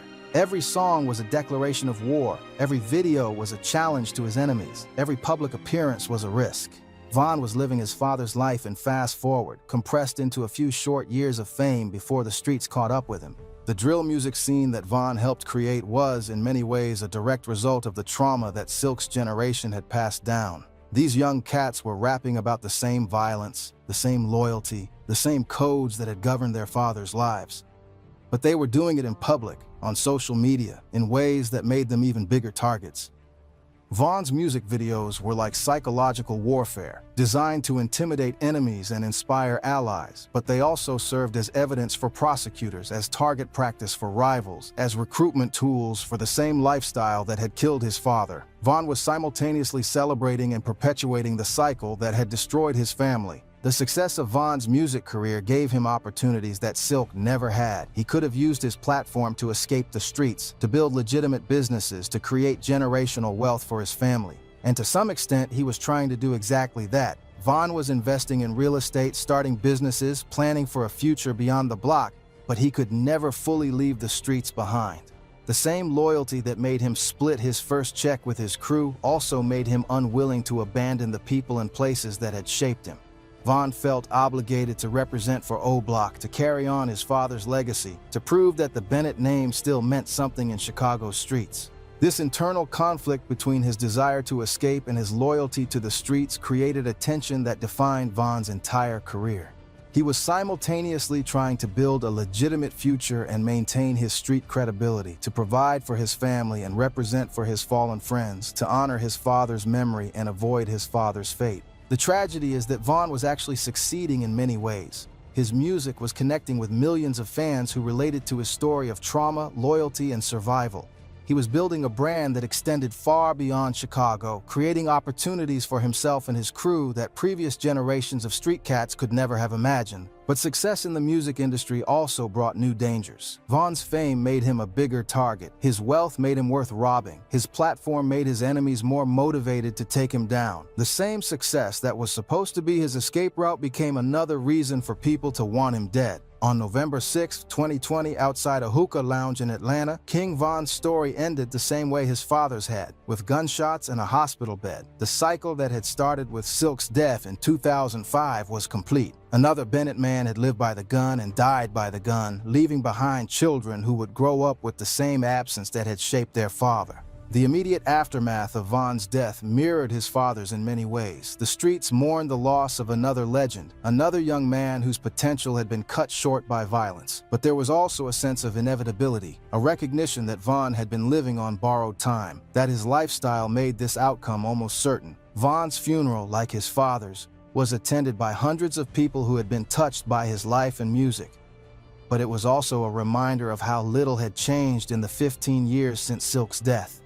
The same violence, the same codes, the same cycles were still consuming young men in Chicago, still turning potential into tragedy. The legacy that Silk had passed down to Von was now being passed down to another generation. Von's children would grow up with the same absence that had shaped their father, the same stories about a legendary figure they barely knew, the same pressure to live up to a reputation that had ultimately proven fatal.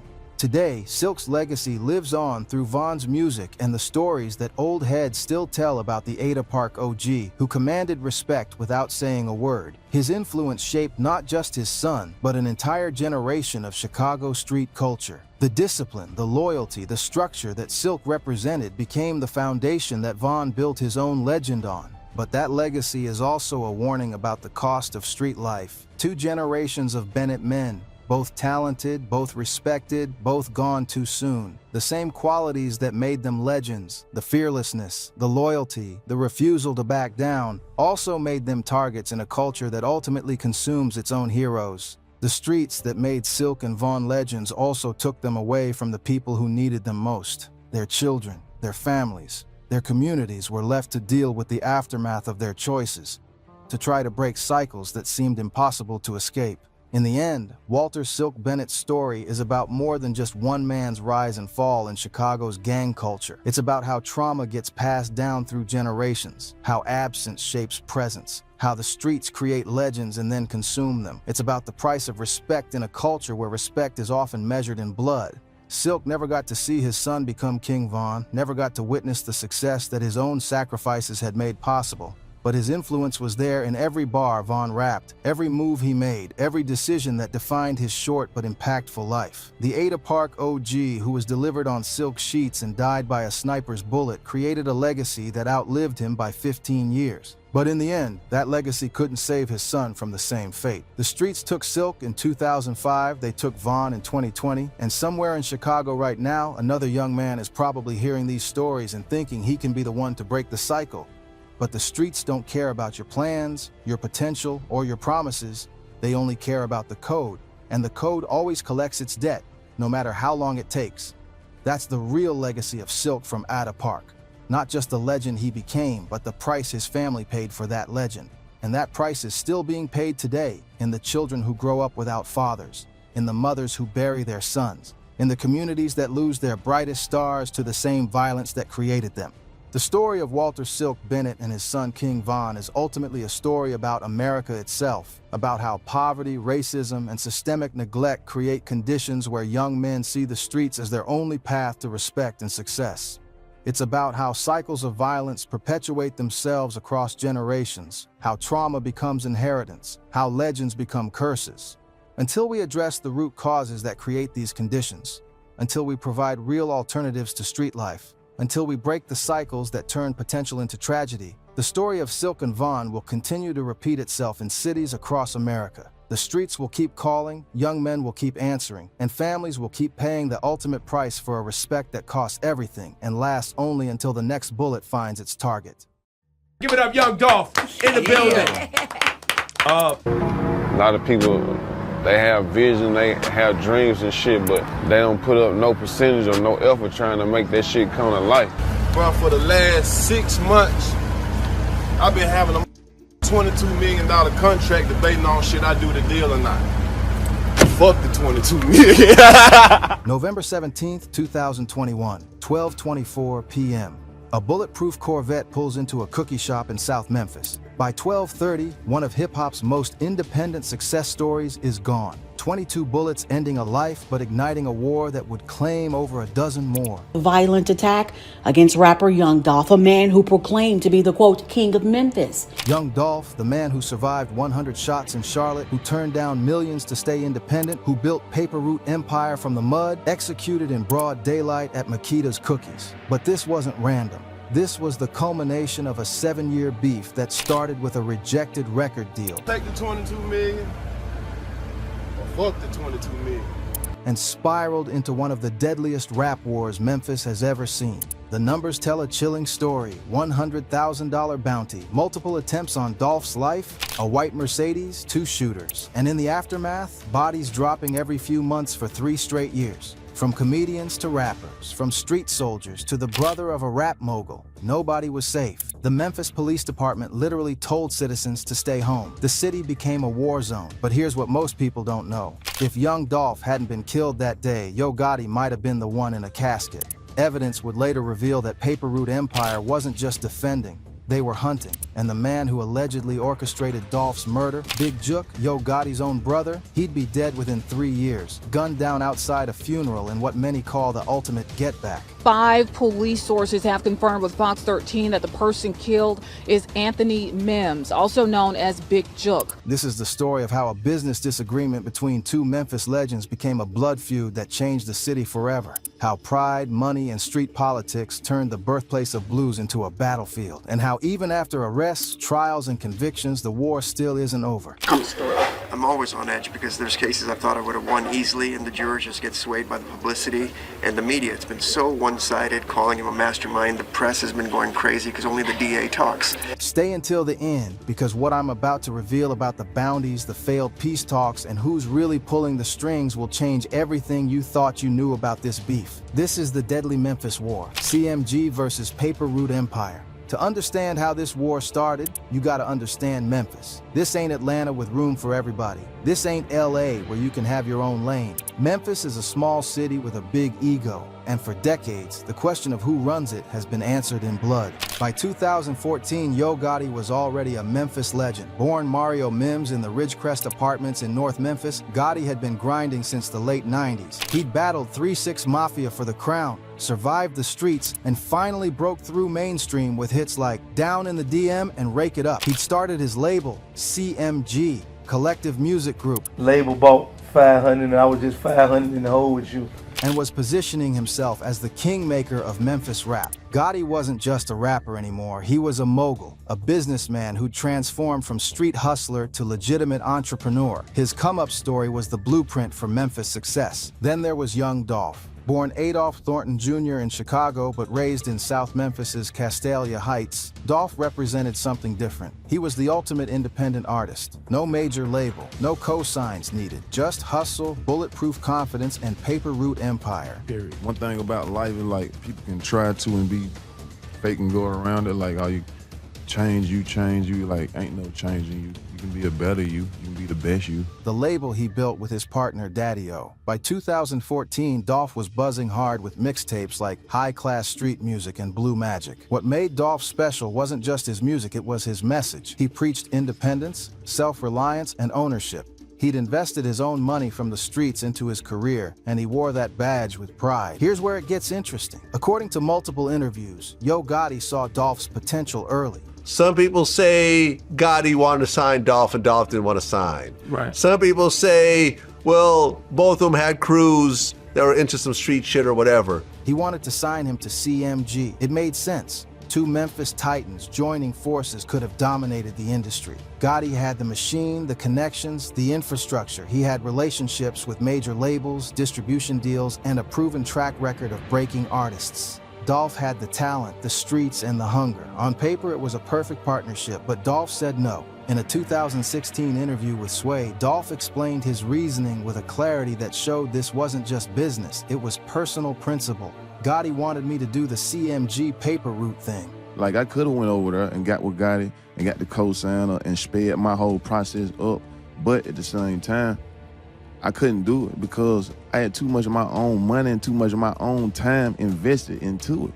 That's cool, I'm not knocking it, but if I was him, I would have came to me like that too. But the only thing that was gonna happen behind it was people saying he popped out because of Gotti, which I can't do that because I got too much of my own time and money invested. Dolph wasn't just turning down a deal, he was protecting his legacy. He'd invested his own drug money into his career, built his own buzz, created his own lane. Signing to Gotti would have made business sense, but it would have compromised the very independence that made Dolph special. In Dolph's mind, he'd already put in the work.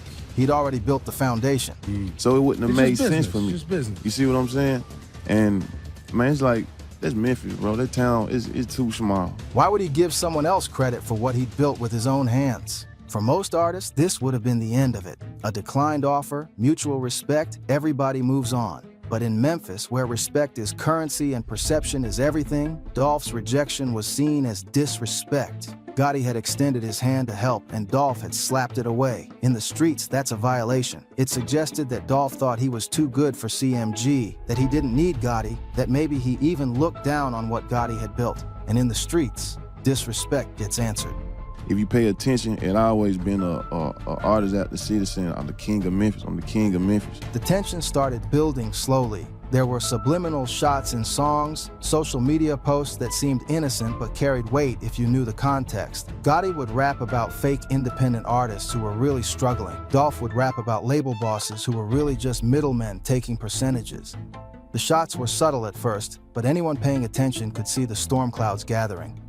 The beef didn't explode overnight, it simmered. Started with subliminals, social media shade, and competitive tension. Throughout 2015, both artists were dropping projects and building their brands, but the underlying tension was always there. Dolph was proving his independent model could work, racking up millions of streams and selling out shows without a major label or CMG backing. You ain't gotta not do the deal, but you ain't gotta not do it right now either. So you trying to tell me, oh, if I don't do the deal right now, I can't never come back and do a deal.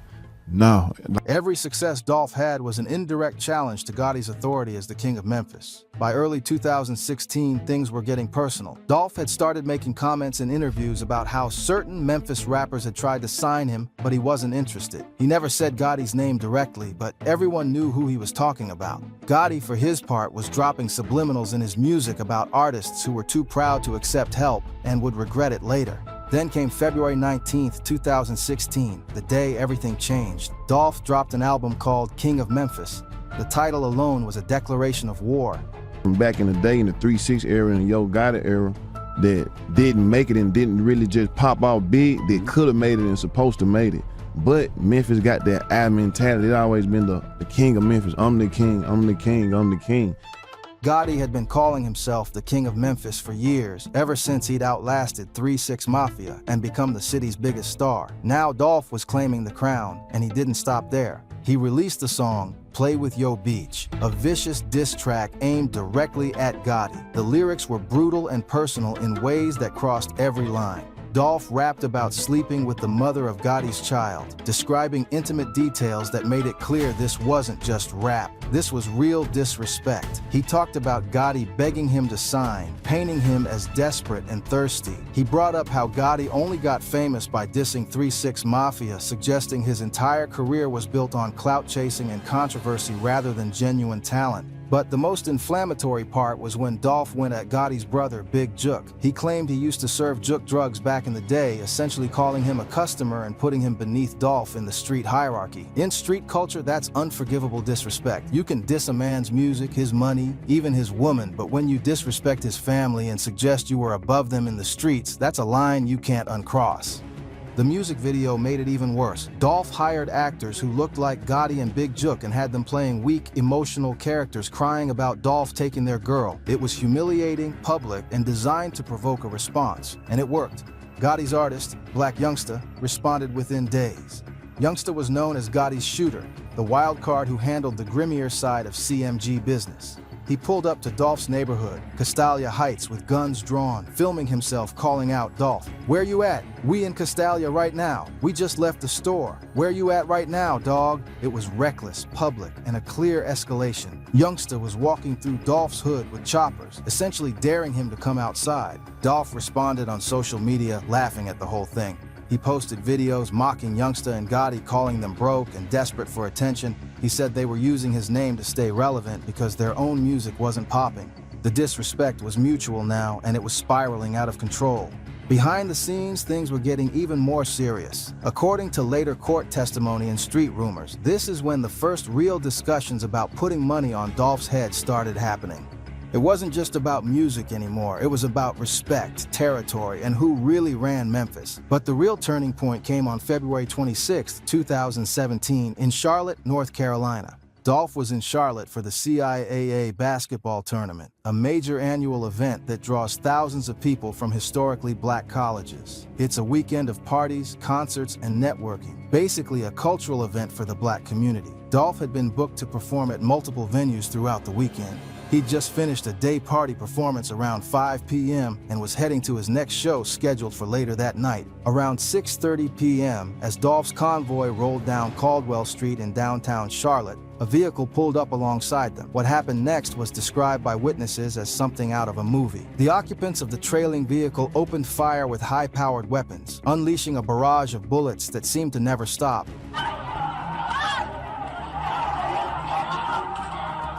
Over 100 rounds were fired at Dolph's black Cadillac Escalade. The sound was deafening. Shell casings littered the street. Surrounding cars were hit. Bullets pierced through apartment windows in nearby buildings. Innocent bystanders dove for cover. It was chaos, a military-style ambush in the middle of a busy city street. The shooters weren't just trying to scare Dolph, they were trying to obliterate him. They wanted to make sure there was no chance of survival. They dumped entire magazines, reloaded, and kept shooting. It was overkill in the most literal sense. But here's the thing, Dolph had spent $300,000 to bulletproof that Escalade. He'd reinforced the doors, the windows, the body, everything. He'd done it after the previous threats and close calls, and that investment saved his life. Every single one of those 100-plus bullets bounced off or got lodged in the armor. Dolph and everyone in his vehicle walked away without a scratch. The audacity of what happened next is what made Dolph a legend. Instead of going into hiding, instead of canceling his shows and leaving town, Dolph went and performed at his scheduled show that same night. He got on stage, adrenaline still pumping, and performed his Gotti diss track for the crowd. He was sending a message: "You can't kill me, you can't scare me, I'm untouchable." Within weeks, Dolph turned the assassination attempt into a marketing opportunity. He dropped an album called Bulletproof with a black Escalade on the cover, the same type of vehicle he'd been in during the shooting. The track list read like a message to his enemies. 100 shots in Charlotte, but I'm bulletproof, so fuck them. That's how I feel, all of them. I'm so real, I pray for my enemies. I'm everything you want to be, shake my head. The lead single, 100 Shots, featured Gucci Mane and included the line, "For 100 shots, I heard you paid 100 stacks. Hope you got your receipt, go and get your 100 back." Dolph was literally mocking them for failing, suggesting they should get a refund on their hit because it didn't work. It was the ultimate disrespect, turning their murder attempt into a punchline. The streets were buzzing. Who had the audacity to shoot at someone 100 times in broad daylight in another state? The answer came quickly. Within weeks, Charlotte police arrested 3 suspects: Howard Wright, Kevin Thompson, and Derek Bolton. Howard Wright was the key name. He was Yo Gotti's road manager and the vice president of CMG. This wasn't some random street dude. This was Gotti's right-hand man in the music business. Wright was caught running from the scene with an AK-47 and a handgun. The evidence was overwhelming. He eventually pled guilty and got sentenced to over a decade in prison. But Yo Gotti himself was never officially charged. There was no direct evidence linking him to ordering the hit. Legally, he was clean. But in the streets, everyone knew what was up. CMG wanted Dolph dead, and they were willing to travel out of state to make it happen. The fact that it was Gotti's road manager who got caught made it clear this wasn't just street beef. This was coming from the top of the organization. If the Charlotte shooting proved CMG was serious, the Hollywood incident proved they were relentless. They weren't going to stop until Dolph was dead. September 26, 2017, just 7 months after the Charlotte shooting, Dolph was in Los Angeles staying at the Lowe's Hollywood Hotel. He'd come to LA for business meetings and to work on music. He'd just checked in around 2 p.m. and decided to walk to a nearby shoe palace on Hollywood Boulevard to do some shopping. It was a beautiful California day, and Dolph was moving like he always did. Confident, unbothered, no security, no entourage, just Dolph being Dolph. What he didn't know was that his enemies had tracked him across the country again.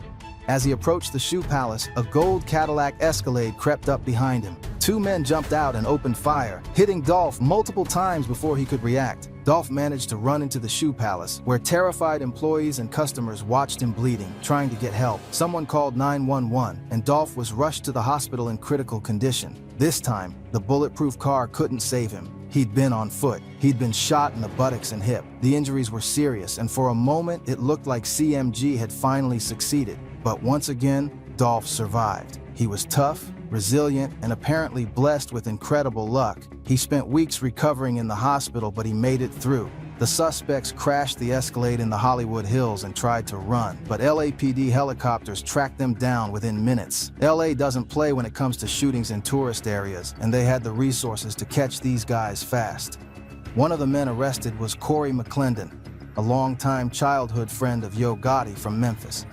The pattern was undeniable now. This wasn't random street beef. This wasn't local gang politics. This was an organized, well-funded campaign to eliminate young Dolph, and it was being carried out by people directly connected to Yo Gotti and CMG. They tried in Charlotte. They tried in LA. They were following him across the country, waiting for opportunities, and they weren't going to stop.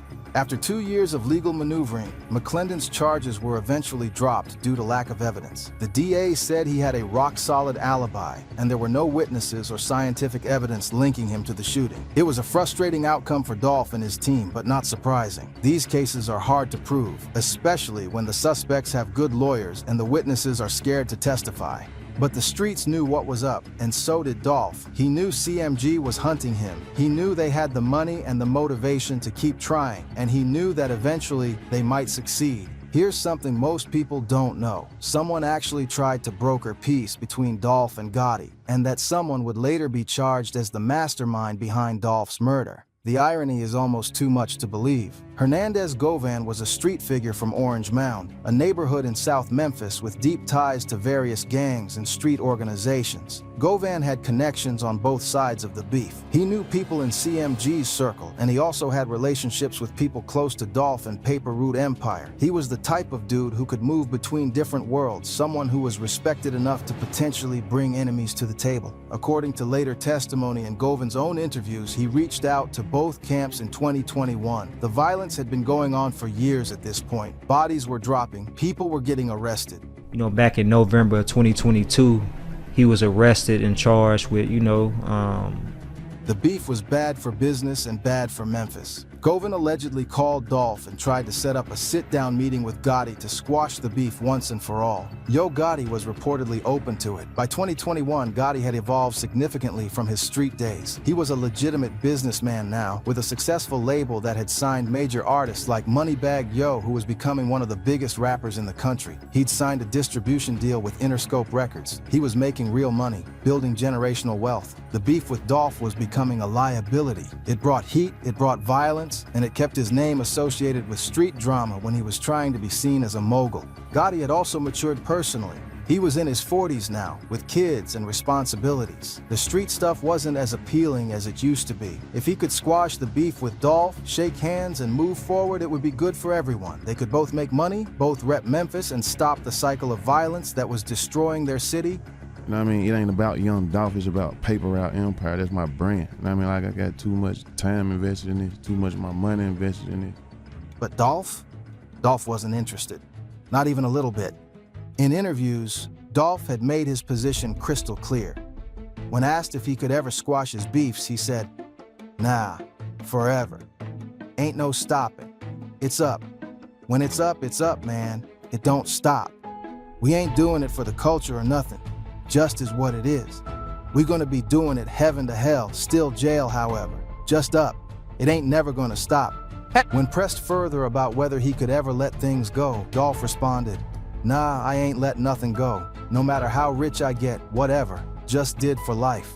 So sitting down with people is out the question. Yeah, we ain't sitting down. Ain't nothing to talk about. You're wrong. You wrong. So this just what it is." Dolph was too deep in. Too much had happened. They'd tried to kill him in Charlotte, 100 shots. They'd shot him in Hollywood. They'd disrespected him publicly. They'd come to his neighborhood with guns. In Dolph's mind, there was no coming back from that. This wasn't about business anymore.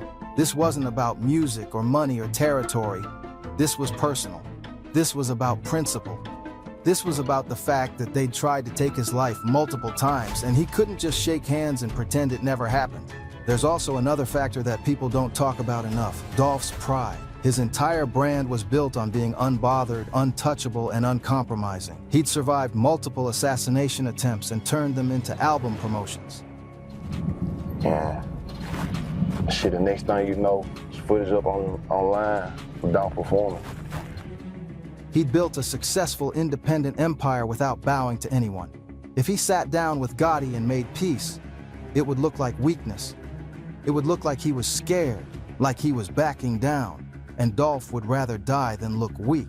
This decision, this refusal to even consider peace, would prove fatal, because while Dolph was standing on principle, his enemies were planning his execution.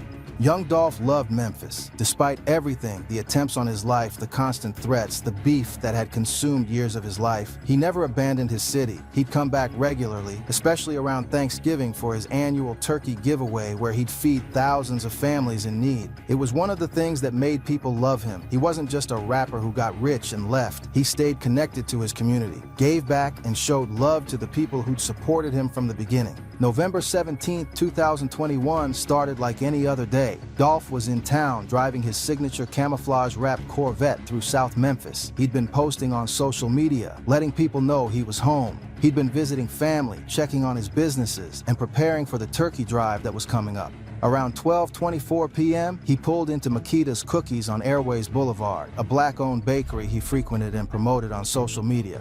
Dolph was known for supporting local black businesses, and Makita's was one of his favorites. He'd posted about their cookies multiple times, bringing them customers and attention. What Dolph didn't know was that he'd been tracked. His location had been leaked, his movements had been monitored, and two shooters were already on their way, armed and ready to complete the mission they'd been paid to carry out. At 12:30 p.m., a white Mercedes-Benz with a distinctive scratch on the back pulled into the parking lot. The car had been stolen days earlier specifically for this hit. Two men got out, both armed with high-powered weapons. One carried a Draco, a short-barreled AK-style weapon that's become the gun of choice in street warfare because of its firepower and compact size. The other had a handgun. They were wearing masks, hoodies, and one had a Bass Pro Shop's hat pulled low over his face. Surveillance footage from Makita's Cookies captured everything. The video is grainy but clear enough to see the sequence of events. The shooters ran up to the window of the bakery and opened fire without hesitation. They weren't there to rob him. They weren't there to send a message. They were there to kill him, and they made sure to finish the job. Dolph was hit 22 times, in the head, chest, torso, and back. The medical examiner would later testify that the wounds were catastrophic. Multiple bullets struck vital organs. The headshots alone would have been fatal. There was no chance of survival. This wasn't a shooting, it was an execution. Dolph's brother, who was with him inside the bakery, tried to return fire. He pulled his own weapon and shot back at the attackers, actually hitting one of them. But it was too late. Dolph was already down, bleeding out on the floor of Makita's Cookies, surrounded by the smell of fresh-baked goods and the sound of screaming customers. The shooters jumped back in the white Mercedes and fled the scene. They drove through South Memphis, eventually ditching the car on Bradley Street in Orange Mound. Within hours, Memphis police released photos of the suspects and the getaway car. The images went viral immediately. The city was in shock. Social media exploded with tributes, anger, and calls for justice. Fans gathered outside Makita's, creating a memorial with candles, flowers, and handwritten notes. People were crying, hugging, trying to process what had happened. Young Dolph, the man who'd survived 100 shots, who'd built an empire on independence, who'd given back to his community, was gone at 36 years old. The Memphis police chief held a press conference urging people to stay home. She knew what was coming. She knew that Dolph's people would want revenge. She knew that the streets were about to explode. "We strongly encourage everyone to stay home tonight if you do not have to be out," she said. "There will be extra police presence in many parts of the city." They beefed up security outside Yo Gotti's businesses, expecting bullets to rain down. They created safety zones in South Memphis and North Memphis. They brought in extra officers from surrounding counties. The entire city was on high alert, waiting for the retaliation that everyone knew was inevitable. And the retaliation came fast. Within days, bodies started dropping. The white Mercedes was found abandoned on Bradley Street in Orange Mound, right across from Hernandez Govan's house. That detail alone was suspicious. Why would the shooters ditch the car right in front of a known street figure's house? Either they were incredibly stupid or Govan was involved somehow. Police processed the vehicle and found fingerprints inside belonging to Cornelius Smith and Shundale Barnett. They also found cell phone data that would prove crucial to building the case. The investigation was moving fast because the pressure from the community and the media was intense. Everyone wanted answers. Everyone wanted justice. By January 5, 2022, police had identified their primary suspect, Justin Johnson, a 23-year-old rapper known as Straight Drop. Johnson was a member of the Truller Mafia gang and had a violent history that made him a perfect candidate for a murder for hire. In 2017, he'd been involved in a bowling alley shooting where he got into a fight, left, came back with an assault rifle, and opened fire through the front doors, hitting multiple people. He'd been charged with aggravated assault but only served 6 months in jail before being released on good behavior. That light sentence had put him back on the streets just in time to be recruited for the Dolph hit. On January 11, 2022, U.S. Marshals captured Johnson in Indiana after a multi-state manhunt. He'd been on the run, moving between different cities, trying to avoid capture. When they finally caught him, he was with another man named Shundale Barnett, who was charged with helping him evade law enforcement. Shortly after Johnson's arrest, Cornelius Smith was arrested in South Haven, Mississippi. Smith was the second shooter, the one who'd been hit by return fire from Dolph's brother during the shooting. He'd been injured but had survived, and now he was facing murder charges that could put him away for life. But the biggest arrest came later. Hernandez Govan, charged as the mastermind who orchestrated the entire hit. According to prosecutors, Govan was the middleman between the people who wanted Dolph dead and the shooters who carried it out. He was the one who recruited Johnson and Smith. He was the one who provided the weapons. He was the one who coordinated the logistics. And he was the one who was supposed to distribute the payment once the job was done. During the trial, Cornelius Smith made the decision to cooperate with prosecutors. He turned state's witness and revealed the entire plot in shocking detail. His testimony painted a picture of a calculated, well-planned assassination that had been in the works for months. According to Smith's testimony, Big Juk, Yo Gotti's brother, had placed a $100,000 bounty on young Dolph's head. But it wasn't just Dolph who had a price on his head. There were bounties on multiple Paper Route Empire members. Key Glock, Dolph's cousin and biggest artist, had a $50,000 bounty. Paper Route Wu, another PRE artist, had a $30,000 bounty. Other PRE artists had $20,000 bounties each. CMG wasn't just trying to kill Dolph, they were trying to dismantle the entire Paper Route Empire organization. Smith explained that Hernandez Govan acted as the middleman between Big Juk and the shooters. Govan had connections on both sides, which made him perfect for the role. He could communicate with Big Juk without raising suspicion, and he could recruit street dudes who were willing to do the hit without asking too many questions. The $100,000 bounty on Dolph was supposed to be split 4 ways. Cornelius Smith would get $40,000. Justin Straight Drop Johnson would get $40,000. Hernandez Govan would get $10,000 for setting it up, and Jamarcus Johnson, Straight Drop's brother, would get $10,000 for helping them escape and providing logistical support. Smith testified that they'd been tracking Dolph for weeks. They knew he came back to Memphis regularly, especially around Thanksgiving for his turkey drive. They knew his patterns, his favorite spots, the places he frequented. They were waiting for the right moment, a time when he'd be vulnerable, when he wouldn't have heavy security, when they could get close enough to guarantee the kill. On November 17th, they got their opportunity. Someone tipped them off that Dolph was at Makita's Cookies. They grabbed the white Mercedes they'd stolen specifically for this purpose, loaded up their weapons, and headed to Airways Boulevard. When they arrived and saw Dolph's camouflage Corvette parked outside, they knew it was time. They jumped out and executed the plan they'd been preparing for weeks. But here's where everything fell apart. Straight Drop ran off with most of the money. Smith testified that he only received $800 of his promised $40,000. First, someone gave him $500. Then later, someone else gave him $300, claiming it was from Justin's folks. That was it. Out of $40,000, he got $800. This betrayal is partly why Smith agreed to testify against everyone. He'd risked his life, caught a murder charge, and gotten shot in the process, all for $800. He felt used, betrayed, and angry. So when prosecutors offered him a deal to cooperate, he took it. He told them everything: the planning, the execution, the people involved, the money trail, all of it. Cell phone records backed up Smith's testimony. They showed constant communication between Govan, Big Jook, and the shooters in the days leading up to the murder. On November 15th, 2 days before the shooting, there were 14 calls between Straight Drop and Cornelius Smith, suggesting they were finalizing the plan. Text messages revealed they were coordinating, discussing logistics, and waiting for the right moment. One particularly damning piece of evidence was a text message where Straight Drop allegedly told CEO Tezzi, another Truller Mafia member, that they needed to spin because someone named Duke had pulled up on Dolph. This suggested they'd been actively hunting Dolph, tracking his movements and communicating with multiple people about his location. The prosecution also presented surveillance footage from Straight Drop's apartment building showing him leaving at 2:58 a.m. on the day of the murder and returning with the white Mercedes that would be used in the shooting. Later footage showed him leaving again around the time of the murder, wearing clothes that matched the description of one of the shooters: black hoodie, gray sweatpants, Bass Pro Shops hat. Perhaps most damning was Straight Drop's own self-snitching through music and social media. Days after the murder, he released a music video for a song called Stepped On, where he was wearing what appeared to be a paper route chain on his waist. Fans and investigators believe this might have been from a previous robbery of PRE artist Big Moochie Grape, who'd been robbed and shot in 2020. Even more reckless, Straight Drop filmed a music video outside the same abandoned house on Bradley Street where the white Mercedes was found.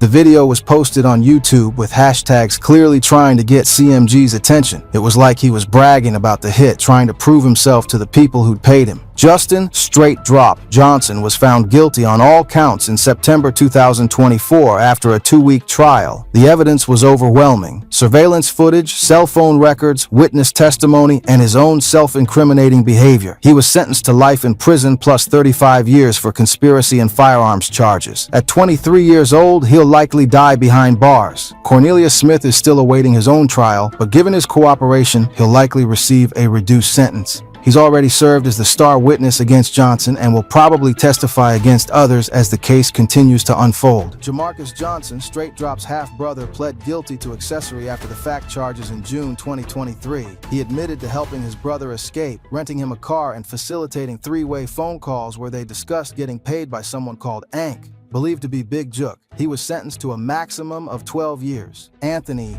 Big Jook Mims wasn't just Yo Gotti's brother. He was his partner, his protector, and the street muscle behind CMG.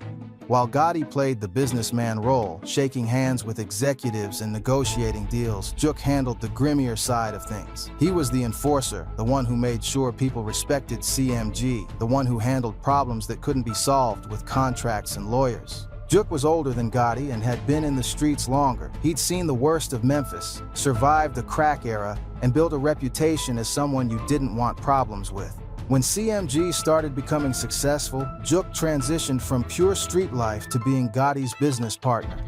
He co-owned businesses like Still Smoking Memphis. I'm gonna come pay you niggas rent if y'all got somewhere to stay. I'll pay your car note. I'll pay your jewelry note so you won't get repoed. A lounge and event space. He was involved in the label's operations. He was Gotti's right hand in every sense. But why did Jook want Dolph dead so badly that he'd put up $100,000? Why was he willing to risk everything, his freedom, his brother's career, his family's future, to eliminate one rapper? The disrespect factor can't be overstated. Dolph's diss track, Play With Yo Bitch, didn't just go at Gotti. It specifically mentioned Jook, claiming Dolph used to serve him drugs back in the day. In street culture, that's unforgivable. It's one thing to diss someone's music or their money. It's another thing entirely to claim you were above them in the drug game, that you were their supplier, that they were beneath you in the hierarchy. That kind of disrespect demands a response, and in the streets that response is usually violent. There was also the business threat. Dolph's success as an independent artist was a direct challenge to CMG's entire model. CMG operated like a traditional label. They signed artists, took a percentage of their earnings, and provided resources and infrastructure in return. Dolph proved you didn't need that. He showed that an artist could build their own empire, keep all their money, and still be successful. Every time Dolph won, you know what I'm saying? You gotta roll it up and set it, and put some fire on it. Right. You know what I'm saying? Every time he sold out a show or dropped a successful project, it undermined CMG's pitch to potential artists. Why sign with CMG when you could do it yourself like Dolph? The ego factor was massive too. Memphis is too small for two kings, and Juke saw Dolph's King of Memphis claims as a direct challenge to his brother's throne. Gotti had fought for years to become the King of Memphis. He'd battled 3-6 Mafia, outlasted other competitors, and finally claimed the crown. Now Dolph was trying to take it, and Juke wasn't going to let that happen. But perhaps the biggest factor was the failed hits. After the Charlotte shooting where they fired 100 shots and missed, after the Hollywood shooting where Dolph survived again, it became personal. They'd invested money, resources, and reputation into killing Dolph. Each failure made them look weak. Each time Dolph survived and mocked them in his music, it was another humiliation. Juke couldn't let it go. He couldn't accept that they'd tried multiple times and failed. He needed Dolph dead, not just for revenge, but to restore CMG's reputation in the streets. You feel me? Whatever else you renting or leasing, I'm gonna pay this shit. But when this shit break back over, I want 10% of what you make, nigga. According to testimony, Juke was the one who reached out to Hernandez Govan and set the whole plan in motion. He was the one who put up the $100,000 bounty. He was the one who maintained contact with Straight Drop, communicating with him regularly in the days leading up to the murder. Cell phone records showed they were in direct contact multiple times per day, suggesting Juke was actively involved in coordinating the hit. But here's the twist that changes everything. Paper Route Empire was also trying to kill Yo Gotti. This wasn't one-sided aggression. It was a mutual war where both sides were actively hunting each other. During Hernandez Govan's trial, shocking testimony revealed that young Dolph and Paper Route Empire weren't just defending themselves, they were actively hunting Yo Gotti. This revelation completely reframes the narrative. For years, the story was told as CMG hunting Dolph while he tried to live his life. But the truth was much more complex and much more dangerous. According to court documents and witness testimony, in 2021, before Dolph's murder, there was an attempt on Yo Gotti's life. Shooters allegedly sent by Dolph's camp opened fire on a vehicle they believed Gotti was in. The car was bulletproof, just like Dolph's had been, and Gotti survived without injury. But today we're breaking down why he was murdered by his old homies from one of the most savage gangs in Memphis. But the attempt was real, and it showed that PRE was willing to take the war directly to CMG's leadership. There was also the Miami airport incident that's been talked about in street circles for years. According to multiple sources, there was a confrontation at the Miami airport between Key Glock, Dolph's cousin and biggest artist, and Big Juke. The details are disputed, but the most common version of the story claims that Key Glock spit in Juke's face while Dolph watched. Airport security had to intervene to prevent the situation from escalating into violence. If this story is true, it represents one of the most disrespectful acts possible. Spitting in someone's face in public, humiliating them in front of witnesses. That kind of disrespect would demand retaliation in street culture. Hernandez Govan himself addressed this in interviews after his acquittal. He stated, "When Cornelius approached me about this, I thought it was a lie because I'd never heard of Dolph trying to do anything to Gotti. I'd only heard it the other way around, but when I asked Juke about it, he confirmed it. He said Gotti's truck had been shot at and the bulletproof plating had kept him alive. He also said that Dolph had been bragging about sending people to get Gotti, that it was all over the streets." This revelation is crucial because it shows that Big Juke's decision to put a bounty on Dolph wasn't just about old disrespect or ego, it was about survival. From Juke's perspective, Dolph was actively trying to kill his brother. The failed peace talks made it clear Dolph would never stop, so Juke made the decision to strike first, to eliminate the threat before Dolph could succeed in killing Gotti. There were also concerns about PRE members targeting CMG businesses. Big Juke co-owned Still Smoking Memphis, and according to testimony, there were fears that PRE affiliates might target the location. Whether these fears were justified or paranoid, they contributed to the sense that CMG was under siege and needed to act decisively. This reframes the entire narrative. This wasn't just CMG hunting Dolph while he tried to live his life and make music. This was a mutual war where both sides were actively trying to eliminate each other's leadership. The difference is that CMG got to Dolph first. If the roles had been reversed, if Dolph's people had succeeded in killing Gotti before November 17, 2021, we'd be telling a completely different story right now. The streets were that hot. The war was that active. Both sides had shooters on standby, tracking movements, waiting for opportunities. It was only a matter of time before someone succeeded. Unfortunately for Dolph, CMG's shooters got to him first. After Dolph's murder, Memphis became a war zone. The Memphis Police Department literally told citizens to stay home, knowing that retaliation was inevitable. They beefed up security outside Yo Gotti's businesses, created safety zones in high-risk neighborhoods, and brought in extra officers from surrounding counties. The entire city was on high alert, waiting for the violence that everyone knew was coming. And it came fast. Within days, the first body dropped. Darian D. Money Childs was a comedian with ties to CMG and the Fast Cash Boys gang from North Memphis. On November 23, 2021, just 6 days after Dolph's murder, D. Money made a fatal mistake. He posted on Facebook, "Them folks just tried to kill young Dolph. I love Memphis. We so gangster." People immediately took this as D. Money celebrating Dolph's death, and the blowback was swift. He deleted the post, but the damage was done. He followed up with more controversial posts, including one saying people didn't even cry this much when Martin Luther King died, and another joking that the police had arrested his grandma for Dolph's murder. D. Money couldn't leave it alone. The attention was giving him more clout than any of his comedy skits ever had. But on November 23rd, around 10:30 p.m., D. Money pulled into a Valero gas station on North Watkins Road in Frazier, North Memphis. He was with at least one other person when two black SUVs arrived. Gunmen dressed in all black emerged from the vehicles and opened fire, hitting D. Money and two other people. The two others survived, but D. Money died from his injuries. The message was clear: don't celebrate Dolph's death, don't mock him, don't disrespect his memory. If you do, you're a target, regardless of whether you were actually involved in his murder. D. Money's death set the tone for what was to come, a campaign of revenge that would spare no one connected to CMG or the people who killed Dolph. 2 months later, on January 28, 2022, the next target was hit. Big Nuki, whose real name was Xavier Jones, was a 26-year-old rapper signed to Moneybagg Yo's Bread Gang label. He was also a member of the KSBG gang and a cousin of rapper Big 30. Nuki had just finished performing with Big 30 at a local high school event, and afterwards, he headed back to the New Horizon Apartments, which served as KSBG's main headquarters. Around 7 p.m., police responded to calls of gunshots at the apartments. When they arrived, they found Nuki in the parking lot, still sitting in his car, suffering from fatal gunshot wounds. He was pronounced dead at the scene. The reason Nuki became a target was his close relationship with Justin Straight Drop Johnson, one of Dolph's killers. Photos online showed both of them posing in front of the same white Corvette, and they'd been childhood friends, both part of the OG Lump Gang clique when they were younger.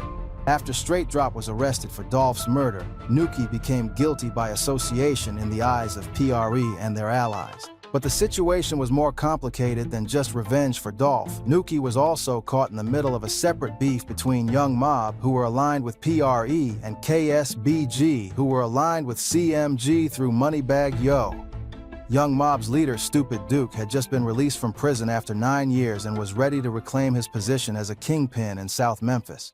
Duke had major problems with Moneybagg Yo for doing a song with Fast Cash Jizzle, who'd allegedly killed Young Mob member Young Key back in 2013. In Duke's mind, that was unforgivable, and anyone associated with Moneybagg Yo was an enemy. According to rumors, Nuki wasn't just a rapper, he was active in the streets. Big 30 would later rap that Nuki had almost 9 kills, suggesting he was a serious player in the gang war. There were also rumors that Nuki had been involved in shootouts with Young Mob, including one at a barbershop in 2021, and that he'd even shot Stupid Duke in the leg during one of these confrontations. So when Nuki was killed, it was both revenge for his connection to Straight Drop and part of the larger war between Young Mob and KSBG. His death devastated his family and friends. Moneybagg Yo changed his profile picture to Nuki and posted tributes. Big 30 was heartbroken, having lost his cousin and close friend. But in the streets, Nuki's death was celebrated by Young Mob and PRE affiliates as another successful hit.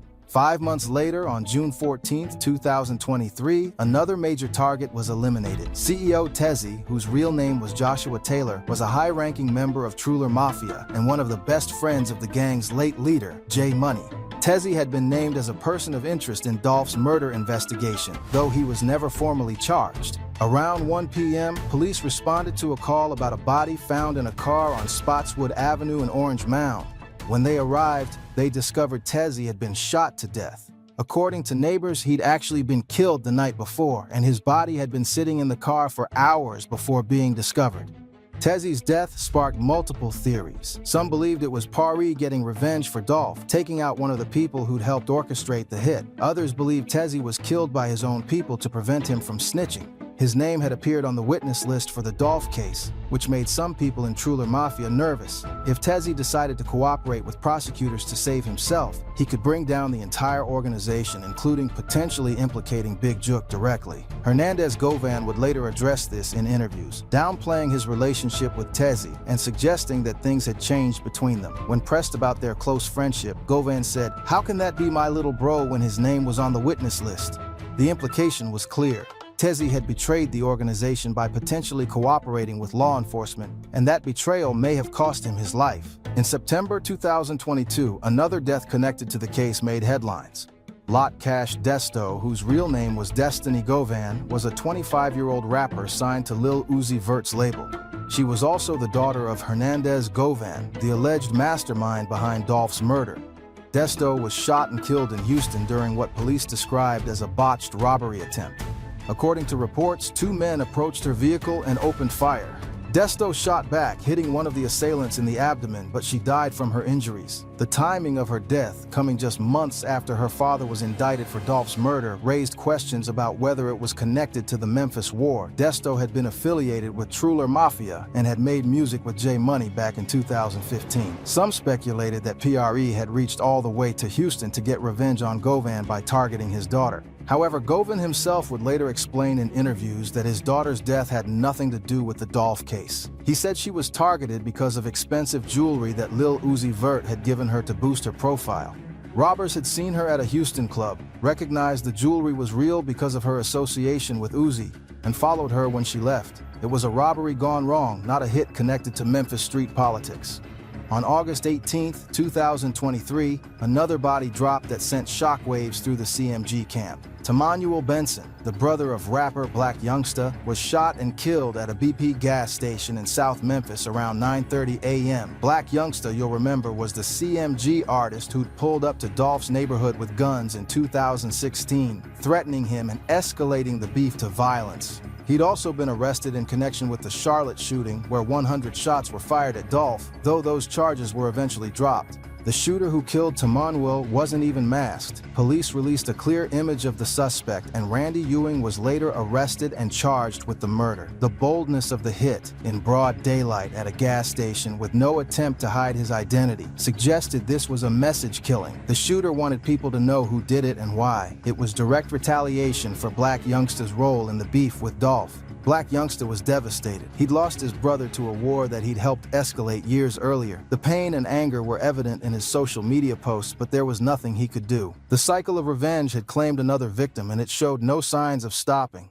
On May 28, 2022, another KSBG member was killed. Cheese Dollar, whose real name was Jasper Strickland, was a 30-year-old rapper who'd been releasing music for several years. Around 6:30 p.m., Cheese Dollar and 2 friends were sitting in a car at a McDonald's on East Shelby Drive when they were ambushed by 2 shooters. Cheese Dollar was killed, and one of his friends was injured but survived. The police eventually cracked the case and arrested 2 young mob members, Mohammed Moski Samba and Quentin Moss. Both were charged with murder, and the case is still working its way through the courts. But the message was clear. Young Mob was actively hunting KSBG members, and they weren't going to stop until they'd avenged every slight and every loss. On October 26, 2023, the violence came back around to Young Mob. Big Mo, whose real name was Jiren Rutherford, was a young mob rapper who'd been making music and building a following. Around 9 p.m., Big Mo and another young mob member named TJ were driving in a black Nissan Maxima on Chula Road when a car pulled up beside them and opened fire. More than a dozen rounds were fired, hitting both men. Their car crashed into a tree, and TJ was pronounced dead at the scene.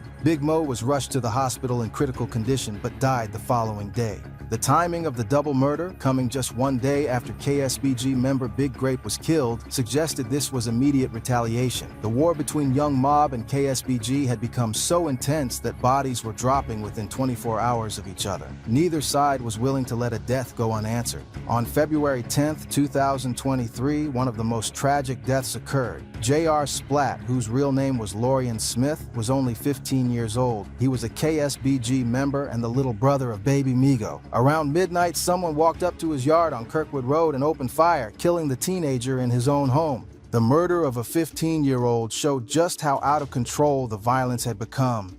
Kids were being killed. Teenagers were being targeted.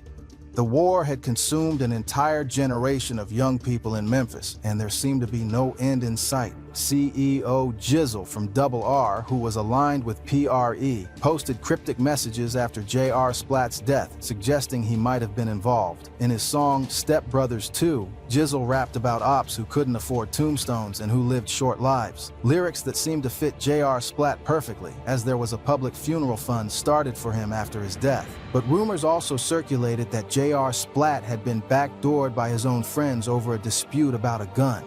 One of his alleged killers, known as J-Bug, would himself be killed in April 2025 before even turning 18 years old. The cycle of violence was consuming everyone involved, regardless of which side they were on. On June 8, 2024, another teenager was killed. Jayhawk, whose real name was Javant Newsom, was a 17-year-old KSBG and Chopper Gang member. He was shot and killed in the West Haven neighborhood. CEO Jizzle posted after the murder that God don't play about Jizzle, suggesting he was involved or at least celebrating the death. The reason for the targeting became clearer when people remembered that Jayhawk had allegedly shot Jizzle at a Lil Baby concert in September 2023. Jizzle had been injured in that shooting, and now, 9 months later, Jayhawk was dead. It was another example of the endless cycle of revenge that had taken over Memphis. The body count kept rising. Young Mob, aligned with PRE, was sliding on KSBG and CMG-affiliated gangs. The retaliation was relentless. Memphis had become the murder capital of America, with a homicide rate 3 times higher than Chicago and 9 times higher than Los Angeles. The violence wasn't just affecting gang members. Innocent people were getting caught in the crossfire. Families were being destroyed and an entire city was living in fear. But the biggest target was still out there. Big Jook, the man who'd allegedly orchestrated Dolph's murder. And PRE was hunting him. January 13th, 2024. Big Jook and Yo Gotti attended the funeral of their uncle, Eric Boven, a legendary Memphis kingpin from the 1980s and 90s. Boven had run the Boven Organization, one of the city's largest drug operations, and was a respected figure in Memphis street history. His death brought together family members from across the country, including Gotti and Jook, who'd both looked up to their uncle as a role model in their younger days. The funeral was held at a church in Memphis, and it was a major event. Hundreds of people attended to pay their respects. Video footage from the service shows Gotti and Jook approaching the casket together, saying their final goodbyes to the man who'd influenced their lives so profoundly. After the funeral, there was a repast scheduled at Perron's Restaurant and Event Center on Winchester Road. This was supposed to be a time for family to gather, share memories, and support each other. Yo Gotti left early to handle other business, but Big Jook decided to stay and spend time with family. According to YouTube journalist Seti Nash, who claims to have sources close to the situation, 2 men in all black were spotted sitting in the back of the church during the funeral. They were scoping out Big Jook, watching his movements, studying his security. When they saw him, they left early and waited outside, preparing for their opportunity. That morning, Big Jook had posted on Instagram, "Stay alert to stay alive. Watch your back at all times." It was an ominous message that suggested he knew something was coming. He'd been living with the knowledge that he was a target ever since Dolph's murder. He knew PRE wanted revenge. He knew his name was at the top of their hit list. But he couldn't hide forever. He had to attend his uncle's funeral. He had to be there for his family. Around 4:15 p.m., as Big Jook sat in his vehicle outside Perron's, A white Ford Explorer with no license plates and dark tinted windows pulled up. According to reports, Big Jook's mother was in the car with him, sitting in the back seat. Jook was in the front, possibly on his phone or talking to someone. He never saw it coming. The shooters opened fire without warning. Multiple shots rang out, hitting Big Jook repeatedly. His mother managed to escape the vehicle and run to safety, miraculously avoiding being hit. Another person in the car was also shot but survived. But Big Jook took the brunt of the attack. He was hit multiple times in vital areas. Big Jook was rushed to St. Francis Hospital, but the injuries were too severe.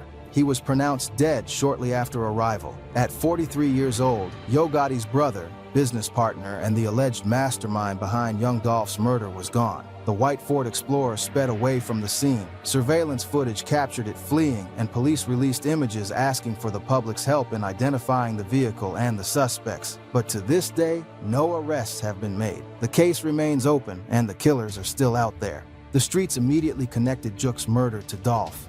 It was too perfect, too poetic. Jook had allegedly put up $100,000 to have Dolph killed. Now, just over 2 years later, he was dead himself. Killed in almost the exact same way. Ambushed in a vehicle, shot multiple times, no chance of survival.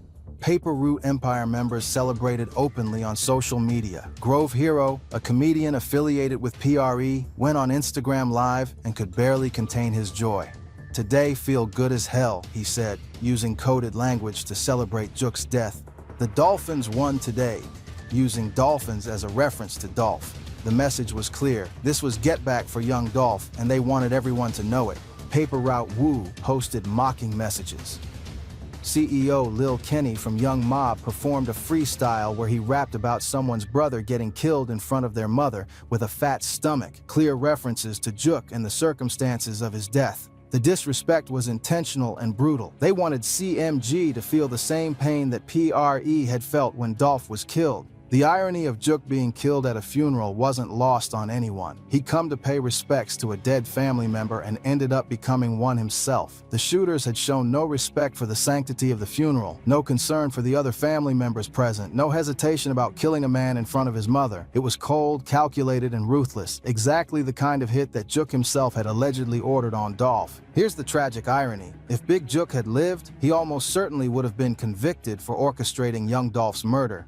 The evidence against him was substantial and growing stronger every day as the investigation continued. The cell phone records alone were damning. They showed constant communication between Jook and Justin Straight Drop Johnson in the days and weeks leading up to Dolph's murder. They were in direct contact multiple times per day, sometimes having conversations that lasted several minutes. On November 15th, just 2 days before the murder, there were 14 calls between Straight Drop and Cornelius Smith, suggesting they were finalizing the plan. And throughout this period, Jook was in regular contact with both shooters. The money trail was another major piece of evidence. Cornelius Smith's testimony revealed that Jook was the source of the $100,000 bounty on Dolph's head. Straight Drop's brother, Jamarcus Johnson, testified about three-way calls where they discussed payment from someone called Ank, a nickname believed to refer to Big Jook.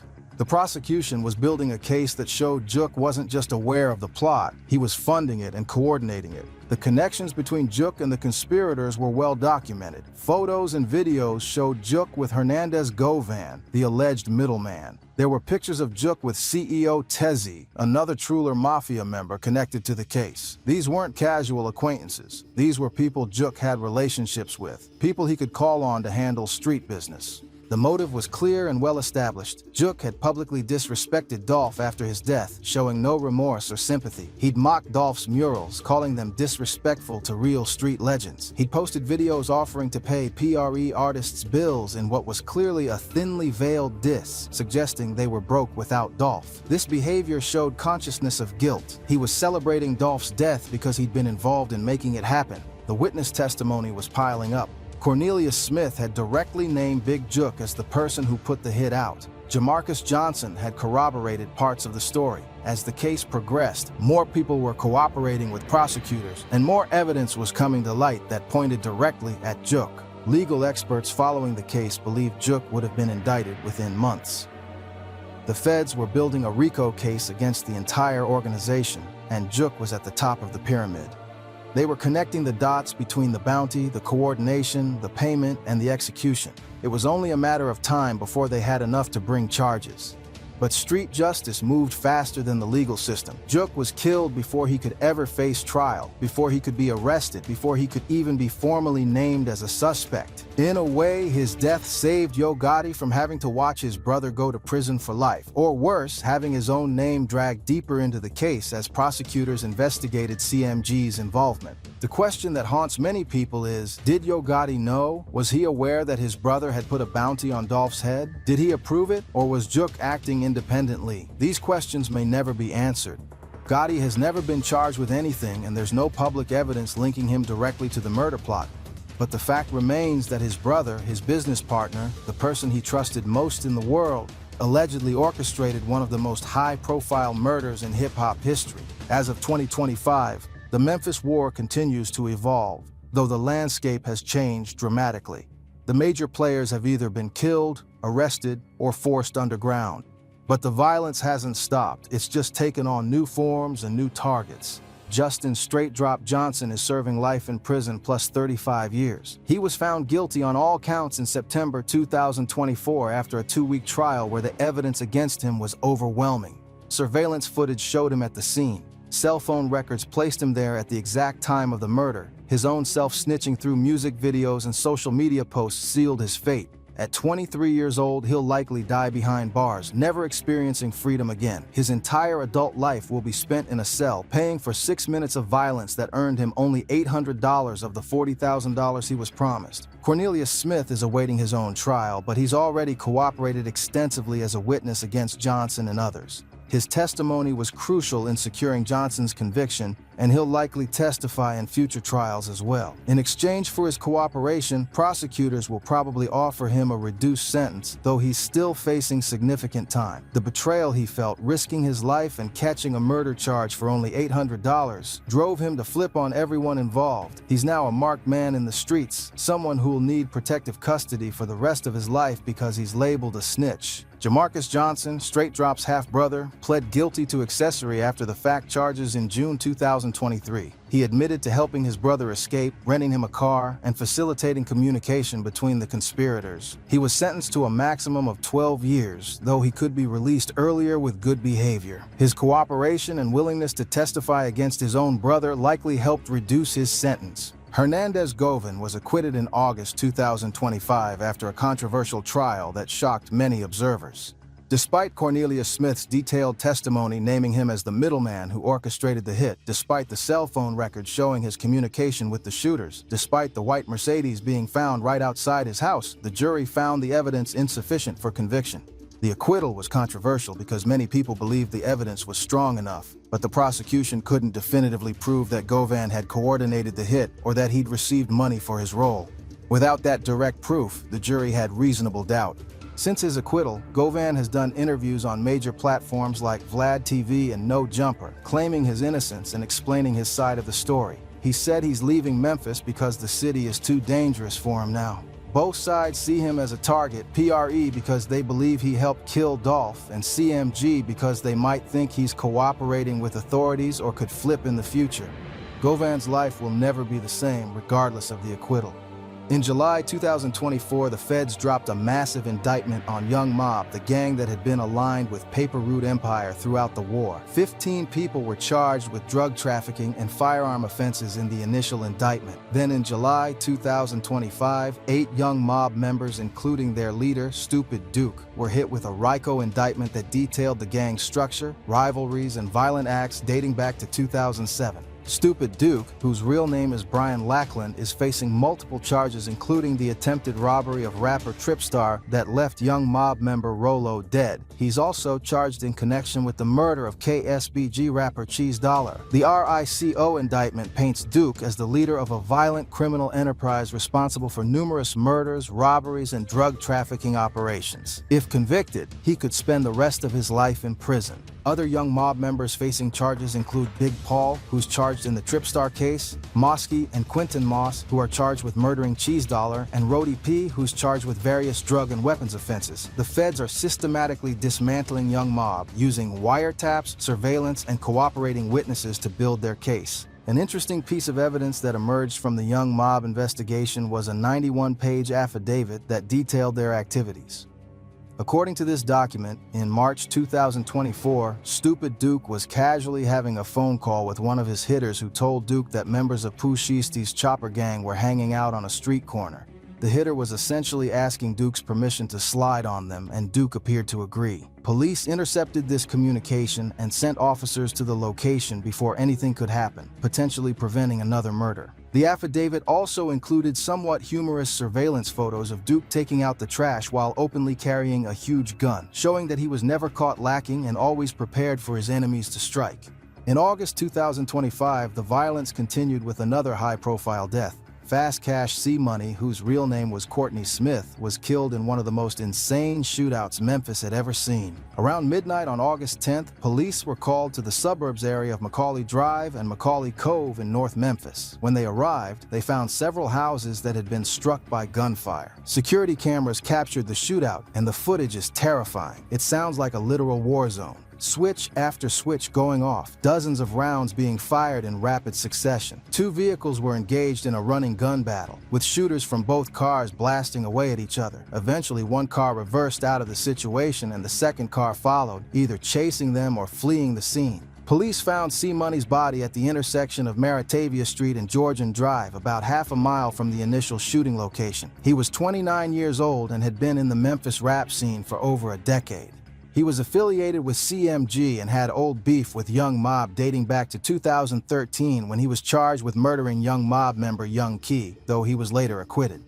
The theories about who killed C-Money vary. Some blame Young Mob, given their long history of beef. Others point to internal CMG conflicts or suggest it might have been related to a separate incident that happened the day before on the same street. There were rumors that CMG rapper Lil Migo, who was friends with C-Money, had called him for help, fearing he was about to be robbed. C-Money allegedly arrived to help his friend, which led to the shootout that claimed his life. Days after C-Money's death, a vigil was held in his honor.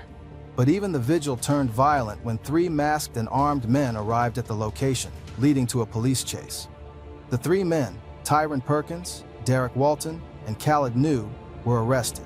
However, it turned out that at least one of them, Khaled New, was actually a Fast Cash affiliate known as NFC GSKY, suggesting these were friends coming to pay respects rather than enemies trying to disrupt the vigil. The gang alliances in Memphis have become incredibly complex and fluid. On the PRE Alliance side, you have Young Mob, Double R, Goon Squad Mafia, and remnants of Truler Mafia. On the CMG Alliance side, you have KSBG, Chopper Gang, Fast Cash Boys, and Fam Mob. But even these alliances aren't solid. Big Scar from Double R was cousins with Pooh Shiesty from Chopper Gang, creating cross-gang family ties. KSBG had internal splits after Dolph's death because some members were childhood friends with Straight Drop but aligned with PRE. The beef has splintered into so many sub-beefs that it's hard to track who's beefing with who anymore. Young Mob is beefing with KSBG, Double R is beefing with Truler Mafia, Fast Cash is beefing with Young Mob, Chopper Gang is beefing with YNR, a Truler Mafia affiliate. It's a tangled web of rivalries that all trace back to the original CMG versus PRE war but have taken on lives of their own.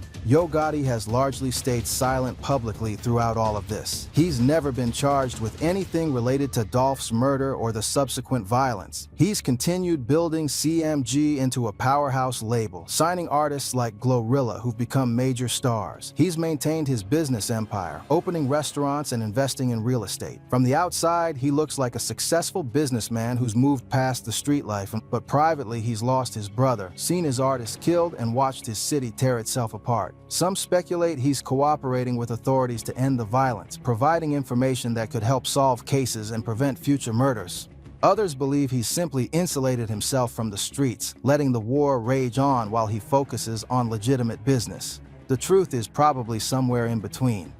Paper Route Empire has struggled without Dolph. Key Glock has tried to carry the torch, releasing music and keeping Dolph's memory alive.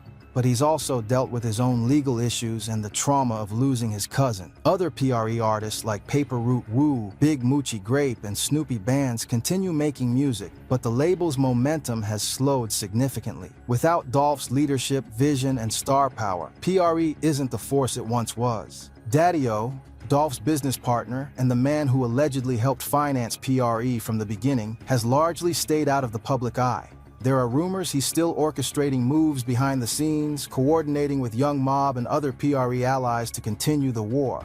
But nothing has been confirmed, and Daddy-O has been smart enough to keep his name out of legal documents and police investigations. The Memphis Police Department has increased patrols in South Memphis and North Memphis hotspots. They've created safety zones at certain housing projects where known gang members are prohibited from gathering. The FBI has gotten involved, particularly with the Young Mob RICO case, bringing federal resources to bear on the problem. But the reality is they're overwhelmed. Memphis had 302 homicides in 2021, 346 in 2022, and 359 in 2023, making it the murder capital of America per capita. The Dolph-related violence is just one piece of a larger crisis. The city is struggling with poverty, lack of economic opportunity, failing schools, and a culture of violence that's been passed down through generations. Arresting a few gang members isn't going to solve the underlying problems. When you step back and look at the full scope of this beef, the Big Nookie, a 26-year-old rapper with a promising career, was killed because of his childhood friendship with one of Dolph's murderers. CEO Teezy, a high-ranking gang member who might have helped orchestrate the hit, was found dead in his car, possibly killed by his own people to keep him quiet. Lot Cash Desto, a 25-year-old female rapper and daughter of the alleged mastermind, was killed in Houston in what may or may not have been connected to the Memphis War. Tamanuel Benson, Black Youngster's brother, was executed at a gas station in broad daylight as payback for his brother's role in the beef. Cheese Dollar, a 30-year-old rapper trying to make it in the industry, was ambushed at McDonald's.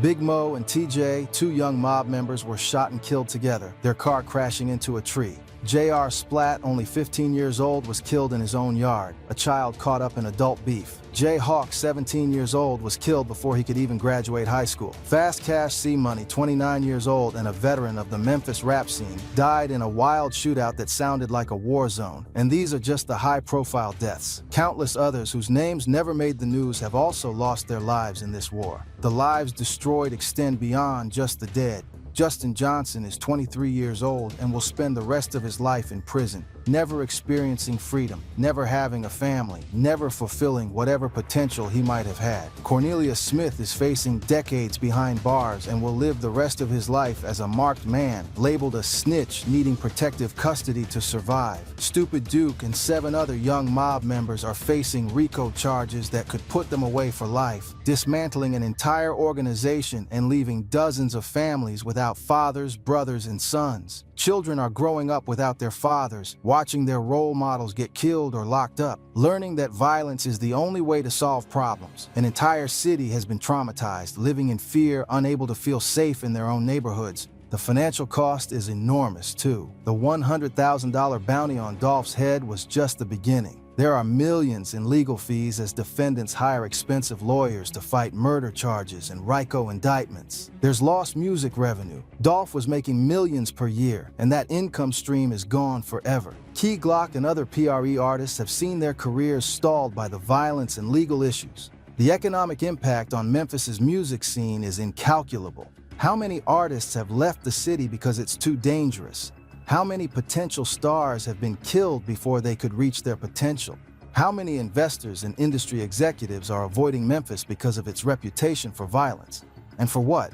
Because Young Dolph didn't want to sign a record deal? Because egos couldn't coexist in the same city? Because disrespect had to be answered with bullets? The tragic truth is that both Dolph and Gotti were right in their own ways. Dolph was right to protect his independence. It's what made him special. What made him an inspiration to independent artists everywhere. Gotti was right to build an empire and try to bring Memphis artists together under one umbrella, creating opportunities and infrastructure that could benefit everyone. But somewhere along the way, business became personal.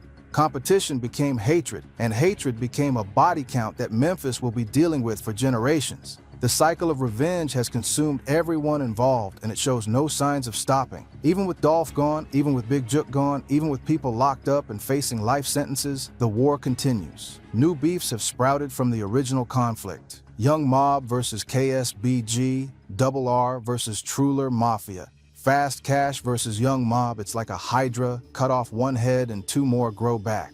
Young Dolph once said, "When it's up, it ain't never going to stop." He was right. Even with him gone, the war he was part of continues to rage. Because in Memphis, the streets have a long memory, and the cycle of revenge doesn't end until everyone involved is either dead or in prison. The deadly Memphis war between CMG and Paper Route Empire isn't just a rap beef, it's a cautionary tale about pride, loyalty, and the cost of violence. It's a reminder that in the streets, there are no winners, only survivors. And even the survivors are left traumatized, looking over their shoulders, waiting for the next attack. Rest in peace to young Dolph, Big Jook, and everyone who lost their lives in this senseless war. May their deaths serve as a warning to the next generation that this path only leads to destruction. If you made it this far, drop a comment with your thoughts. Do you think this beef will ever truly end? Could it have been avoided if Dolph had just sat down with Gotti and talked it out? Or was it inevitable given the culture of Memphis and the personalities involved? And what do you think happens next? Will the violence continue, or will the arrests and deaths finally bring some peace to the city?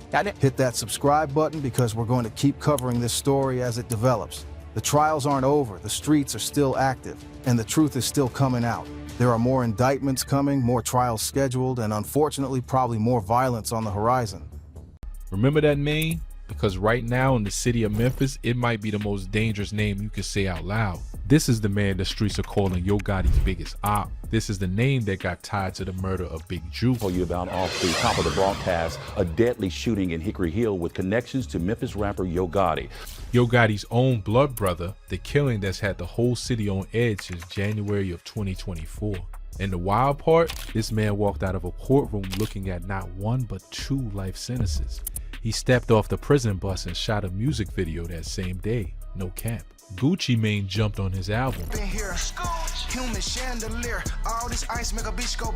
Quality Control came looking, and somehow, somewhere between the prison gate and the rap game, his name landed dead center in the most talked about unsolved murder in Memphis rap history.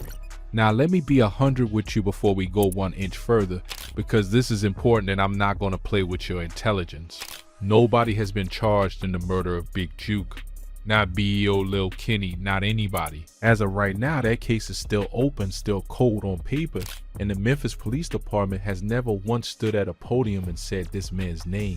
So why are we even here? Why does a whole city look at one rapper fresh home from prison and whisper that he's the one who took down a mogul's brother? That right there, that's the real story. Not he did it, not he didn't. The story is how. How does a man go from inmate to internet's #1 murder suspect without a single official charge attached to his name? How did BEO Lil Kenny become Yo Gotti's biggest op in the eyes of the streets when the law has never said a word? That's what we're breaking down today, gang. And I'm telling you, by the time we finish this, you're gonna see Memphis different. You're gonna understand how 2 of the biggest names in the whole city ended up in the ground. You're gonna understand how war between record labels turned into a war in the streets. You're gonna understand the trials, the convictions, the one shocking acquittal that nobody saw coming, and the cold case that's still hanging over the city like a storm that won't break. And you're gonna understand exactly how one man, BEOLL Kenny, became the face of an accusation the law never made. Here's the real tea. This story has bodies. It has bounties. It has a $100,000 hit that came straight out of courtroom testimony. It has a murder at a funeral. It has a rapper who beat 2 life sentences and walked straight into the middle of the biggest murder mystery in Memphis. And it has an internet that already held the trial, already reached a verdict, and already moved on, while the actual police case sits open with no arrest in sight. So strap in, we gotta go all the way back to understand how we got here. And here's where it gets crazy. Yo Gotti is a Memphis institution, for real. This is a man who built an empire out of nothing. Cocaine Music Group, the label everybody now knows as CMG, Collective Music Group. He put Memphis on his back for 2 decades. He came up grinding mixtapes when the industry wasn't looking at Memphis at all. When the whole rap world was focused on Atlanta and New York and the Bay, Gotti kept his ear to his own city. He signed Moneybagg Yo and watched him become a superstar. He signed Black Youngster. He signed Glorilla and turned a viral moment into a Grammy-nominated career. He took a regional street sound and turned it into a national machine that prints money and makes stars. When you talk about who controls rap in Memphis, you start with Gotti. That's just facts, no cap.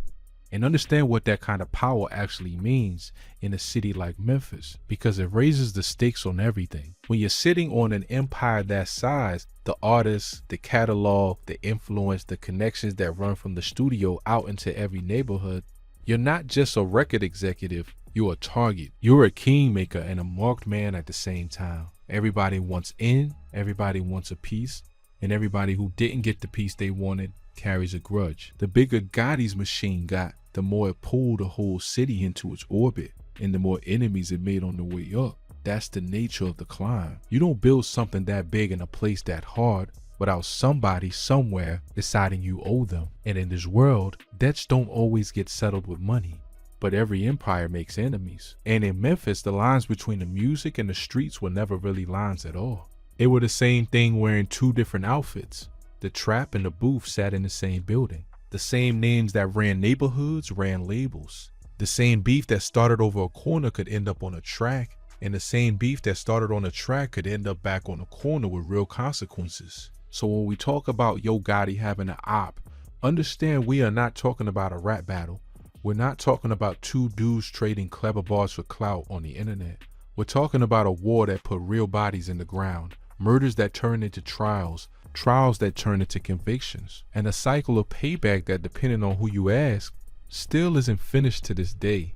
The center of that war was Gotti's empire against another Memphis empire, Young Dolph and Paper Route Empire, PRE. Two camps, two flags, two sounds, and a rivalry that went from competitive to deadly. And when Young Dolph got murdered in 2021, the city cracked right down the middle. People picked sides. Whole neighborhoods picked sides. The internet picked sides. And then when Gotti's own brother, Big Juke, got murdered in 2024, that crack became a canyon. Two of the biggest names in two of the biggest camps, both dead, both gunned down in their own city, both killings sending shockwaves through everybody connected to them. And into that canyon walks BEO Lil Kenny, a rapper from those same streets. A man with his own set, his own gang, his own enemies, his own story of survival that almost ended forever inside a prison cell. The internet didn't just pick his name out of a hat. There's a reason his name comes up. There's a reason the city points at him. There are connections, alliances, shots fired, and songs, and a whole web of who knows who that makes the accusation feel like it makes sense, even with zero proof behind it. But that feeling, that's not evidence, and the gap between what feels true and what's actually been proven is the entire reason this video exists. To understand how the man in your title became Yo Gotti's biggest op, we have to rewind all the way back and build this thing brick by brick. We gotta understand the city. We gotta understand both empires. We gotta understand who Gotti lost and how and why anybody would believe a fresh out rapper had anything to do with it. So let me break it down for you from the ground up. Let's rewind.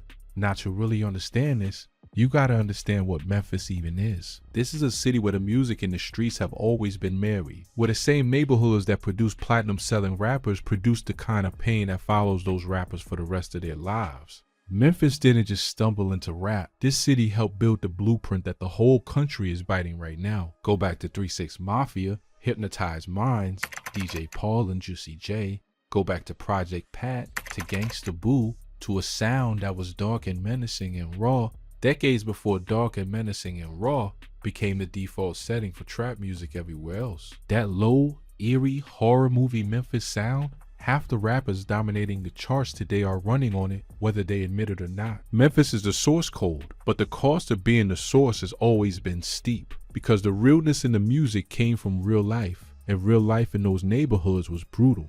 Then came the next wave. Gotti turned the street sound into an industry. Moneybagg Yo, Key Glock, Young Dolph, Pooh Shiesty, Big 30, Moneybagg Glorilla, and Elite Chopper.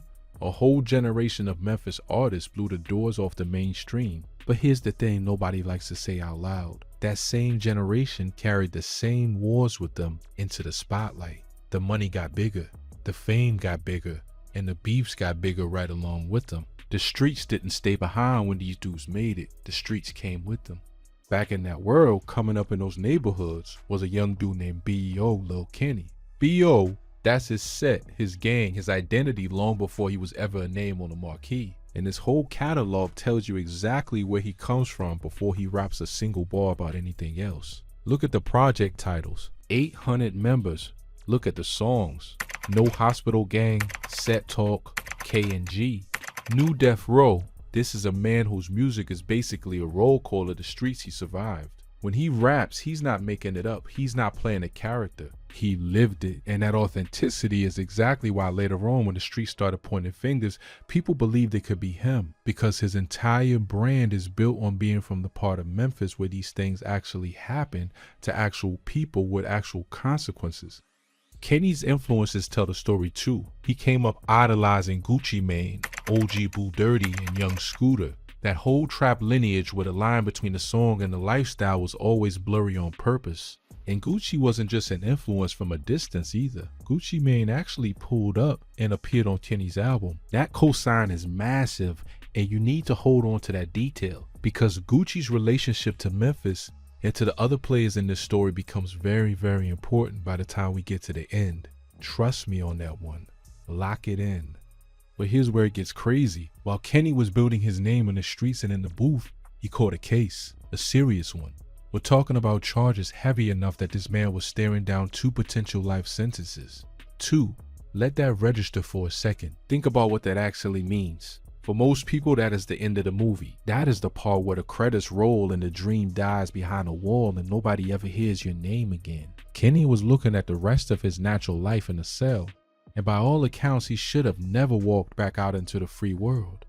And this is the part of his story that turned him into a legend in his own neighborhood and a suspect in everybody else's eyes at the same time, because Kenny didn't fold. Inside, facing all that time, he turned to writing. He used the pen as a lifeline. He crafted the sound that would define him while he was locked down with 2 life sentences hanging over his head. And then, somehow, against all odds, he beat it. He walked out, and the legend goes that he stepped off that prison bus and shot a music video that very same day. Didn't go celebrate, didn't take a break. Got out and went straight to work, like the cell never even held him. Now picture how that lands in the streets. A man beats 2 life sentences and comes home harder than he left. To a lot of people, that's a man who's about that life for real. A man who's untouchable. A man who walks through fire and comes out the other side. Quality Control, one of the biggest machines in the game, started paying attention. The buzz built, and Kenny leaned all the way into the image. The gang, the set, the survival, the "you can't kill me" energy. That image made him a star. It also, as we'll see, made him the perfect name to pin a murder on later, because when your whole reputation is, this man is capable of anything, people will believe you're capable of anything. And let's be clear about what kind of body of work this man actually built, because it's bigger than people give him credit for. We're not talking about one viral song in the prison story. Kenny put out projects like 800 Members and The Gangster of All Time back in 2019, and then came back with It's Up From Here in 2023. He kept dropping singles in between, songs like Larry and Slice of Pizza, building a real catalog with real range. He's got the Hard Street records, the ones the title alone tells you everything about. And then he's got the more reflective side too, the songs where you hear a man who actually sat in a cell and thought about how close he came to losing everything. That range is what made the bigger machines take notice. A man who can do the menace and the introspection is a man with a real career in front of him, not just a moment. And here's a cosign that tells you how respected he was in the city before any of this murder talk ever started. Gangsta Boo, the legendary 3-6 Mafia pioneer, one of the most important figures Memphis ever produced, publicly shouted Kenny out near the end of 2022, calling him one of the hardest coming out of Memphis. That was one of the last things she put out before she passed at the very end of that year. When a Memphis legend like that puts your name up before the world, that's not nothing. That's the city's old guard pointing at you as the next one. So understand, B.O. Lil Kenny was a respected, rising name in Memphis rap on pure talent and pure realness, long before the internet ever tried to turn him into a suspect. That context matters because it means his name carried weight in the city.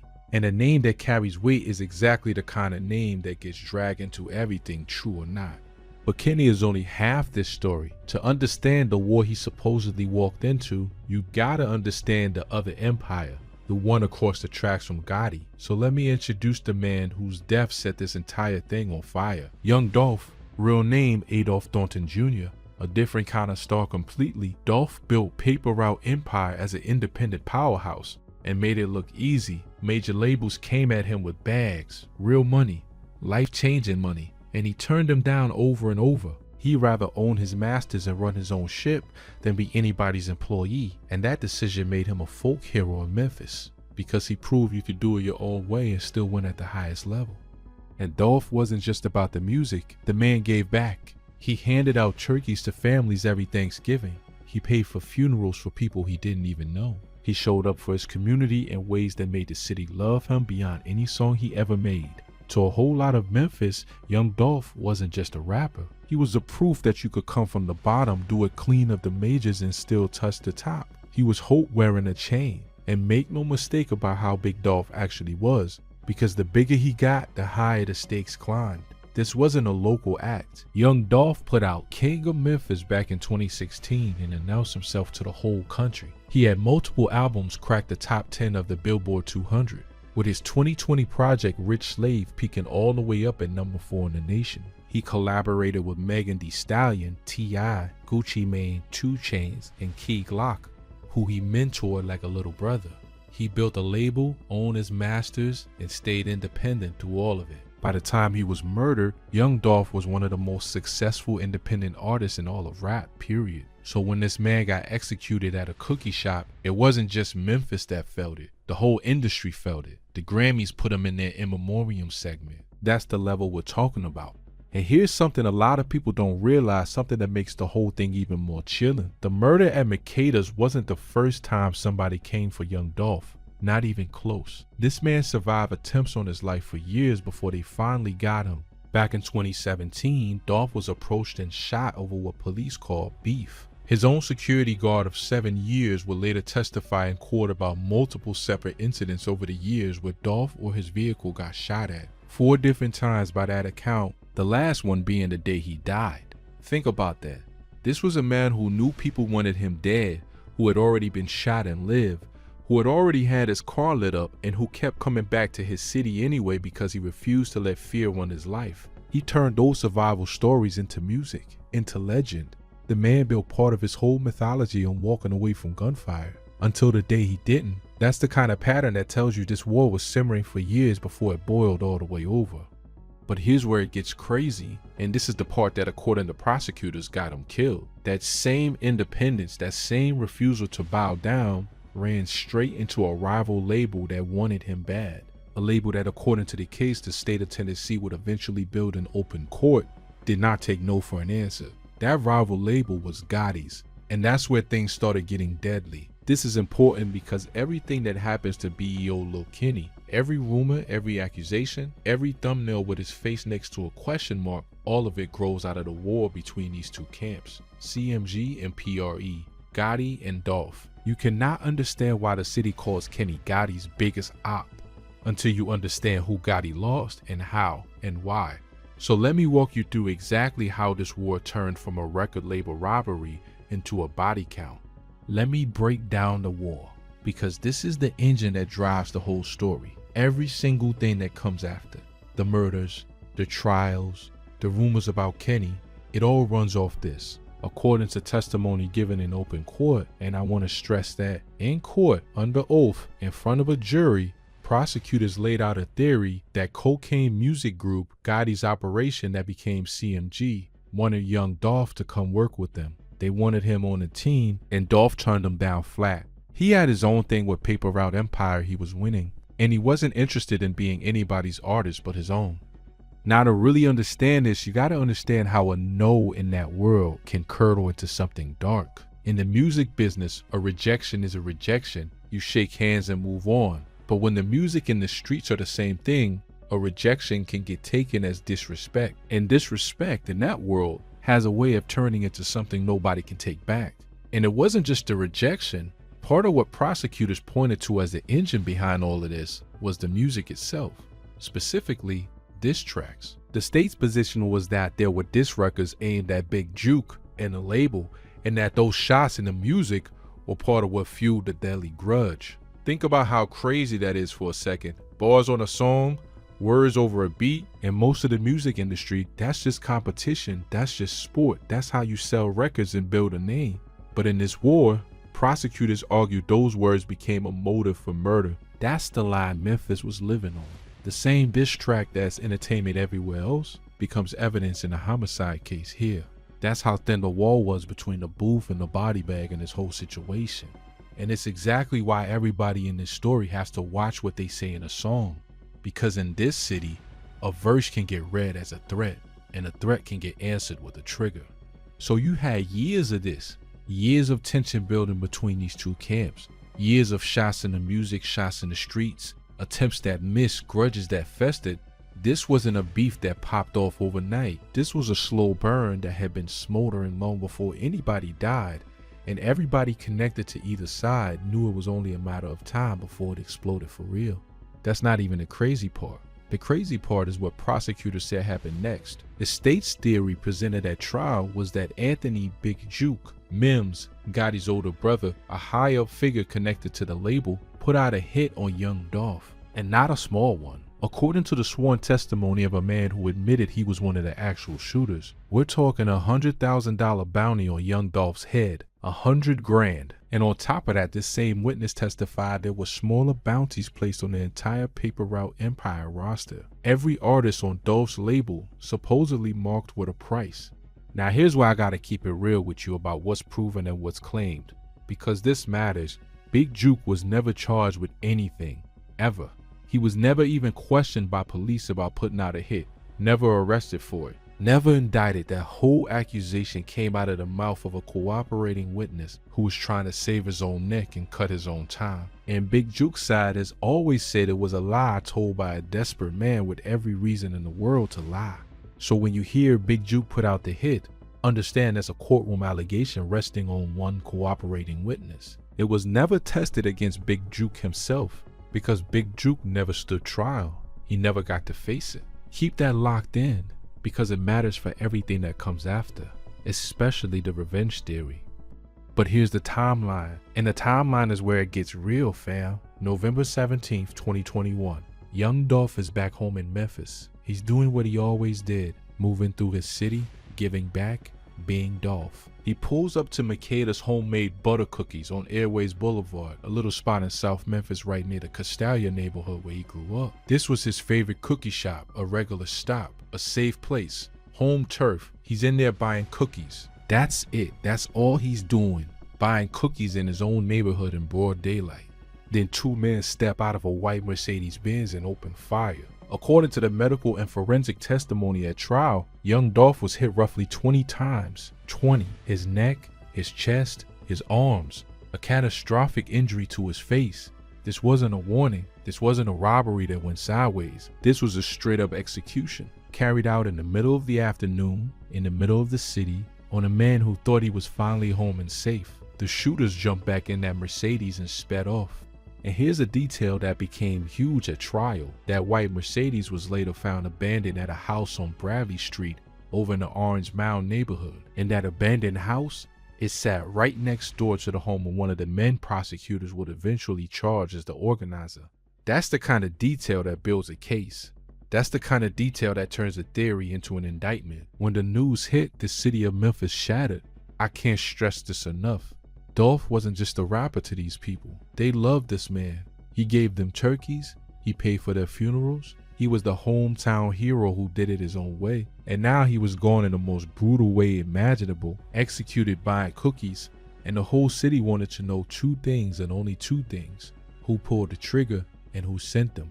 Here's where it gets real. The investigation eventually led to 3 men, and the names matter because they show you how these things actually work. It's never just a trigger. There's always a chain. First the shooters, Justin Johnson, who goes by Straight Drop, and Cornelius Smith Jr. According to the case, These are the two men who fired into Makeda's. Smith got arrested first back in January 2022, just a couple months after the murder. And Smith is the one who eventually started talking. He flipped. He admitted his own role as one of the gunmen, and he named Justin Johnson as the second shooter, a cooperating witness trying to trade his testimony for a softer landing. Then there was a third man, Hernandez Govan, known in the streets as Quet, and according to prosecutors, Govan was the organizer, the middleman, the connector. The state's theory was that Govan was the one who put the shooters in contact with the people who wanted Dolph dead, that he recruited them, paired them up, gave them the information, and expected a cut of the money for setting the whole thing in motion. Govan didn't pull a trigger, but here's the thing about Tennessee law, you don't have to. Under criminal responsibility, if you organize it, direct it, and expect a payment, you're on the hook the exact same as the man who fired the shots.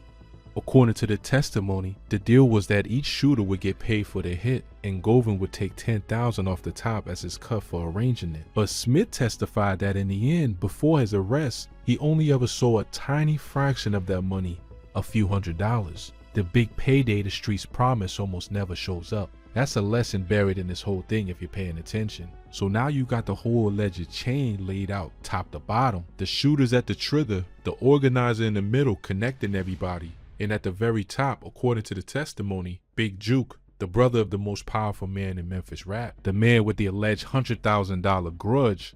But that's not even the crazy part. Here's where it really gets wild, gang. Because the man sitting at the top of that alleged chain was about to become a victim himself. Now we got to talk about January 13th, 2024. Because this is the day everything flipped upside down. By early 2024, the young Dolph case was already grinding through the courts. The city was watching every move.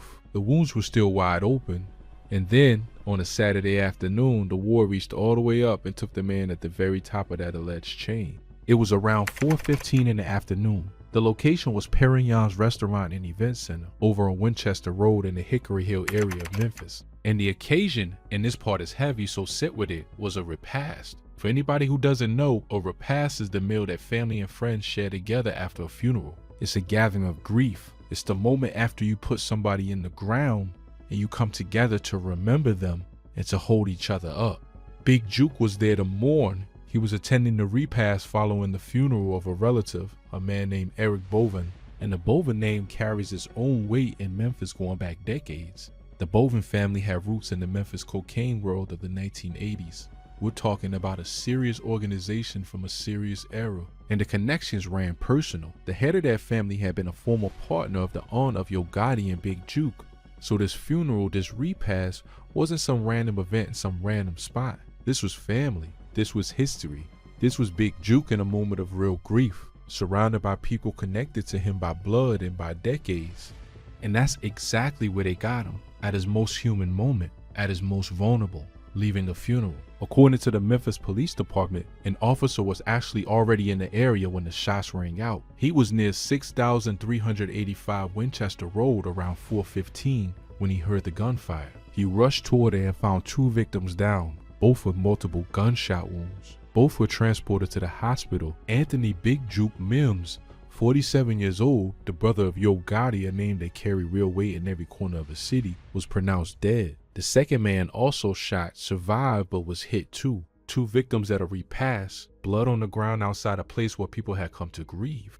Police said right away it looked targeted. This wasn't crossfire. This wasn't a stray situation. Somebody came for Big Juke specifically at his most defenseless moment and then vanished into the city. Investigators said the suspects fled the scene in a white Ford Explorer with dark tinted windows and black wheels. The department released images of that vehicle and asked the public for any help they could give.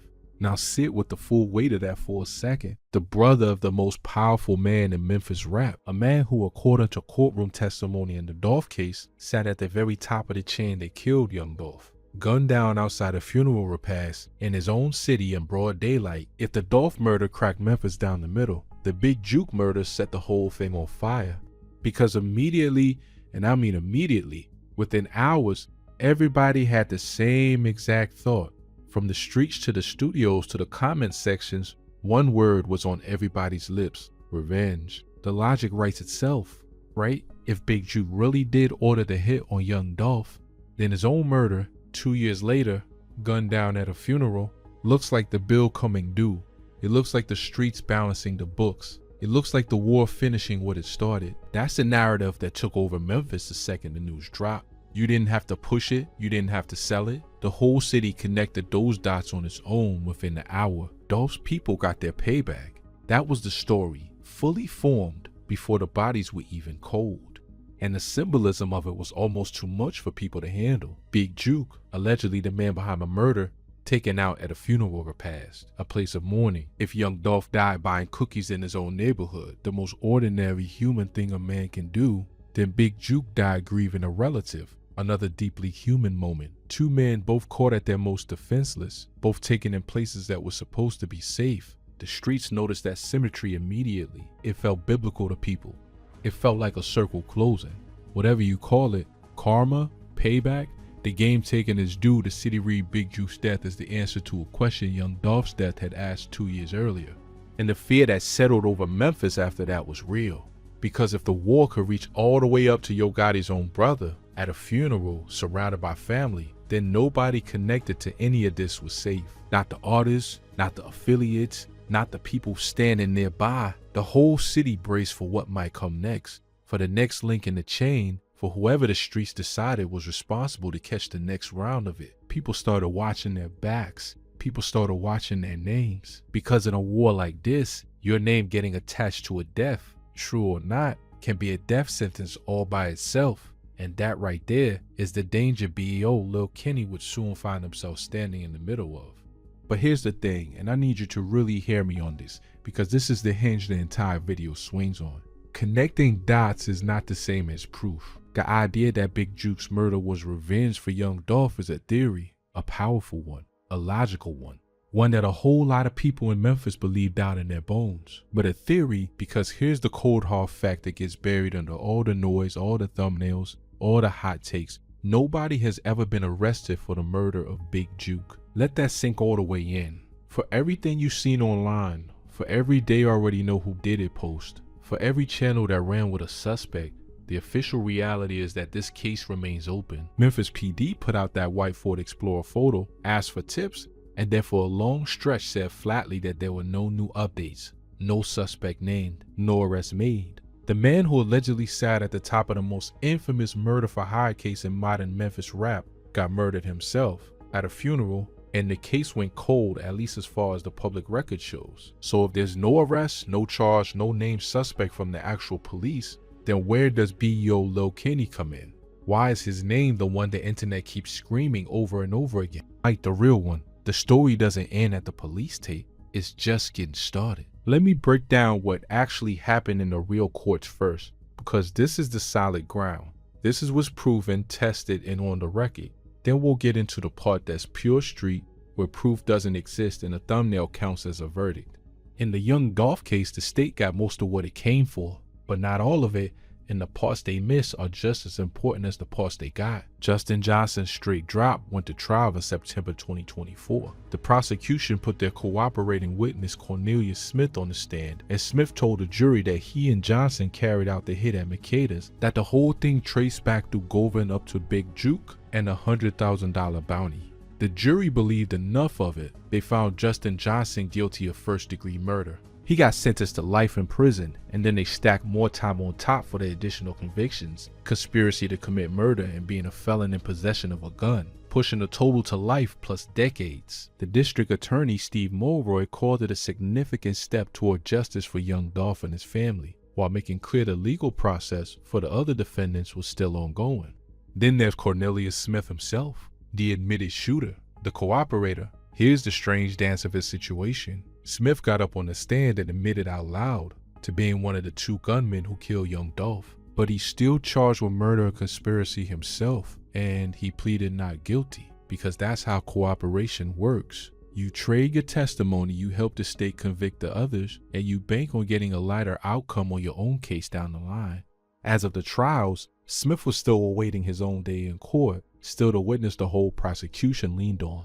And then there's the twist, the part a lot of people forget when they tell this story. Hernandez Govan, the alleged organizer, the connector, the man the state said put the whole hit together, went to trial in August 2025. and the jury acquitted him. Not guilty on the first-degree murder count and the conspiracy count both. And it didn't even take them long. The jury deliberated about 3 hours before coming back and setting him free. Govan hugged his lawyer, thanked the judge, and walked out of that courtroom a free man. How did that happen?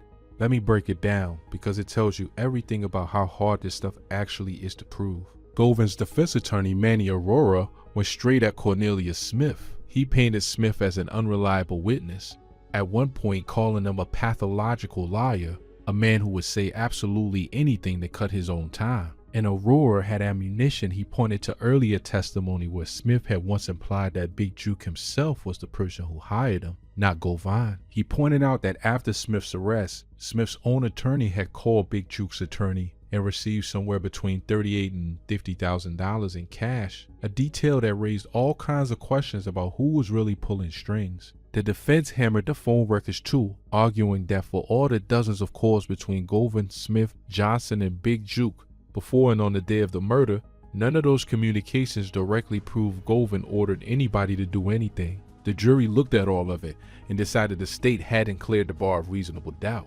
And just like that, the alleged mastermind walked.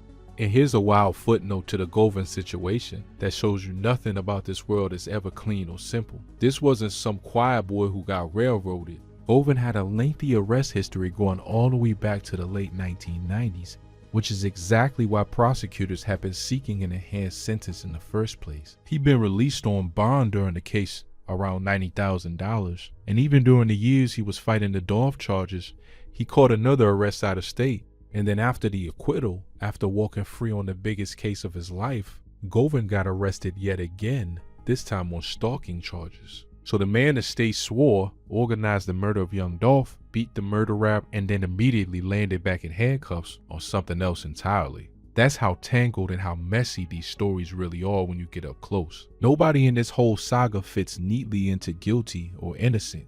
It's all gray, all the way down. And that gray is exactly why slapping a confident murder verdict on BOL Lil Kenny off of internet rumors is so reckless. Because even the cases with full trials and full juries don't produce clean answers. Now, why am I telling you all this courtroom detail in a video about BEO Lil Kenny? Two reasons, and they're both huge. Reason one, that acquittal shows you how high the bar actually is, and how far the internet's treatment of Kenny falls below it. Think about what the state had against Govan, a cooperating shooter who named him directly. Dozens of phone records, a years-long investigation, the abandoned Mercedes found next door to his house. And with all of that, a jury still said not proven in 3 hours. So when the internet declares BEO Lil Kenny guilty of killing Big Juke off of 0 charges, 0 evidence, and 0 testimony, understand how absurd that gap is. A jury wouldn't convict the alleged Dolph organizer even with a mountain of evidence. The internet convicted Kenny with a thumbnail and a question mark. That's the difference between justice and content. Reason 2, this entire Dolph case is the motive engine behind the Big Juke revenge theory. The only reason anybody believes Big Juke's murder was payback is because of what came out in these trials. The alleged hit, the alleged $100,000 bounty, the alleged marks on PRE's whole roster. So the courtroom drama feeds directly into the street theory. They're welded together. You can't have the revenge narrative without the trial testimony, and you can't understand the trial testimony without the war. It's all one machine. Okay, now let's get into the part you came for, the street court. Because on the streets, fam, the rules are upside down. On the streets, you don't need a charge. You don't need evidence. You don't need a witness. You need a story that feels true, and you need a name to hang it on. And somehow that name became BEO Lil Kenny. So let me lay out honestly the reasons Kenny's name got attached to this. And then let me tell you what's actually been confirmed, which after all this noise is gonna land different. The first reason is his story itself. Remember those 2 life sentences? Kenny was facing the kind of time that should have ended his whole life. And he beat it and walked out. To a lot of people in the streets, a man who beats a case that heavy is a man who's about that life for real. A man who's untouchable. A man who'll do whatever it takes. And rightly or wrongly, that reputation makes him an easy name to attach to any violence that happens after. His music pours gas on it. When your catalog is No Hospital Gang and Set Talk and New Death Row, when your whole identity is street authenticity, people are gonna believe you're capable of anything. That's the double edge of keeping it real in your music. It makes you believable as a suspect even when there's not one shred of evidence. The same realness that makes the music hit makes the accusation stick. The second reason is the affiliations and the alliances, and this is where it gets tangled, so I'm going to be careful. Kenny moves in a Memphis ecosystem where the lines between camps are everything. He's a Gucci Mane affiliate. Gucci's literally on his album, and he's collaborated across the whole map. He's got a record with Kenny Muni, who's a Paper Route Empire artist, one of Young Dolph's own people. So already you can see the math the streets start doing. Here's a man connected to people connected to Dolph's camp, in a war where Dolph's camp had every reason in the world to want revenge on Big Juke. The internet takes those connections and sprints all the way to the end zone with them. But connection is not commission. Knowing people, making songs with people, moving through the same world as people, that is not evidence that you killed anybody. It's just a raw material that rumors get built out of. 6 degrees of separation is not a murder charge. The third reason is the freestyles and the shots fired. Kenny is not a quiet man, and he doesn't move quiet either. Memphis rap blogs and the local scene have caught him taking real shots in his music, taking aim at names like Moneybag Yo, OG Boo, Dirty, Big Homie Ye, figures tied in different ways to the CMG and Gotti side of things. So picture it, here's a man fresh home from prison, openly throwing shots at the Gotti affiliated camp in the middle of a war where Gotti just lost his brother. You see how the picture paints itself? You don't even need a fact at that point. The posture alone makes him look like an enemy, and an enemy in the street imagination slides real easy into suspect. Add in the rumors that have swirled around Kenny himself, talk of an attempt on his life, talk of his car getting shot up, and the streets read all of that as confirmation. He's in the war, so he must be in a murder. But being a target of violence is not proof you committed violence. Those are two completely different things, and the internet smashes them into one. The internet machine. Once one channel dropped a thumbnail saying B.O. Lil Kenny arrested for Big Juke's murder, every other channel in the space had to chase it or get left behind. That's just how the machine works. Outrage gets the clicks. A rapper's face next to a murdered mogul's brother gets the clicks. So you got wave after wave after wave of content. Feds say Kenny was involved. Yo Gotti tracked him down secretly. Kenny's car got shot up in Memphis. Attempt on Kenny's life hours ago. Each post built on the last one. And here's the dangerous part. After enough of them, people stopped asking whether any of it was actually true. The repetition itself became the proof. If 100 channels said it must be real, right? Nah. 100 channels repeating an unconfirmed rumor is still just one unconfirmed rumor wearing 100 different thumbnails. That's not journalism. That's not justice. That's just volume pretending to be truth. And here's the part that should stop everybody cold, because this isn't a victimless game. When the internet hangs the label "the man who killed Yo Gotti's brother" around somebody's neck, that label doesn't just sit on the screen. It walks out into the real world with that person. Think about what it means to be branded across an entire city as the man who took down a mogul's brother in a war where everybody already saw what payback looks like. That accusation, true or not, paints a target on a man's back. It puts him in danger every time he steps outside, and it's no coincidence that the same rumor mill pushing Kenny did it has also been pushing stories of attempts on his life, his car getting shot up, close calls. Whether or not those specific incidents played out exactly how the clips say, the logic is undeniable. When you tell a whole city a man is responsible for a beloved figure's death, you are putting that man's life on the line off of nothing but speculation. So this isn't harmless entertainment. The rumor itself is a weapon. It can get somebody killed for a crime they were never even charged with.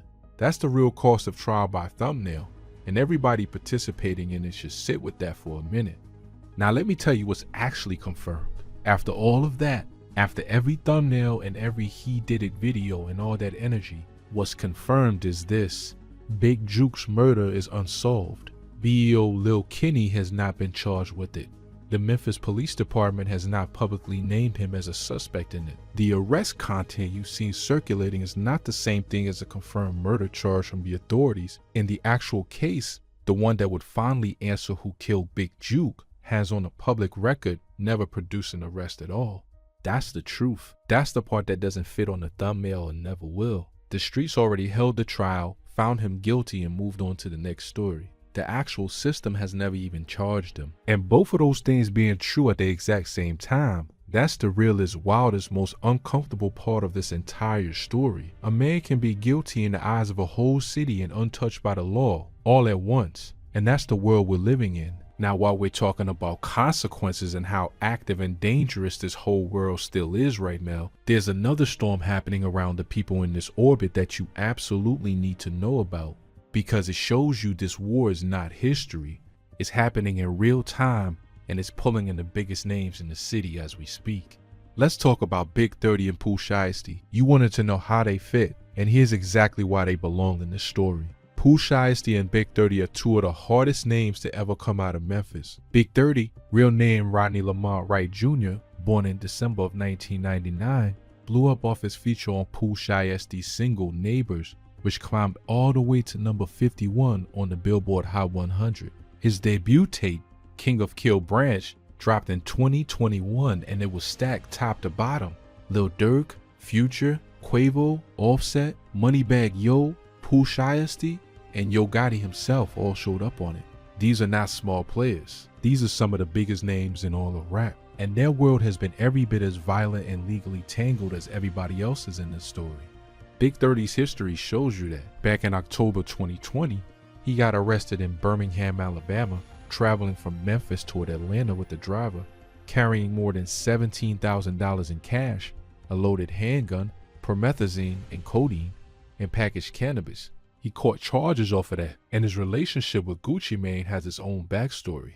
Back in June 2020, Gucci publicly called Big 30 out, claiming Big 30 kept posting them on Instagram like they were close when they had really only met once. That little beef got squashed though, and Big 30 ended up appearing on a Gucci Mane single in 2021. So the connections between all these people loop around and around, friend to enemy to collaborator and back again. Well, here's the part that brings it right up to the present and ties this entire thing together. In April 2026, Big 30 and Pooh Shiesty, along with 7 other men, 9 total, got arrested in connection with an alleged ambush and robbery that targeted music industry figures, including Gucci Mane himself. The alleged incident went down back in January of 2026 in Dallas, Texas, and all 9 of those defendants got charged with kidnapping and conspiracy to commit kidnapping. Now connect the dots with me, but connect them honestly the way we've been doing this whole time. Gucci Mane is B.O. Lil Kenny's cosign. Gucci is on Kenny's album, and now Gucci is the alleged victim of an ambush that lands Big 30 and Pooh Shiesty in serious federal trouble. So you got Kenny on one side of a line aligned with Gucci, and you've got Big 30 and Pooh Shiesty on the other side, accused of moving on Gucci. That's the real root of the beef between these camps, not some made-up diss track war that some blog invented for views. A genuine fracture in Memphis between the people aligned with Gucci and the people accused of crossing him. And Kenny himself has even spoken publicly, weighing in on the whole Gucci and Pooh Shiesty situation, putting his own 2 cents on the record. So when people say B.O. Lil Kenny has smoke with that side of the city, this documented, charged in real court case is the actual basis for it. And I want you to notice something, because it's the whole point. Those arrests, Big 30, Shiesty, the Gucci ambush case, those are confirmed. Those are real charges in a real court with real defendants and real consequences. That is what a documented case looks like. Now hold that right up next to the Kenny and Big Juke situation, which lives entirely online, with no charge, no suspect named by police, no arrest in the actual murder case. Same city, same war, same web of people. 2 completely different levels of proof. One went through the real system, the other never left the comment section. And if you could see that difference clearly, if you can hold those 2 things side by side and tell which one is fact and which one is rumor, then you understand this story better than 90% of the people talking about it online. By now you should be seeing the full shape of this thing, a city at war with itself for years. 2 murdered icons, Young Dolph and Big Juke, a web of camps, cosigns, collaborations, and betrayals. A court system that convicts some, acquits others, and leaves the biggest question of all unanswered. Federal cases pulling in the present day stars, and right in the middle of all of it, one rapper fresh home from 2 life sentences, wearing an accusation the law never gave him. So what does it all mean? Let's bring it home. This war changed Memphis forever, and it changed what it even means to be a rapper in that city. Let me break down what it all adds up to, because there are real lessons buried in here, whether the people living it want to learn them or not. First, the human cost, because this gets lost the second it turns into content. 2 men are dead. Young Dolph, a man who gave turkeys to families and paid for strangers' funerals, who did it his own way and made a whole city proud, executed buying cookies at his favorite shop in the neighborhood he grew up in. And Big Juke, a man mourning at a relative's repast, surrounded by family, gunned down leaving a funeral. Whatever you believe about who did what to who, those are 2 families destroyed. 2 sets of children without a father, an uncle, a brother. A city that keeps burying its own and never seems to stop. The thumbnails turned it into a game with a scoreboard, but it was never a game to the people who got the phone calls. Real human beings die. Hold on to that, because everything else is downstream of it. And it's not just the 2 men in the ground either. Think about everybody still living who got pulled under by this.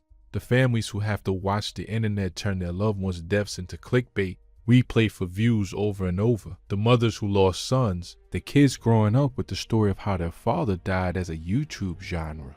The artists who came up in these camps and now can't make a song or post a photo without somebody reading it as a move in a war. A man like Heeklock who lost his mentor Dolph and has had to carry that label forward while the speculation never stops. A man like Yo Gotti who built one of the biggest empires Memphis ever produced and then had to bury his own brother and listen to the whole world treat that murder like a plot twist. Whatever side you're on, whatever you believe, there's grief underneath every single thumbnail in this story, and that grief belongs to real people who don't get to log off when it gets to be too much. The internet moves on to the next story. The families never do.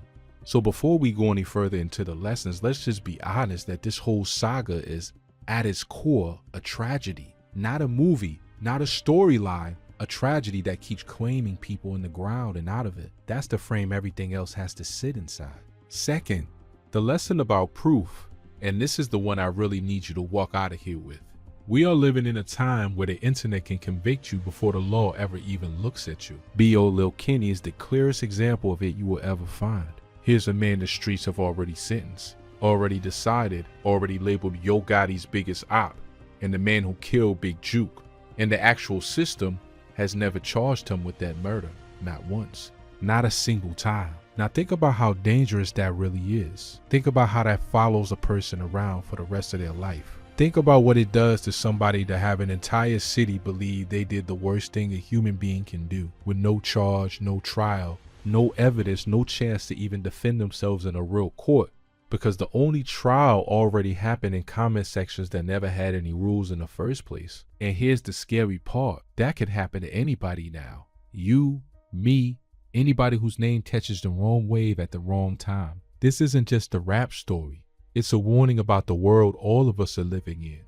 Third, the cycle, because this is what the whole thing is really about. If you believe the street theory that Big Juke ordered Dolph's death and that his own murder at that funeral was the payback, then what you're really staring at is a machine that does not stop. Payback for payback for payback with no off switch. And the people who get chewed up by that machine aren't just the principals at the top, it's the affiliates, the collaborators, the names that just happen to be standing nearby when the music stops. Look at how far it spread. From Dolph and Big Juke at the center, all the way out to Big 30 and Pooh Shiesty catching a federal kidnapping case over an alleged move on Gucci Mane, who happens to be tied to Kenny, who happens to be tied to the whole thing.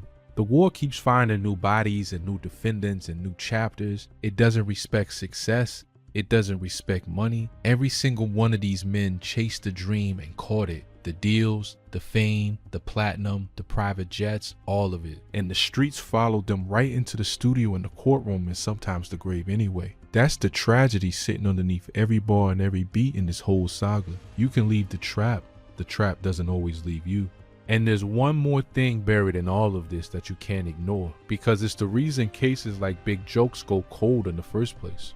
The code of the streets. The no snitching, no cooperating, handle it yourself code that runs through every chapter of this story. Look at how the Dolph case actually got solved. It only moved because Cornelius Smith broke that code and started talking. Without a cooperator, the state had a much harder road, and you saw what happened when the cooperator's word was all they had against Govan, an acquittal in 3 hours. Now apply that to Big Juke. In a murder at a public repast, With people around with cameras in the area, the case still went cold, and a big part of why is that nobody who knows is talking. The same code that protects the streets also lets killers walk. It cuts both ways. It protected whoever killed Big Juke, and it's the same code that lets a whole city believe they know who did it, while the actual evidence stays locked behind sealed lips. That silence is the soil the rumors grow in. When nobody official can or will say what happened, the internet fills the vacuum with whatever story feels best. And the story that feels best is rarely the story that's true. It's just the loudest one.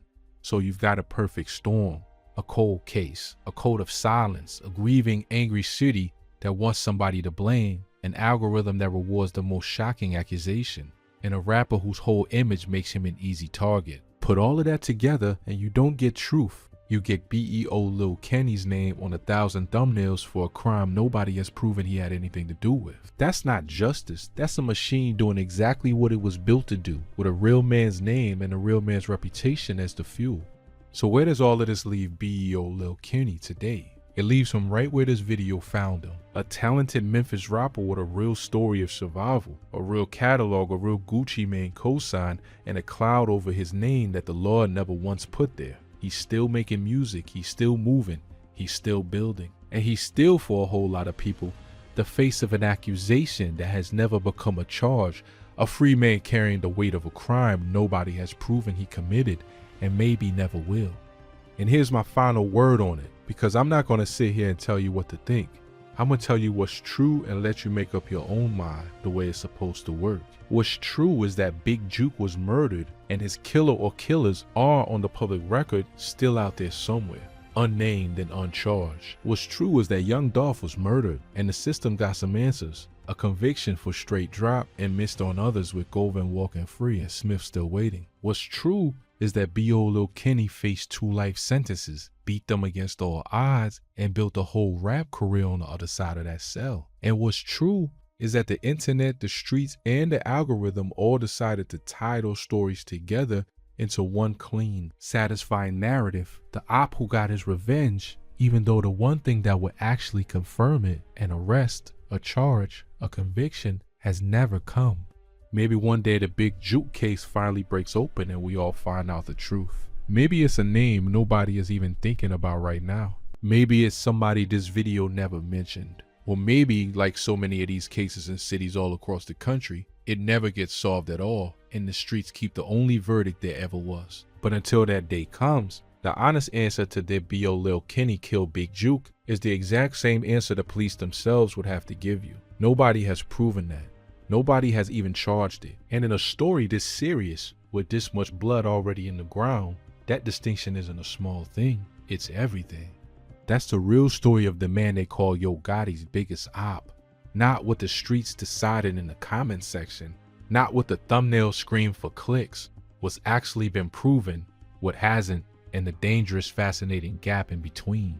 And now you know the difference, which puts you ahead of almost everybody else talking about this. If you made it all the way to the end of this one, you already know what to do. Hit that like, hit that subscribe, and drop your honest takedown in the comments. Not what the thumbnails told you to think, but what you believe after hearing the whole story laid out straight. Do you think the streets got it right? Do you think Kenny's a fall guy for a city that needed somebody to blame? Or do you think the truth is something none of us have heard yet? Let me know. And ask yourself this while you're down there in the comments. If it was your name on those thumbnails, with no charge, no trial, no proof, would you want a whole city deciding your guilt off a rumor? That's worth sitting with, because the same machine that did this to B.O. Lil Kenny can do it to anybody, and the only thing that protects any of us is people being willing to ask for proof before they pick up a verdict. Memphis is a story that is still being written, chapter by chapter, body by body, and we're going to be right here breaking down every single one of them with you, the real way, with the facts up front and the rumors labeled as exactly what they are. Stay tuned, gang. Stay safe out there.